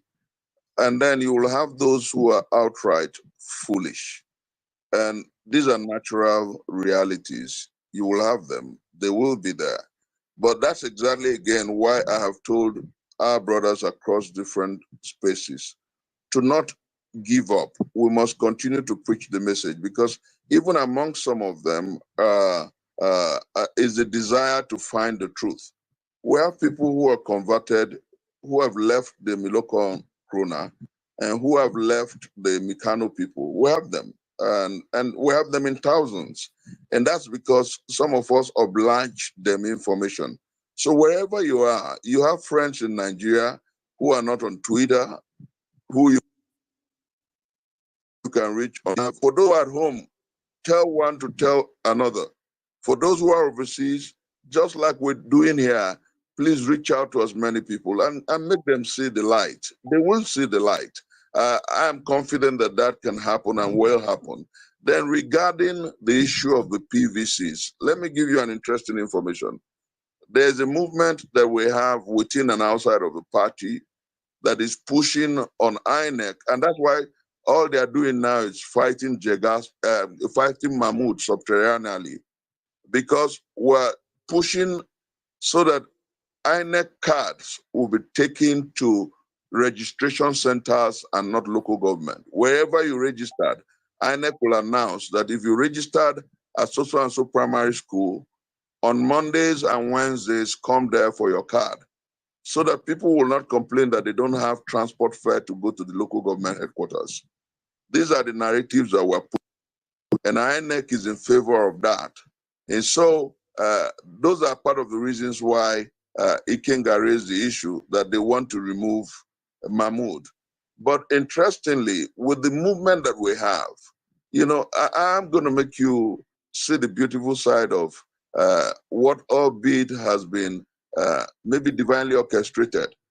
The obedient movement started holding solidarity rallies before September 28.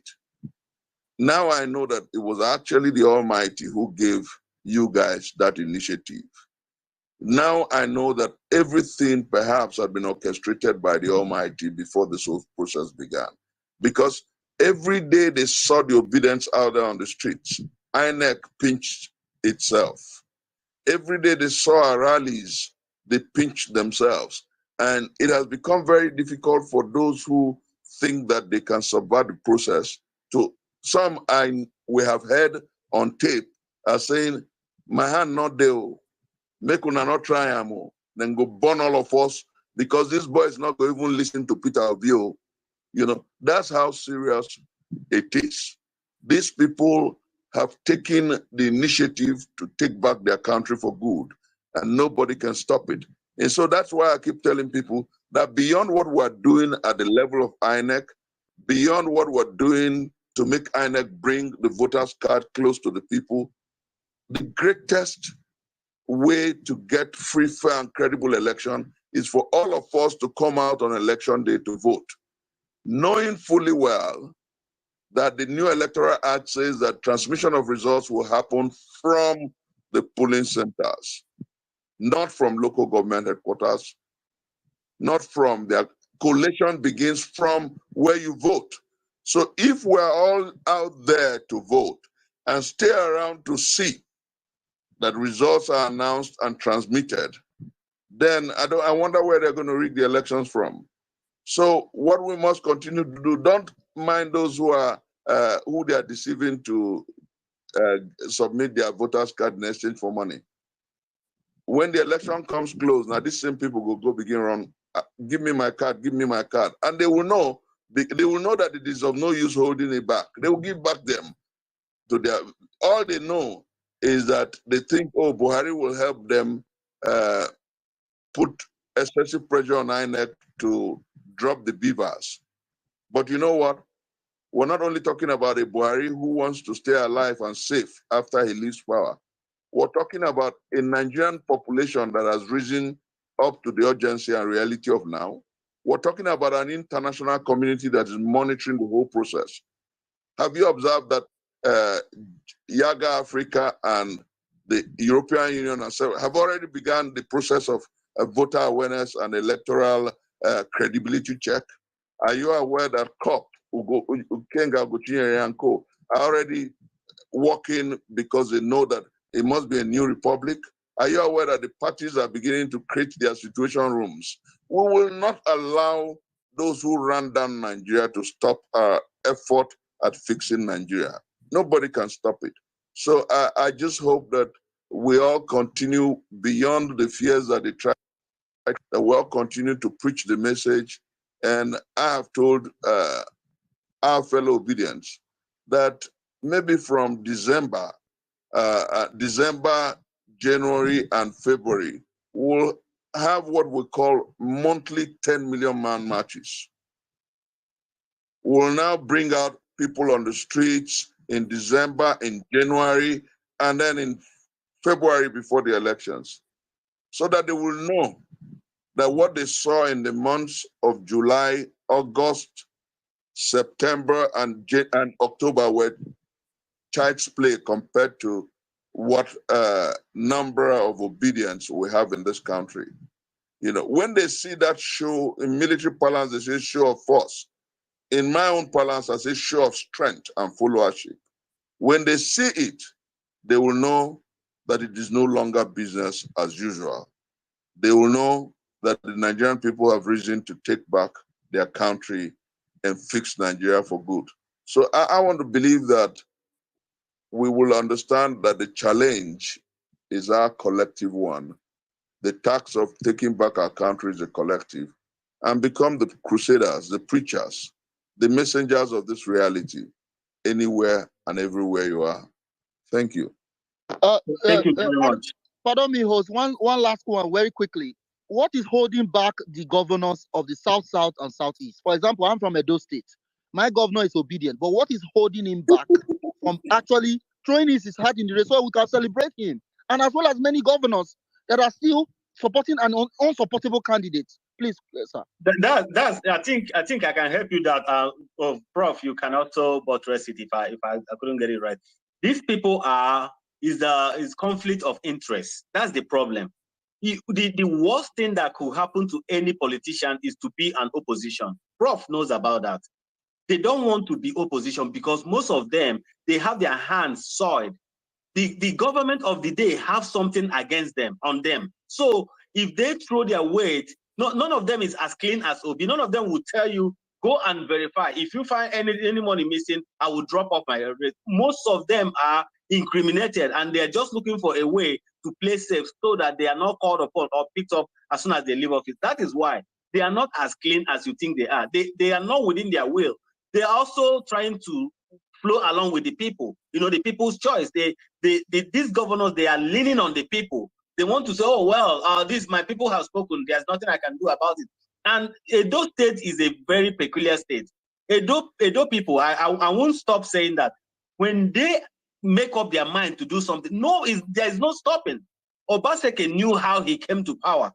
It was as a result of stopping Oshomole from becoming a political godfather that Edo people brought a man under APC within 3 months and made him a governor. So Obaseki knew also that Edo people can remove him as well and make another person a governor. So he's trading a very tiny needle here, but most of them have their hands soiled already. That's why they cannot come out openly. Prof, you may have a better answer to this, sir. No, I think between your address of the issues, a lot of truth. But if you notice, because I try to be very empirical here, if you notice that in the release of the Presidential Campaign Council, the interim, because there are a lot of follow-ups that will come, the column for Edo State was vacant. The column for River State was vacant. Mm-hmm. That speaks to a lot of issues. There are a lot of governors behind the scene also who are obedient in closet. Now, that's why I keep telling people that the greatest answer to these questions is to continue to preach the message wherever we are. They are human beings. They are actually looking at the political equation every day. They want to understand whether we are able and whether we can sustain this pressure. And then if we can't sustain this pressure, they will dive into the swim with us. Some of them are supporting the various marches in different ways. Some of them are siding with the party, and they are willing to settle with their own party whilst watching. So I have told people that we're the ones who will make it easy for Nwike to declare tomorrow for Labour Party. We're the ones who will make it easy for Obaseki to declare for Labour Party. We're the ones who will make it easy for Makinde, for Otom and Co. to declare for Labour Party. You remember when Otom said that if he had the powers, he would have asked the other candidates to withdraw for Peter Obi? You know, these are realities that we have on our hands. So I am patient with them. But what is important is for all obedience to continue. If you're tweeting, tweet more. If you're calling people at home, call people more. If you're preaching the message anywhere, preach more. If you're talking to your pastors at home, talk to them more. When this message spreads like a wildfire, and all they hear, like Obaseki owned up the other time, he said everywhere in our homes, everywhere you hear them say, obedient, I'm obedient, I'm obedient, I'm obedient. It's a movement sweeping through our land. When they hear it more than they imagined it would possible, they will declare for the Labour Party and I support our candidate profusely. Then another last, very important point I want to make is so that you know how strong this is. Before this whole process got deeper, this is an encounter between me, Shegu Arinze, and the man who gave us the campaign headquarters, Mr. Simon, who is from Kogi State. I'll give you an instance. We're discussing how this movement became so strong and such that he was ready to give his massive complex to the campaign free of charge and was already doing renovation at his own personal cost. And you know what he told me? He said to me that he woke up one morning and his son came to him. I'm telling you this because so that you know that if you preach this message more and reach out more, to my brother who talked about his concern about young boys and young girls who are still talking about the Abado Krona bat. If we continue to preach and they go to the beer parlor and they see a man they respect and say, oh, I'm obedient, they will ask questions. If they go everywhere, it's like the evangelicals will do. It's like what my mentor, Martin Luther King Jr. of blessed memory did, preaching from the pulpit of his Ebenezer Baptist Church in Atlanta, Georgia, across Memphis, across the states of the United States of America, which has made him, even in death, one of the greatest human beings of all times. We have to take this mission as though our lives depend on it. Preach this message, preach it, and you will see how far it will go. It will make them easy. You know, you heard the Ohanese when they said about 18 governors. That is not a lie. It wasn't speculatory. There are a lot of governors who are privately and secretly obedient. But we can make it a lot easier for them before this runs out to come join us. Dominate every space. Your Facebook, Twitter, Instagram, dominate every space. If we do that, it becomes a lot easier for everyone to come with us and get this journey done. Yeah, back to the story I was going to tell you, because that he said his son came to him and said, Daddy, please give me 3,000 naira. I want to go and register to vote. And then he looked at his son and said, why not go to this next door where they're doing? The son said to him, no, Daddy, I want to go to my friend's side around area 2 or so. And then around zone 2 or so. And then he said, why will you go to zone 2? He said, I want to register along with my friends. And then on the eve of the election, we will go and stay together in my friend's house. He said, how many of you? He said, Daddy, don't bother about the number.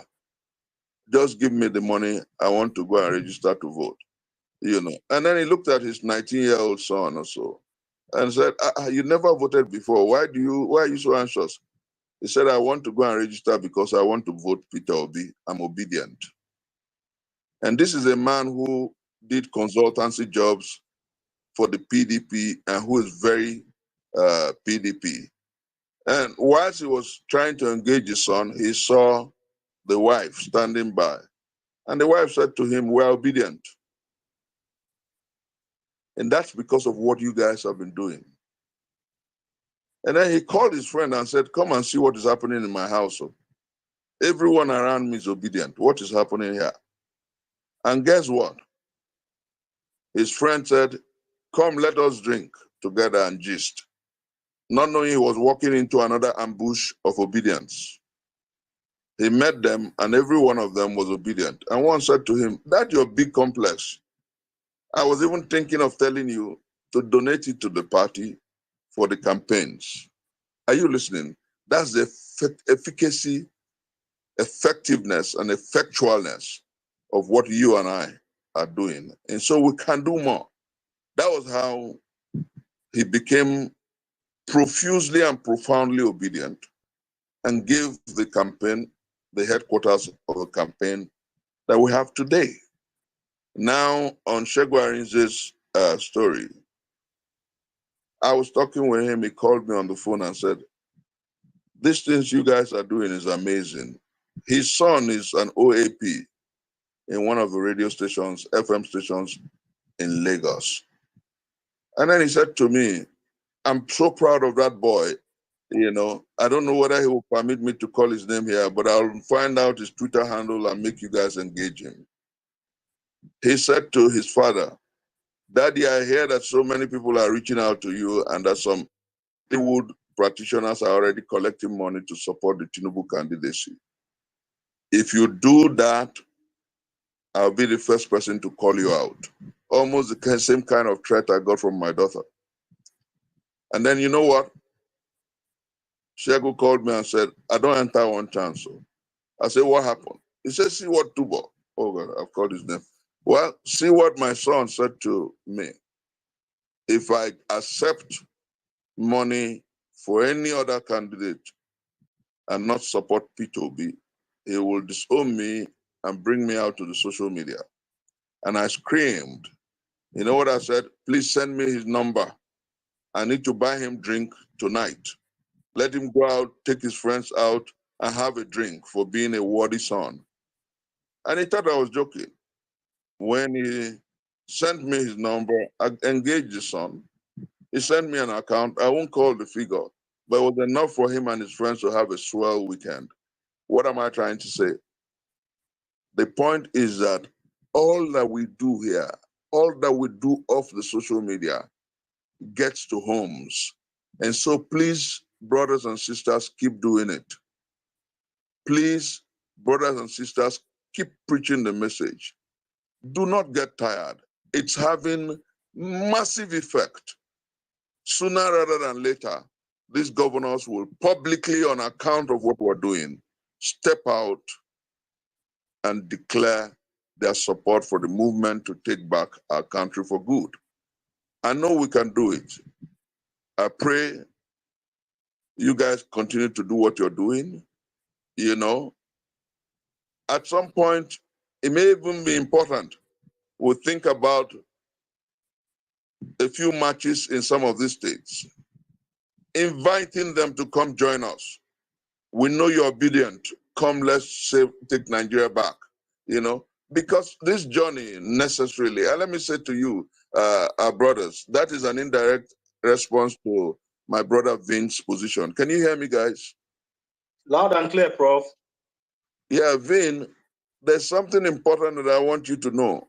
In a redemptive cause, I know Professor Bart will also know this. So many of you will know it. In a redemptive journey, in a redemptive cause, we're not necessarily interested in who is a saint or a sinner. If we're interested in a saint or a sinner, Jesus the Christ wouldn't have gone to the house of Zacchaeus. If he was interested in a saint or sinner, he wouldn't have met with Nicodemus. And so, in this journey, I do not care what the stories are about Wike and Co. I care about what the stories are about our effort to take back our country. Some people, okay, look at it today.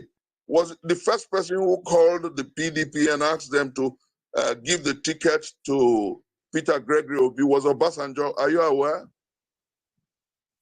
Sure, And when they refused, he was the same person who said, go and get another party. Go and get another party. Obasanjo has spoken with them. Obasanjo went to London to talk with Wike and co. Babangida is talking. Absalam is talking. Jonathan has met with him. I am not interested in the sainthood of anybody. I'm interested in the redemption of our country. Let me give you graphic spiritual details. I just told you about Jesus the Christ, Zacchaeus and and the tax collector. Zacchaeus the tax collector and Nicodemus and co. Remember Prophet Muhammad, peace be unto him, in Arabia. Remember his wife wasn't a believer, but he converted her. She was a lot older, but he made her believe in the truth.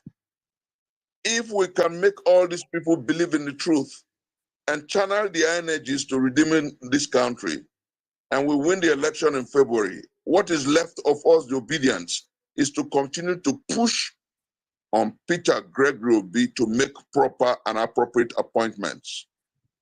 We will tell him that we have won round one with winning the election. We must win round two by ensuring that he puts square pegs in square holes. That's all we need. For now, let's get the job done. Win every soul that we can win to this journey. That is my prayer. That is my appeal. That is my call.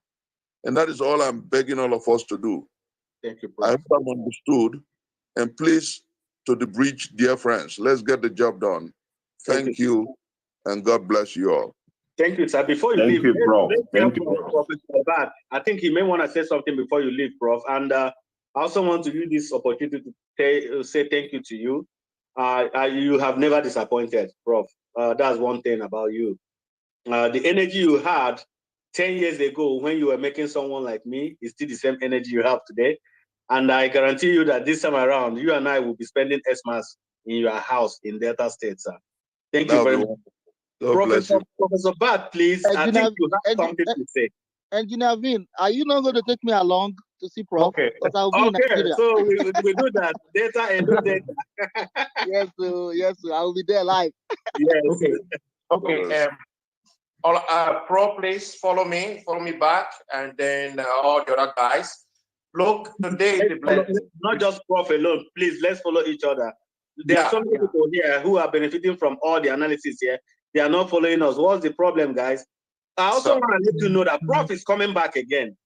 And this time around with another fire and brand. Kenneth Okonkwo. They will be here on PO Times Square, live and direct. I'm going to talk with Prof. I'm talking with him already. When I get his schedule, we will link up with Kenneth Okonkwo. They will be here. We want to talk about this, the campaign council list and what there is. I don't want people to just keep hearing from me and my host and my co-host alone. I want them to hear from other people. I was so happy that Prof touched on the same issue I said yesterday. If we go to River State and pick a candidate there as the campaign council leader, then we have finally thrown Wike open for other people. The same thing is in Edo State. So we have to throw some people on. We have to leave those places for now. These are political computation that most people who are not politicians are not privy to. So we understand this, and I'm glad that Prof has just said that. So Ben, can I exit now? Can I exit now? No, let's hear from Professor Bad before you go. Professor Bad, please.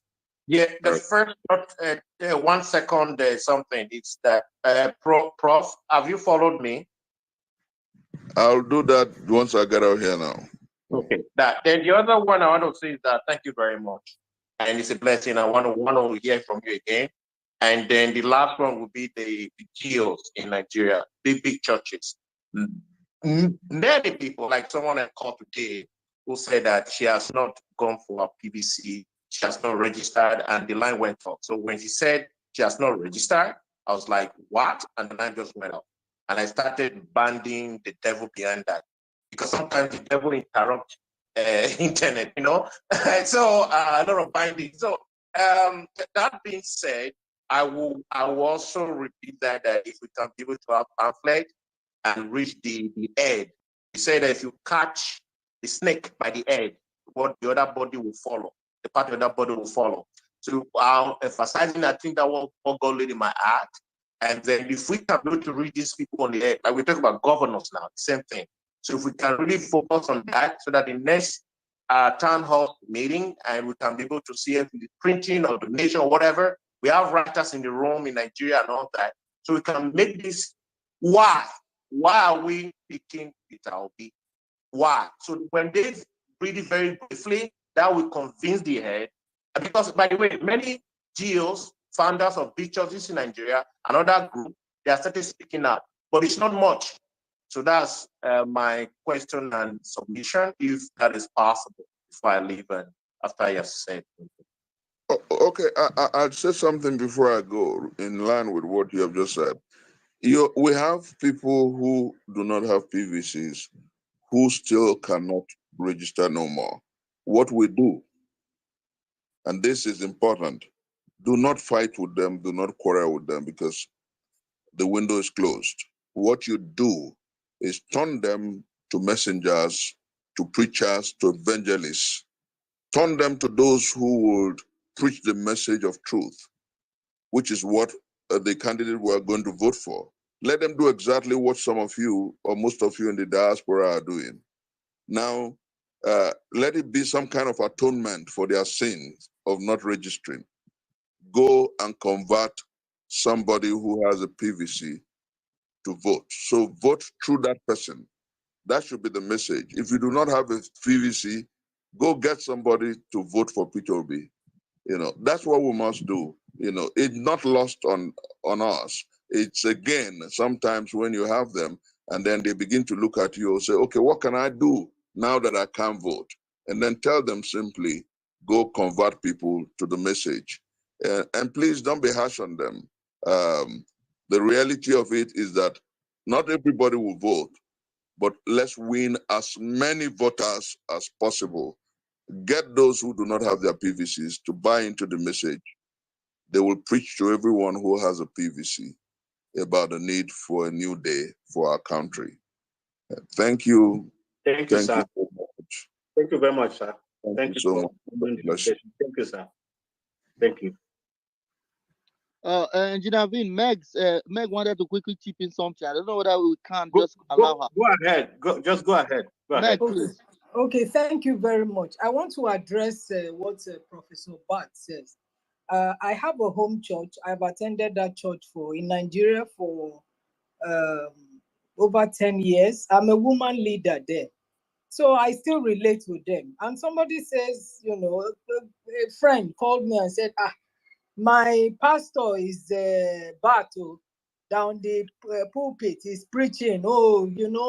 He's a Yoruba pastor. I am not Yoruba. I'm an Ibibio woman. I'm from Akwa Ibom State. And he has caused so much division that a lot of people think he has taken the podium to preach tribalism, to preach, his, how would I call it, his conviction. So I want to address Professor Bat's concern. Everybody here, I do not attend Redeem in the US. I go to a predominantly white church because I'm tired of all Nigerians we take our doctrines abroad. I am sorry. So what I want to say is that if you attend any church, borrow yourself sense. Because I don't know who has settled which pastor. I know my pastor has been settled by Bat, and I am sorry. This is beyond religion. I get sense. Please, when you go to church, take your brains to church. Take your brains to church. There are pastors that are speaking up. There are pastors that have been compromised. And they come and you see the way in which they are going. Please borrow yourself sense. This is your life. Let me tell you, I am into real estate. Your pastors own property. They own properties in the US. They have access to medical facilities in the US. Their kids are schooling abroad. They travel. So borrow yourself sense. Private jet. Private jet. Yes. So borrow yourself sense. If your pastor is not, I'm not saying you see the way he's going. A lot of them are not speaking up. They are saying, no, religion is not my calling. Some of them, their wives are in their church. They can't speak up. They are pastors. So borrow yourself sense. I'm telling you, don't follow any. This has nothing to do with religion. This is your conviction. And I told my pastor and I spoke to. Sorry, Meg.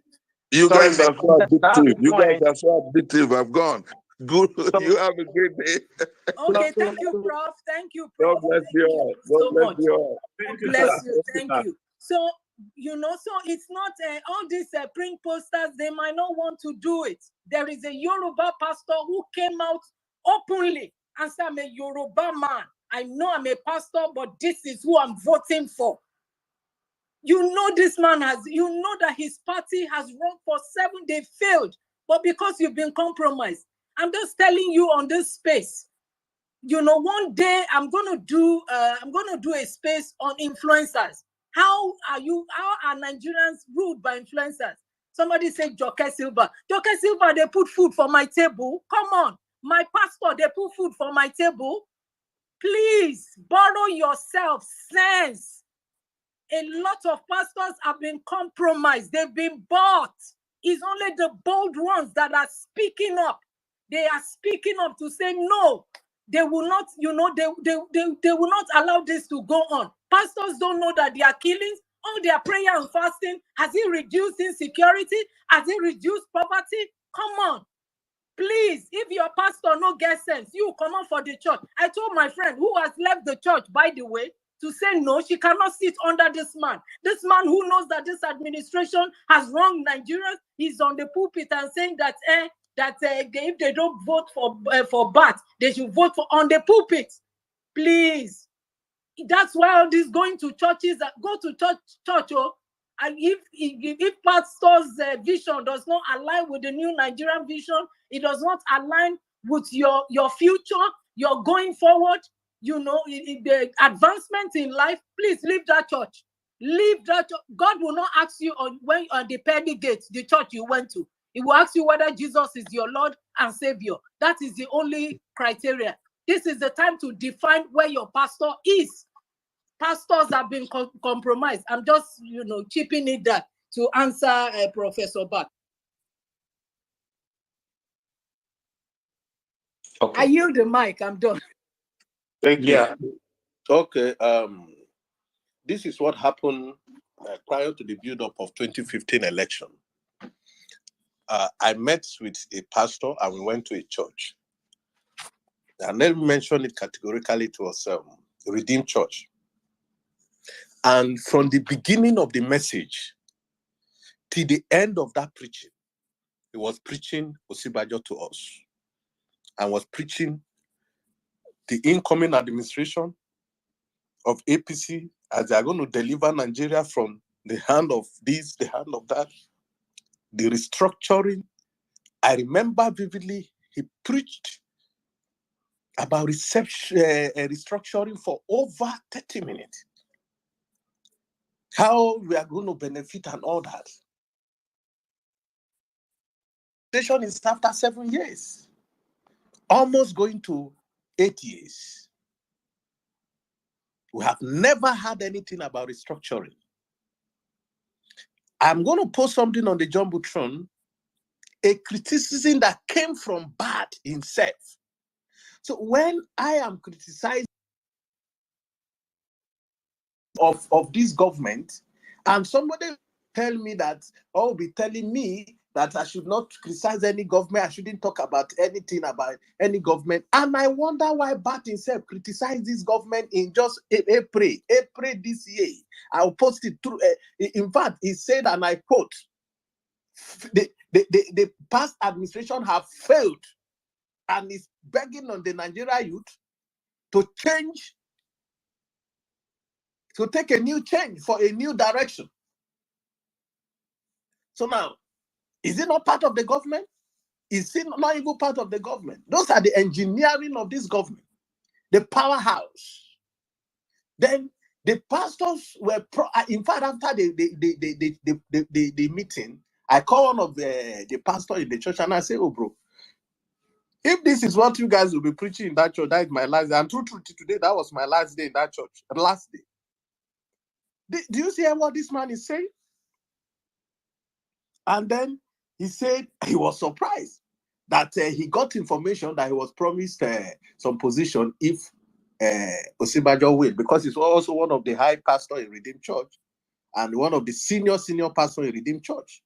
That he was going to be given some position and all that. The next government is going to be our government, where we, the men of God, will be on the front, will be the front runner, will be this. Hey, I know Hausas. I went to school in Sokoto. I was in Sokoto for several years.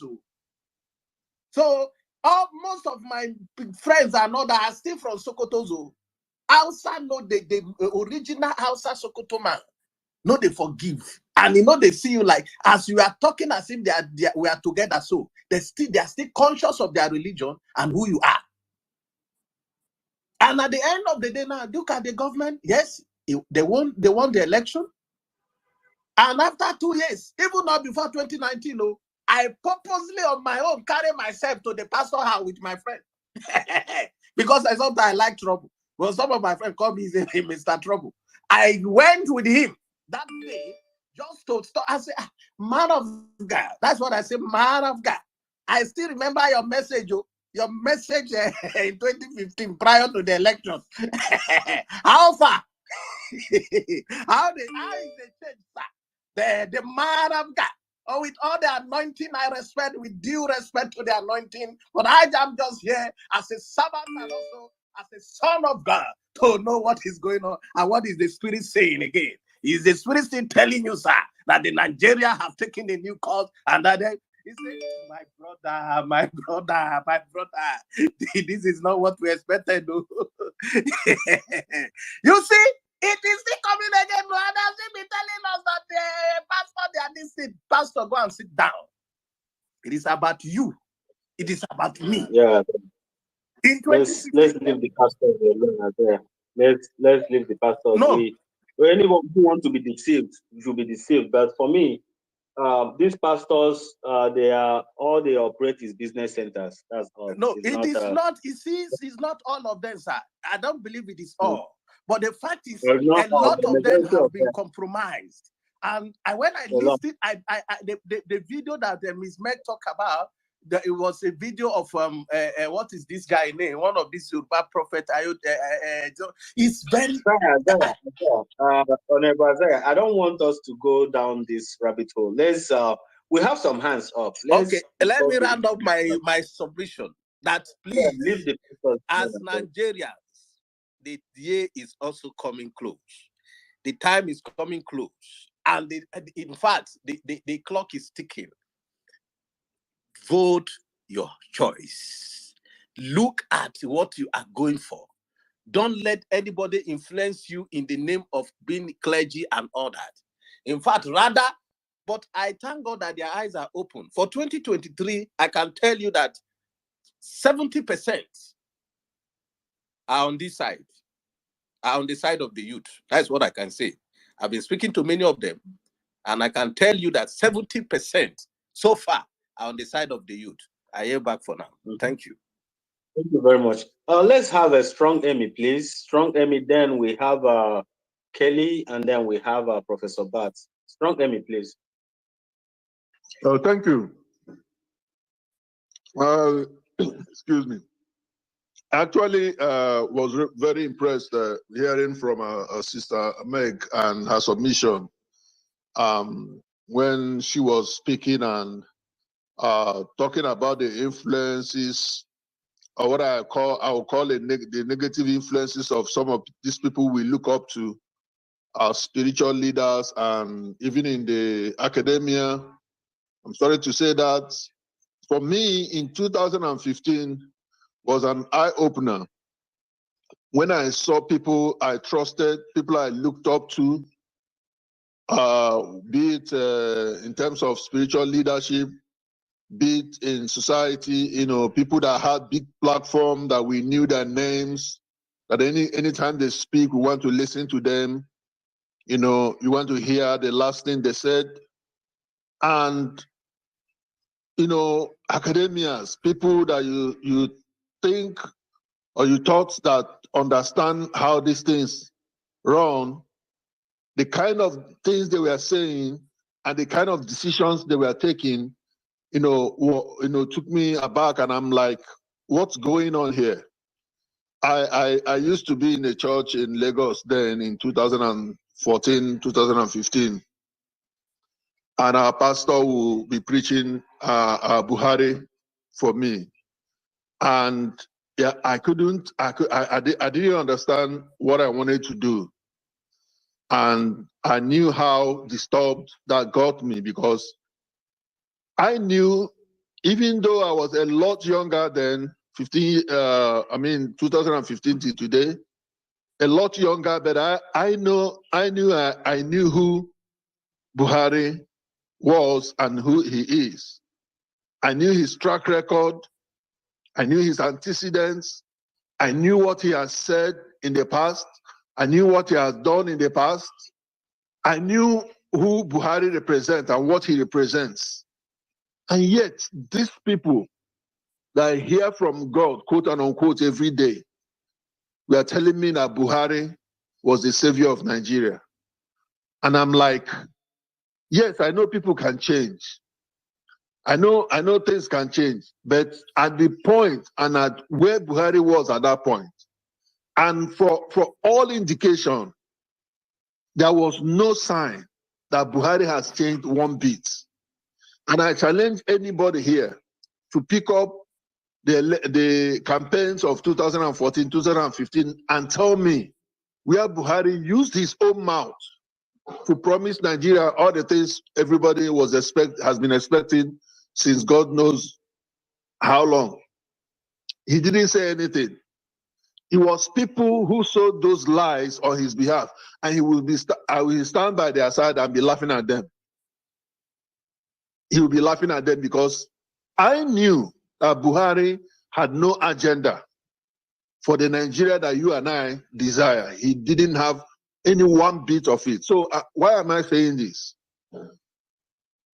Samek said, carry your brain to church. Carry your brain to church. People, in fact, some people are disgusted about religion and about Christianity, because many Christians behave like foolish people.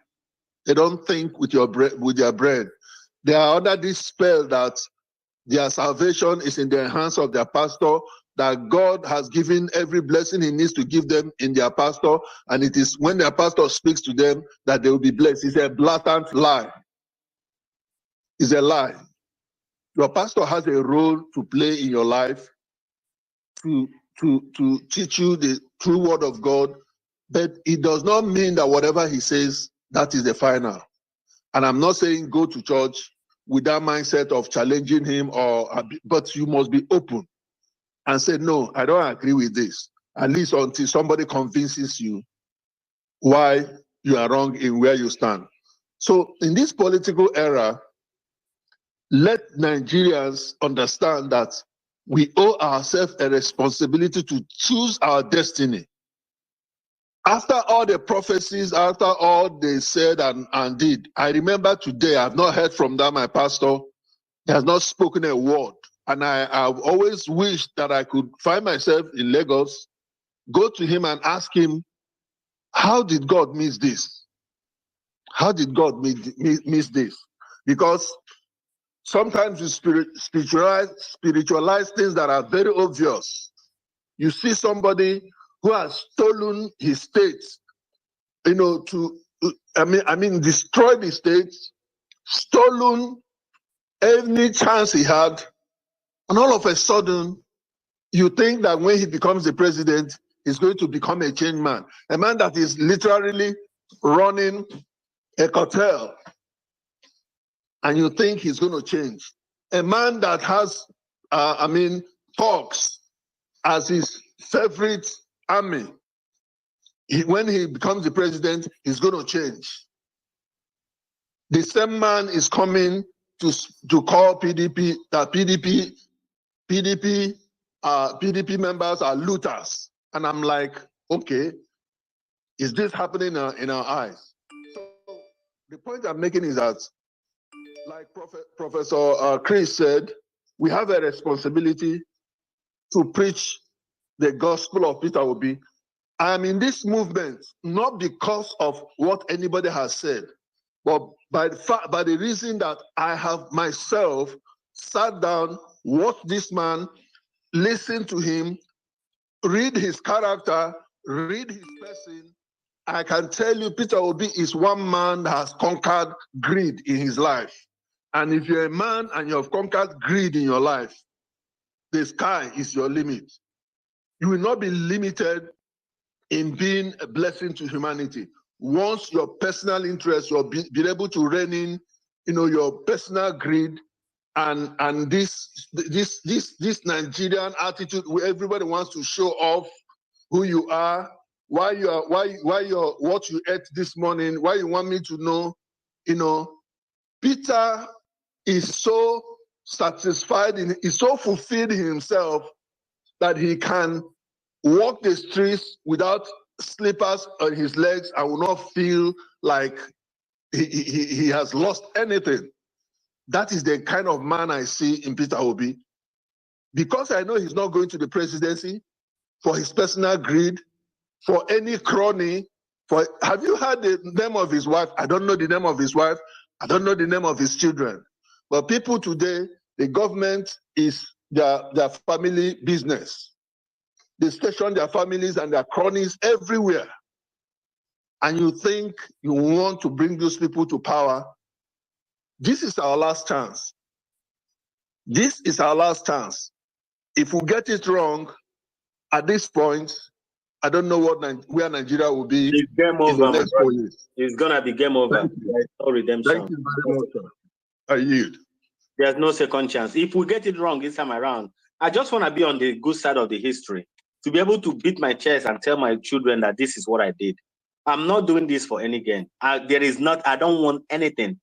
I'm done with Nigerian politics. I'm still suffering from this trauma. I'm still suffering from the sleepless nights I incurred while running for election. So I'm done with it. I don't want nothing. I don't want to be close to corridors of power for anything, to be a commissioner, to be a minister. I don't want. Honestly, I'm just very comfortable where I am with my 9 to 5 or 9 to 3 job. I'm okay, honestly. So what am I saying? This is the greed. Strong Amy and I, we've talked about greed. When a man or a woman kills greed in you, you have freedom of yourself. You have freedom of your life. You can tell anybody go to hell. You can support anybody you like. You can avoid anybody you like. But greed. I told the story how I was able to conquer greed in my life. It was when I was schooling in the north during my university days. We had several engineering students. We had an off-campus where we live. But what we do is every day somebody will cook, and then we'll bring the pot of the food. You bring it out. Every other person, like 18 of us, will eat. But the ironical part of the whole thing is that 18 of us will eat with 1 spoon, just 1 spoon. So when you dig, you eat with that spoon, you return that spoon, and then we'll rotate the spoon. Then I was asking myself, what am I doing? What do I have to learn from this? It's greed. You have to kill greed. You have to wait for the next person. You have to think about the next person. You have to consider the next person as a human being, not just me. Everything must be around me. Everything must revolve around me. That is the problem we have in Nigeria today. People who are greedy, people who have lost touch with the reason for humanity. We have lost touch. Where are we? Why are we in this planet Earth? That's the question I do ask. I'm here in the United States. I have a reason for being here. What are our reasons for being a human being? Is it to amass all the wealth and double cross people and cheat people and lie to people and die empty-handed? Because we will die. Human beings, we are not meant to last forever. Know this and know truth. Thank you very much, Strong Amy. Let's have Kelly. Kelly, then we have Prof. Yeah, Naveen, thank you very much for having me on this space.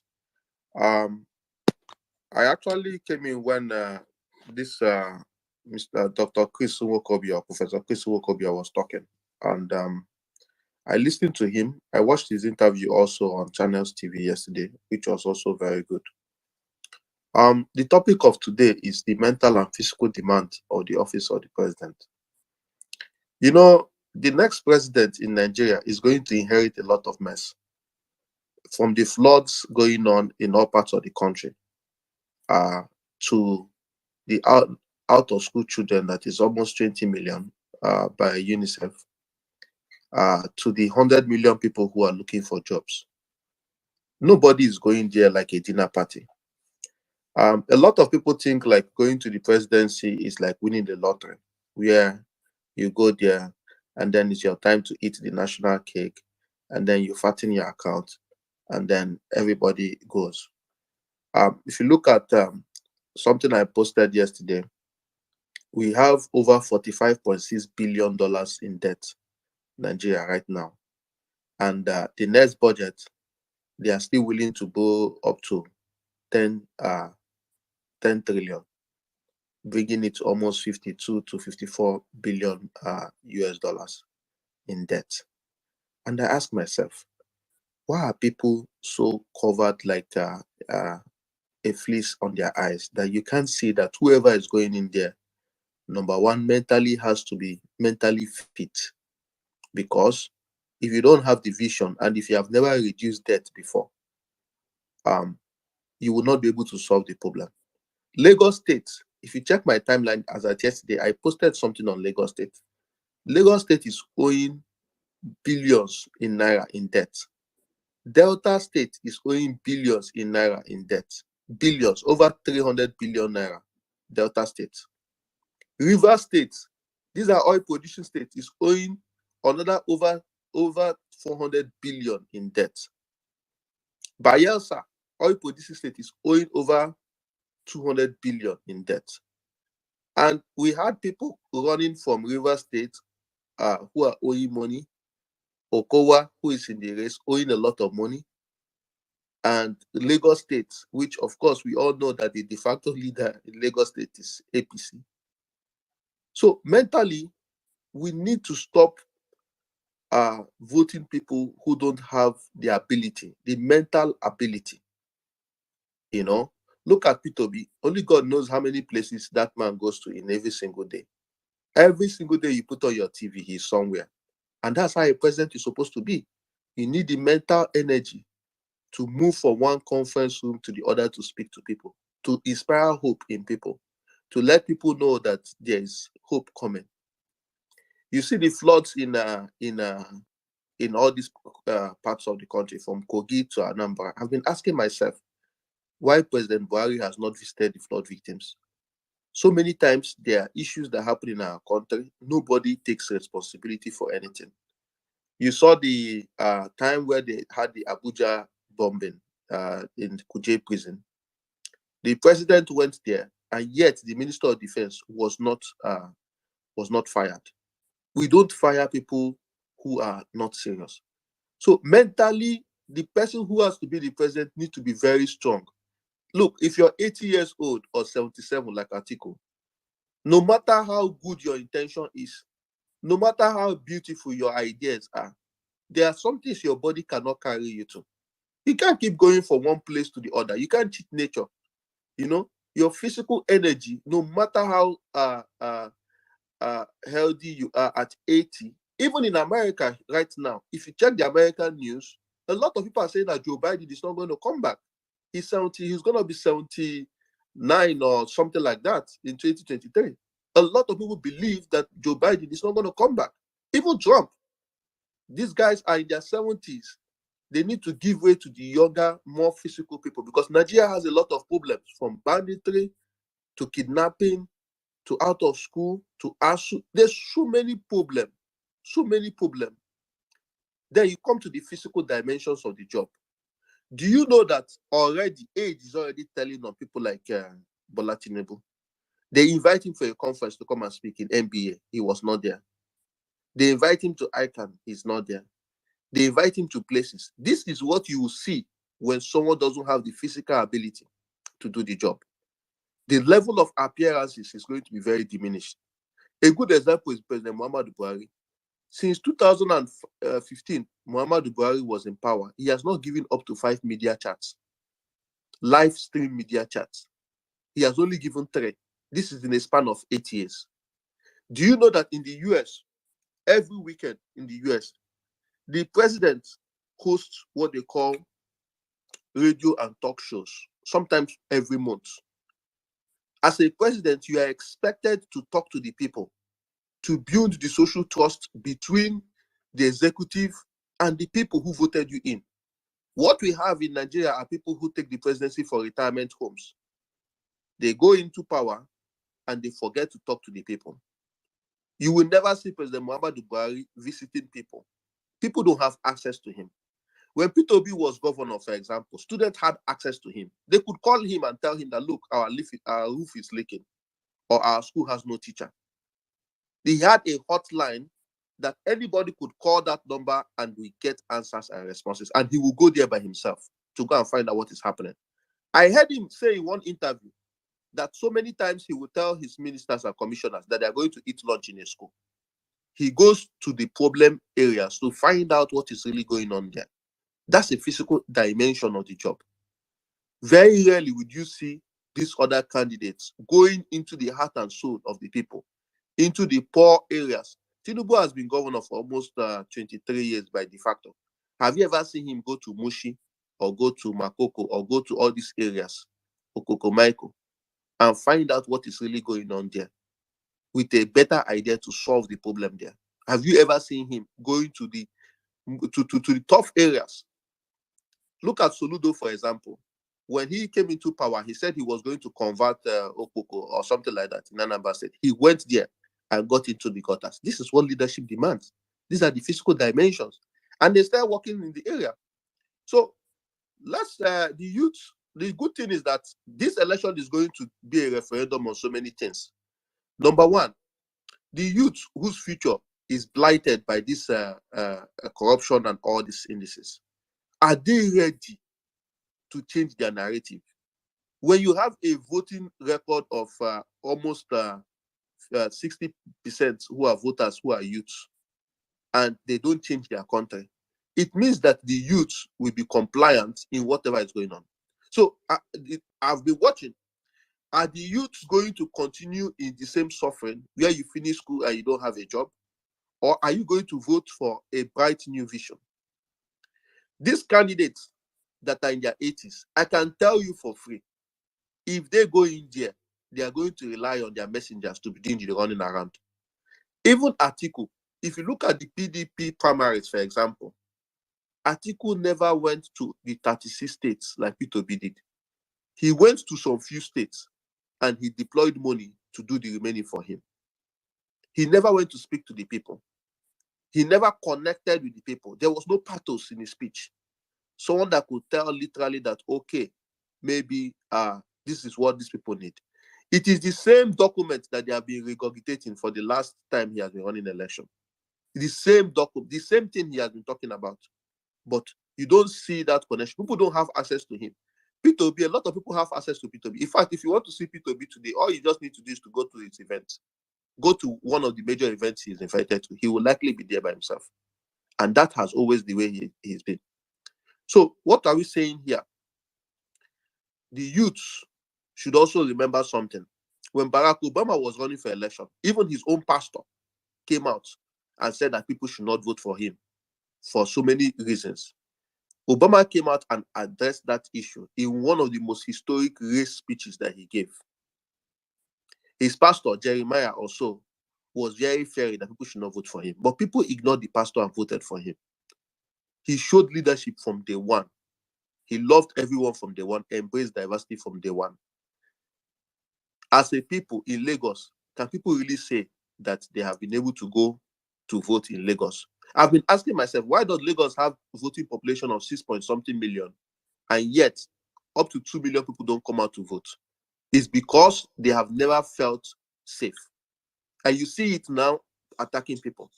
So let's make a wise choice this time around. Let's make a wise choice this time around. Let's vote for a new vision, for somebody that will speak for us and not work against us. Thank you. Thank you very much, Kelly. Thank you. That was very insightful and direct. Thank you. Professor Bart, let's hear from you. And after you, we may have to end this space. We've been here for some time now. I think Steve might have another space coming up today. I don't know. So that we can give ourselves time to unwind and then come back again. Professor Bart, please. I think Prof is having problem. He's in two places here and his hands are all up. Host, if you will allow me, I want to do a final submission. Yeah. Let's have Prof. Professor Bart is I think he's battling with his signal as well. Yeah, you will be given opportunity to make your last speech. Okay, Strong Amy.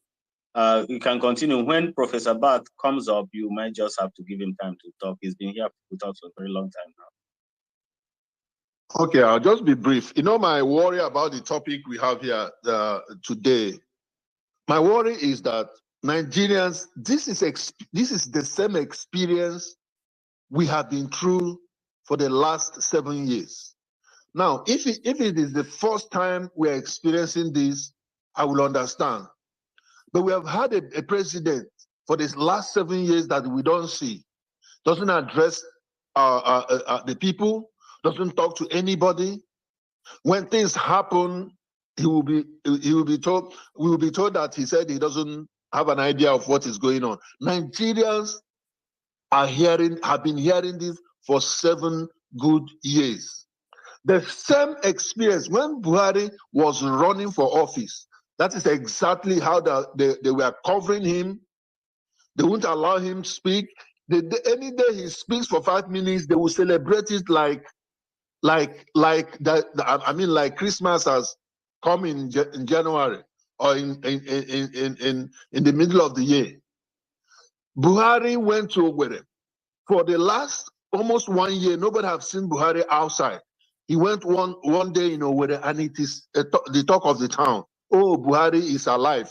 He's walking on the street. I mean, when you come to a point that the president of the people, any day he makes one speech in 6 months, in 12 months, people jump out and celebrate it. Yes, we told you people he's alive, he's not dead, he's well. Is that how things should be? When you raise the issue of the health of Tinubu, people will tell you about Paul Biya of Cameroon. Are you normalizing nonsense because it is happening on your next neighbor? That's how it is becoming a norm that somebody who is visibly sick, who cannot stand and make an utterance, a statement that people can relate to. It is very clear, and yet people who shout, somebody like what is his name? San, this spokesperson. This guy, Mr. Mugu, will be clapping if he opens his mouth and speaks for 3 minutes. Nigerians, I don't understand why anybody would think that this is a path we want to walk again this period. I don't know what is in people's brain. Both people who are hired, both people who are foolish, and the people who are whatever category they belong, that would think Nigerian that we can go through this where a president have no idea of what is going on in his country, and any day he comes out once in a year, everybody puts on their dancing shoe because the president came out today. I mean, what is going on? Nigerians, I don't think there's any reasonable person on this space who will still want a repeat of what we have been through in the last 7 years. And we need to think, and we need to talk, like Professor said, preach to everyone, and let people come back to their senses. Thank you very much. Thank you, Strong Amy.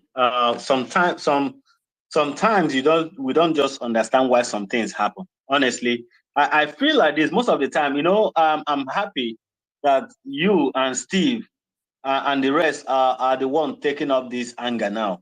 Most of the time when I talk, you guys will like, hey, engineer, just cool down these people. You don't understand, guys.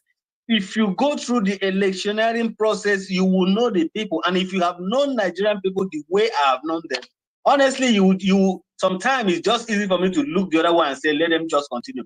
This is what we do best. Nigerians are looking for another 4 years now. They have forgotten the past 8 years, wasted 8 years. To them, according to the Bible, it says to a fool, there's always a time. To a fool, there's always a time. Time is one thing that when you lose it, you can never recover time. But Nigerians are so generous with time. We think we can catch up. We think, oh, miraculously, everything will just turn around. Oh, God will just do it. God will not do it. We have to do it. And the more you think about why people do what they do, the more you will have a brain fag, my brother. You have a brain fag. I've been on this line for a very long time, and I can assure you one thing that I've known about Nigerian people. Except we have a national orientation agency that will swing to work, that will start talking to people, that will start addressing the people, that will start even, bringing people into a hall or into a room, and you start telling them how human beings behave. We have veered off the course. The only thing an average Nigerian is thinking now is just food, and that food, they don't even care where they get it from. There's no passion for anything. There is no hope in the country. And then we all blame politicians, but we, the people, we shape these politicians. We give them the tools to punish us. We give them all the equipment they need to keep trampling upon our rights and upon our futures. We keep giving that to them. And what are we doing now? We're doing the same. If there's a time, Tinubu has to meet the people. It's now that he's looking for something. And the man that you couldn't even meet when he's looking for something from you, is it when he has gone into a secured environment that he will listen to you? Are you talking to people? You think people are listening? No, you are talking to people whose mind is made up. So talking this way is just to give us that courage to be able to say, we said this. Not that you're changing anybody. Nigerians are used to suffering. Nigerians are used to coming to space like this. I'm talking about us, oh, help. But when they can help themselves, they will not help themselves. We are always blind to what we can see. There's no way a reasonable human being, you should be blind to what you can see, but Nigerians are always blind to what we can see. They will hope for another 8 years, right? Another 8 years until they die. When I was running for election, before my election, my uncle was a local government chairman. So during that time, the people who were coming for under PDP, NRC, SDP, then most of the electorate, then the delegates, they come to our house with bicycle. Maybe they are coming from market with their chicken cage. They will put their bicycle at the entrance of our compound, and then they walk through the gate. Do you know that this was 1990 something, 93, 94, 95? Do you know that in 2011, when I ran for election, these same people who came when my uncle was running for election, they still came with bicycles. They still came with bicycles. The same people I knew when I was growing up, 1990s, they came for my own election with their same bicycle. There is no growth. They come to do the same thing over and over again. They collect money from you. They go to another person and collect money from. That is the opportunity to eat. That's the opportunity to get. I'm just looking at these people picking crumbs from the ground. There is no growth. Bicycle since 1993. I've met a man called Uru Raja. He's still using bicycle up to today. In fact, if he had gotten a motorcycle, he got a motorcycle maybe from one of the politicians these days. It's just from bicycle to motorcycle. These are the people. So what do we do? So thank you very much, Strong Amy. Professor Bat, you are here. We want to end this space. I will just give you opportunity to round up. You've been here with us. We want to end this space and let people get some rest. We've been up since 5 a.m. US time. Is Nigerian time was 10 o'clock and it's 11 o'clock now. Thank you, Prof. Okay, hello. Prof. Up again. Yeah, Isaiah, please make your last submission. Let me make my last submission. Yes. I want to appreciate Mr. Vin, Honorable Vin, for the good time and good topic. Mr. Steve and Strong Emmy, Miss Meg, everyone that have been here from the beginning. I appreciate you all. And my last submission is this. Just like what Engineer Vim just said, if you are part of the electioneering process and you are a candidate, you will understand that 95%, Engineer Vim say 80%, but me, I'm promoting it to 95%. For what I've seen currently is the problem of the electorate. The people who are not after good governance, just after the crops, after the 10,000, the 20,000, and all that, you know, is not good. You know, it's not good. You see, one of the things that we Nigerians are going to be experiencing from 2023 that I know, I am telling you, I keep saying this and I say it from the bottom of my heart. Obi have shaping the political ideology of the youth. Now, God so kind to butter it that electoral bill was passed into law. And that was one of the, Engineer V, if you listen to some of the things I do say about the electoral bill, is exactly what Prof said before, Prof Nwachuku said earlier. You see, if we put our leg on the ground to hold your polling unit, I mentioned this thing in one of the obedience space, and one uninformed youth, an uninformed obedient, either those who don't even understand some simple analysis and ideology ideas to share, is go and form a group of 5 to 10, every polling unit. This is not a group of space, it's a WhatsApp group. At least among, if you don't know, you can get people. Do you have a PVC? Where's your polling unit? How many people in your polling unit? Do you know some people? Create a WhatsApp group there. From that WhatsApp group, you guys can be talking every time. And how I hope your PVC is safe. I hope this is happening. And those things matters. When we speak like this on air, it is for those of you who are the foot soldier to carry it out. It is not all of us that can go into the inside the market square, but a lot of people can go inside the market. Some of you can go, or you can influence people to go. Go and do it. The Nigeria belong to all of us. Nobody have a monopoly to be arrogant and to be violent. Trust me, violence of some people end in their state. You will not carry it to my state. And even if you say you are violent, it is in your house, in your domain. You can't carry it to my domain. And say, hey, this thing is talking. Hey, my brother, calm down. You see, we all have all it takes to face anything. It is operation fight for your life. And we are going to fight it. Whatever it takes, we are going to do it. We are going to bomber to bomber, iron to iron, water to water, prayer to prayer, handshake to handshake, laughing for laughter.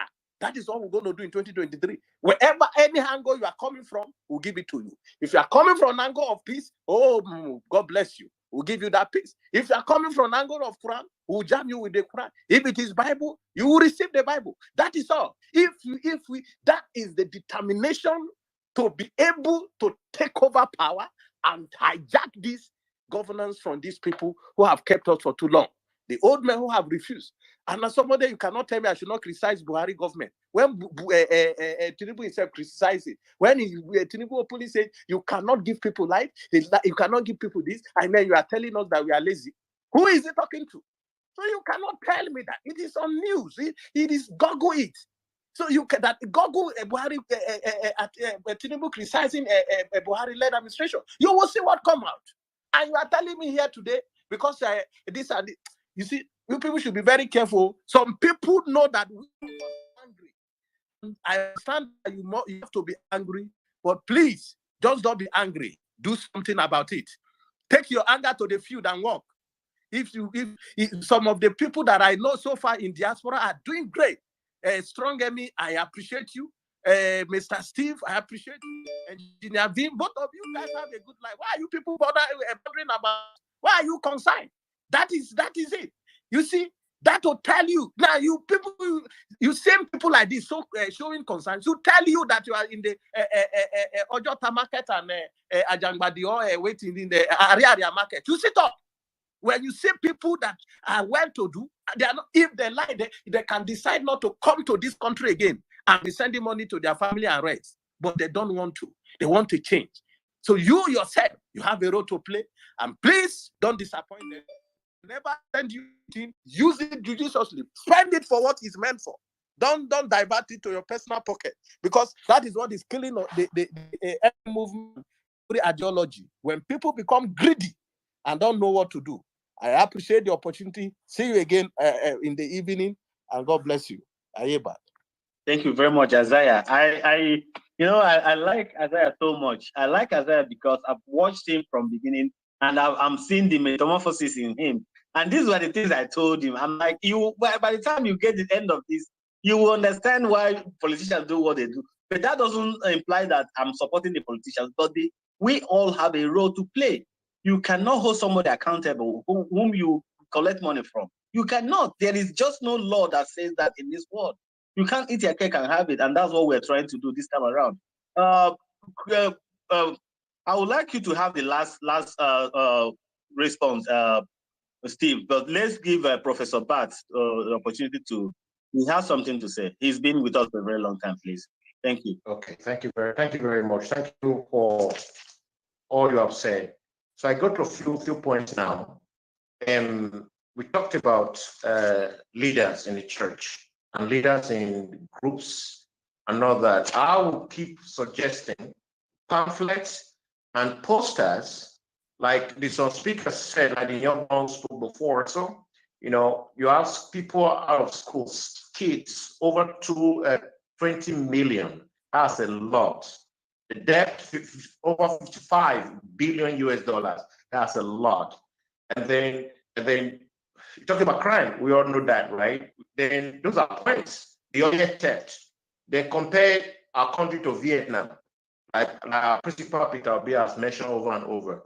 Brazil, Egypt, not to talk of the US leaders and the EU, European Union, or the Asia. So those are the key points that we can put right there. Because we're talking of space now. How many are we here? If I look down, I think we are maybe 100, right? And the population of Nigeria is a lot, and many are not here. So physical something is action, like Professor Chris said. Faith without work is dead. It's not his word. It's quoted from the Bible. It's the book of James. And for me, I'm an action person. I don't like talk without action. I find with my family or any friend or who is just talking without action, right? And that's why we have the Bible. It's put right there in action in the book, or other books, spiritual books, or whatever.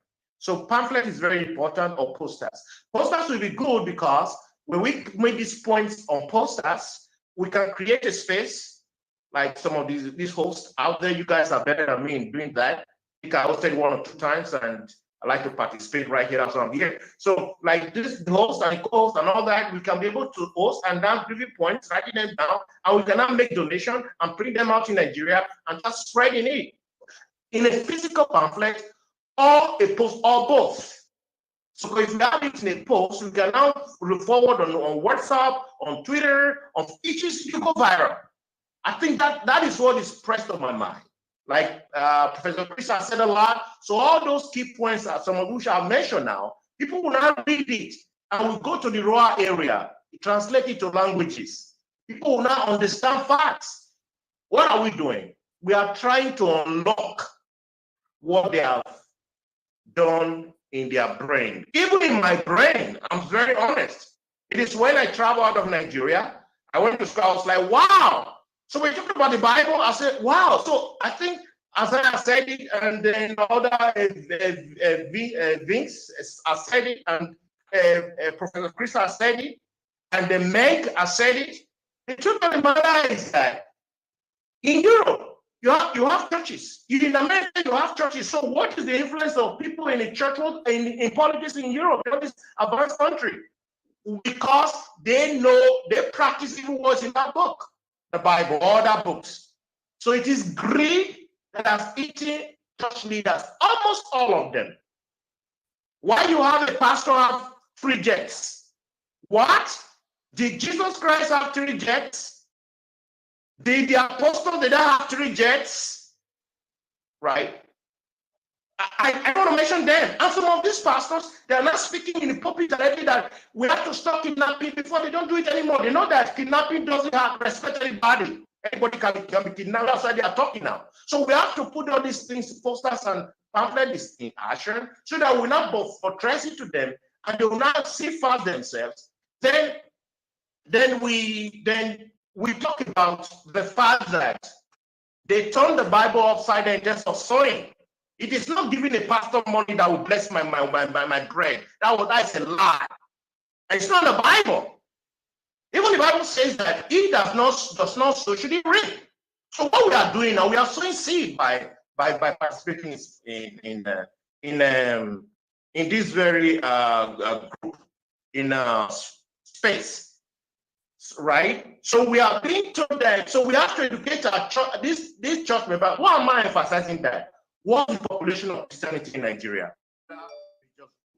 In millions, folks. So we have to target these leaders and other sub-leaders and members. So we start spreading it, right? So that we need every vote from this Christian organization and start exposing them the fact that it's a lie. You don't give pastor your money. Some people, for example, you have somebody abroad, you sell a car to a woman, and the woman donates the car to a church, to the pastor. That's a lie. So all this brainwashing using the Bible to cover up and they read themselves, you have to end it. We have children who go to school. We have churches, we open a school, and the school fees you cannot even pay. What is that? Where did you get that from? So you see, so they preach the truth, they preach the self-greed, the greed that they mix together, and Nigerians don't know. It's only few who are aware. So we have to make this selection to be all-inclusive. The church must be involved. All faith religious groups must be involved. So we have to get this out. All of us, I can do it. That's why I'm bringing this out. We have to put it on poster so that we can be able to spread it everywhere. We want a change so that before Peter Obi gets to Aso Rock, we have done underground work, not just for him to go to Aso Rock alone. So that when he goes there, all these pamphlets we have printed, we also get to him because I like it. He's very humble. And that's why I try to copy him in some ways, you know. I knew him, right? He's very humble. You want to learn. And that's the attitude that I will tell all of us even in this space. You have to be humble, you have to learn. Even when you are hosting, when you are co-hosting, when you are speaking, learn always from everybody, just like Peter Obi and other great leaders in the world. So to be able to round up, I think I've said a lot. So this group WhatsApp, we work a lot. Somebody has mentioned that group WhatsApp. Okay? And then, for example, I have my family members. Let's say, for example, all people who are attending space now, we have this poster. You send it or post it on Twitter. So I copy it, I snapshot it, and I send it to my family member, send it to friends. So you go viral, send, and people are aware. Because the voice we are using is not recorded. So at the end of the day, we are just shouting for Professor Chris has spoken brilliantly, but it's not written down. So what happens? It disappears. So when we start to make these key points, we can print one post, one pamphlet, like I've said. If it's not physical, it can be on social. A post, I don't know whether you guys are following me. Sorry, are you there? Yes. So we can put it in post. This post is physical. And we can, like you see the list that we talked about yesterday. We saw people make a mistake. So there are some things that are not in a post. When we re-edit it, just like a book, I'm a writer. My book is out, for example, on Amazon, right? So I can re-edit my book. The same thing. It's a strategy that will work like wildfire, folks. So we can really can again and re-edit this post, it got to a point that even when we are on face, when we are sidetracked, even the host is talking too much, not you, so don't slap me, okay? Okay, if he's talking too much, it's the point. If I'm talking too much, the point, but with respect. Nobody's above anybody. Even Professor Chris who came, it's not above me. It's not. By age, I'm older than him, but I learned a lot from him. So there should be this kind of respect and humility. And even when you're silencing people, you should only respect. You should put out. He doesn't jump on anybody. You see, you respect. So we have to, train ourselves on this pamphlet and all this time talking about. We have a work to do, folks. So churches must be one members. And all the mosque, all the people, whatever belief you have, as long as you have your passport, in Nigeria, you are more. I love all people. For me, outside, everybody. Thank you. So, thank you. We've had you. So, thank you very much. So just the last 30 seconds. I will arrest you, No, I'm just kidding. Okay, so this 30 seconds is that. So we try to streamline it so that don't just talk about. So this point, please, let's raise it up. And lastly, we have to change the system of Christianity or any, you just buying jets. If possible, when Peter Obi gets in, we will get this jet back from them. It is possible. Okay, I need my mic. Thank you very much, Prof. See, Prof, what we can do is what we're doing now. You can only, you know that popular saying that you can only lead the horse to the river, but you cannot force the horse to drink. That's all we can do. No, Engineer Vim, let me remind Prof again that this government said that Jonathan was using a 6 private jet and that they are going to sell it off. Yeah, Prof, may I announce to you that they never sold it. Rather, they even acquire more. Or they even that needs it. So thank you very much, Prof. We can only do what we can, but the bulk of the whole thing lies on individual to understand. A wise man says, know thyself. If you understand how things work for you, you'll be able to know how to work for yourself. So thank you very much. Steve, please. Thank you, Engineer Vincent, for the amazing job of bringing us together. Thank you, everyone that the space Towns is here to give opportunity to connect with people like Professor Batts all the way from Europe.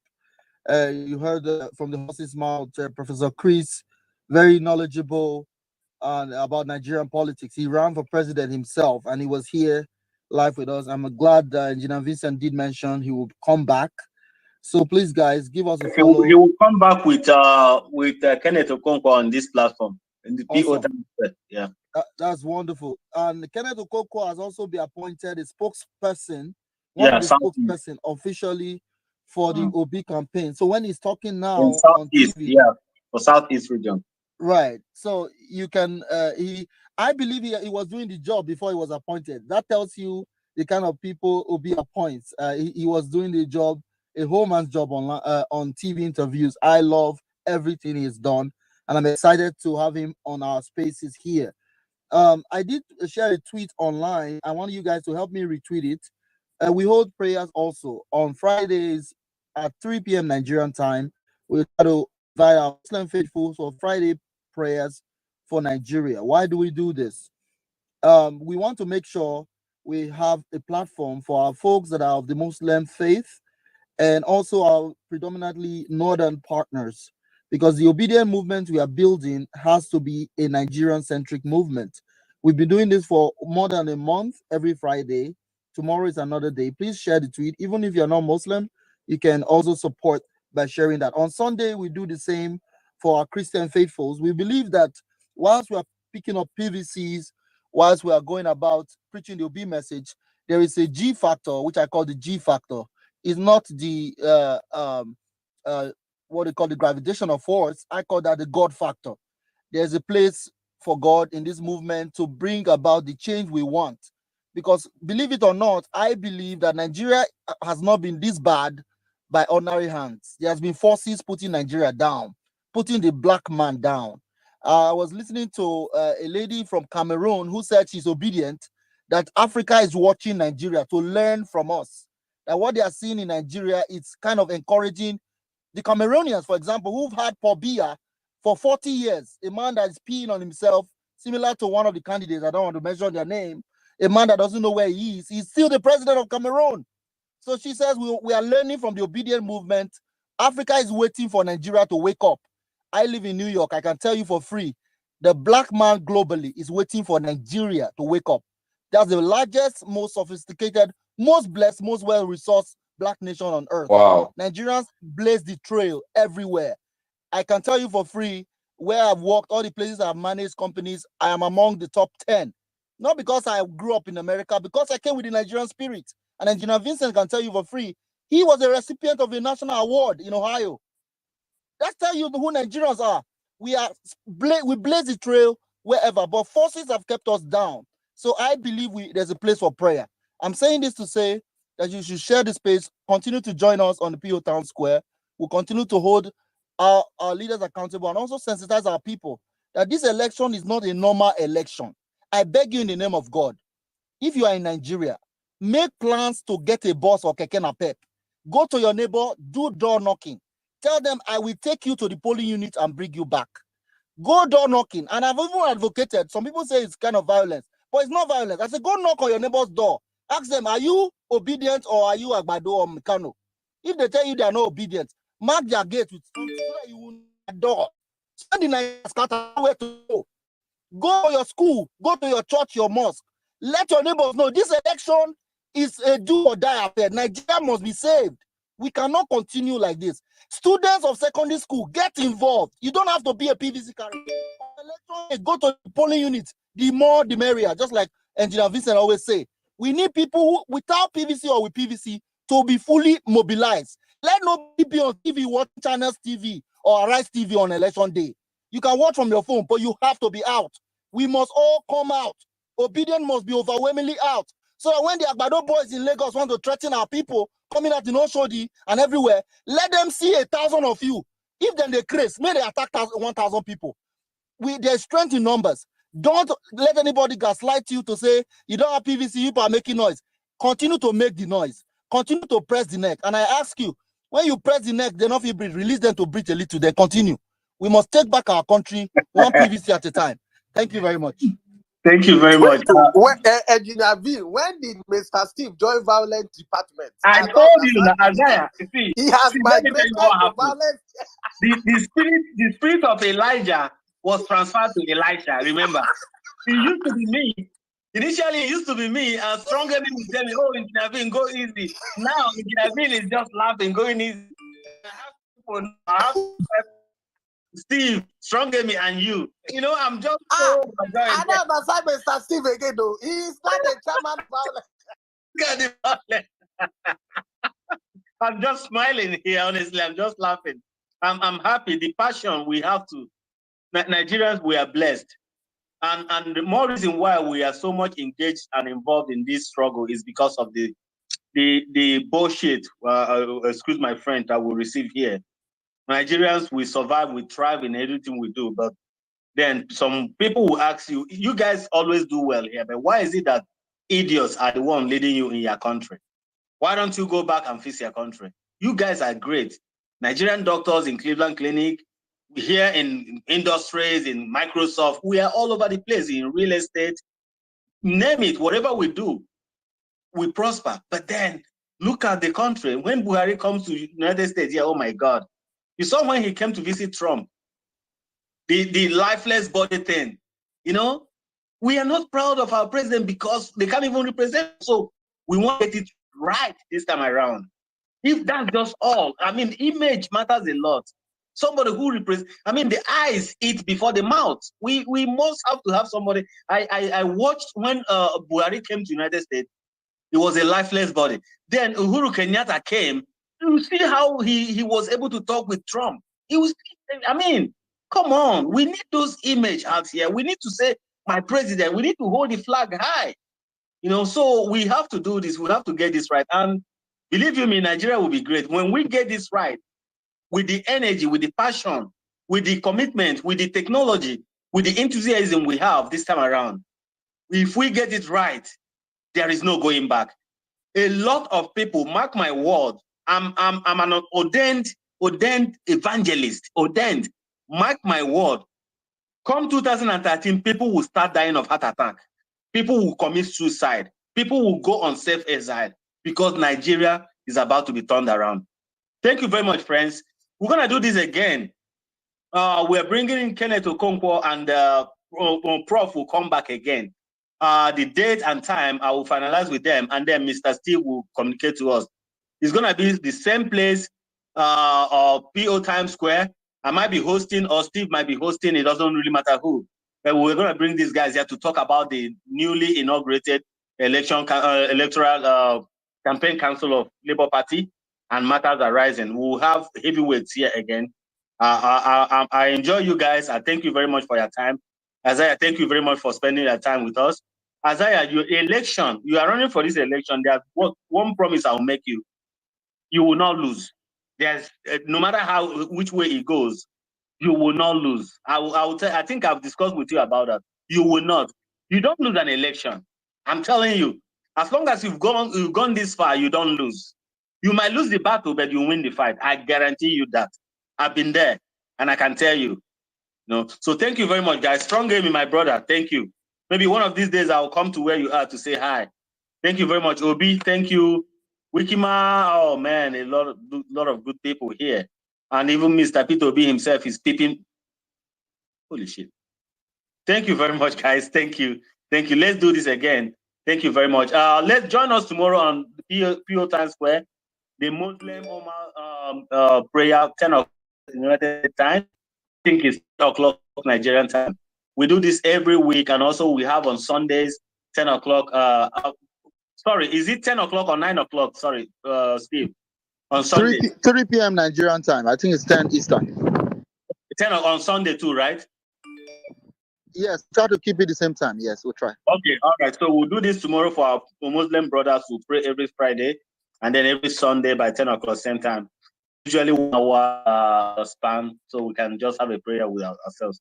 Thank you very much, guys. I enjoy having this great opportunity to share this day with you, and I hope God bless you all and return you back to your businesses and prosper the works of your hand. Thank you, and I will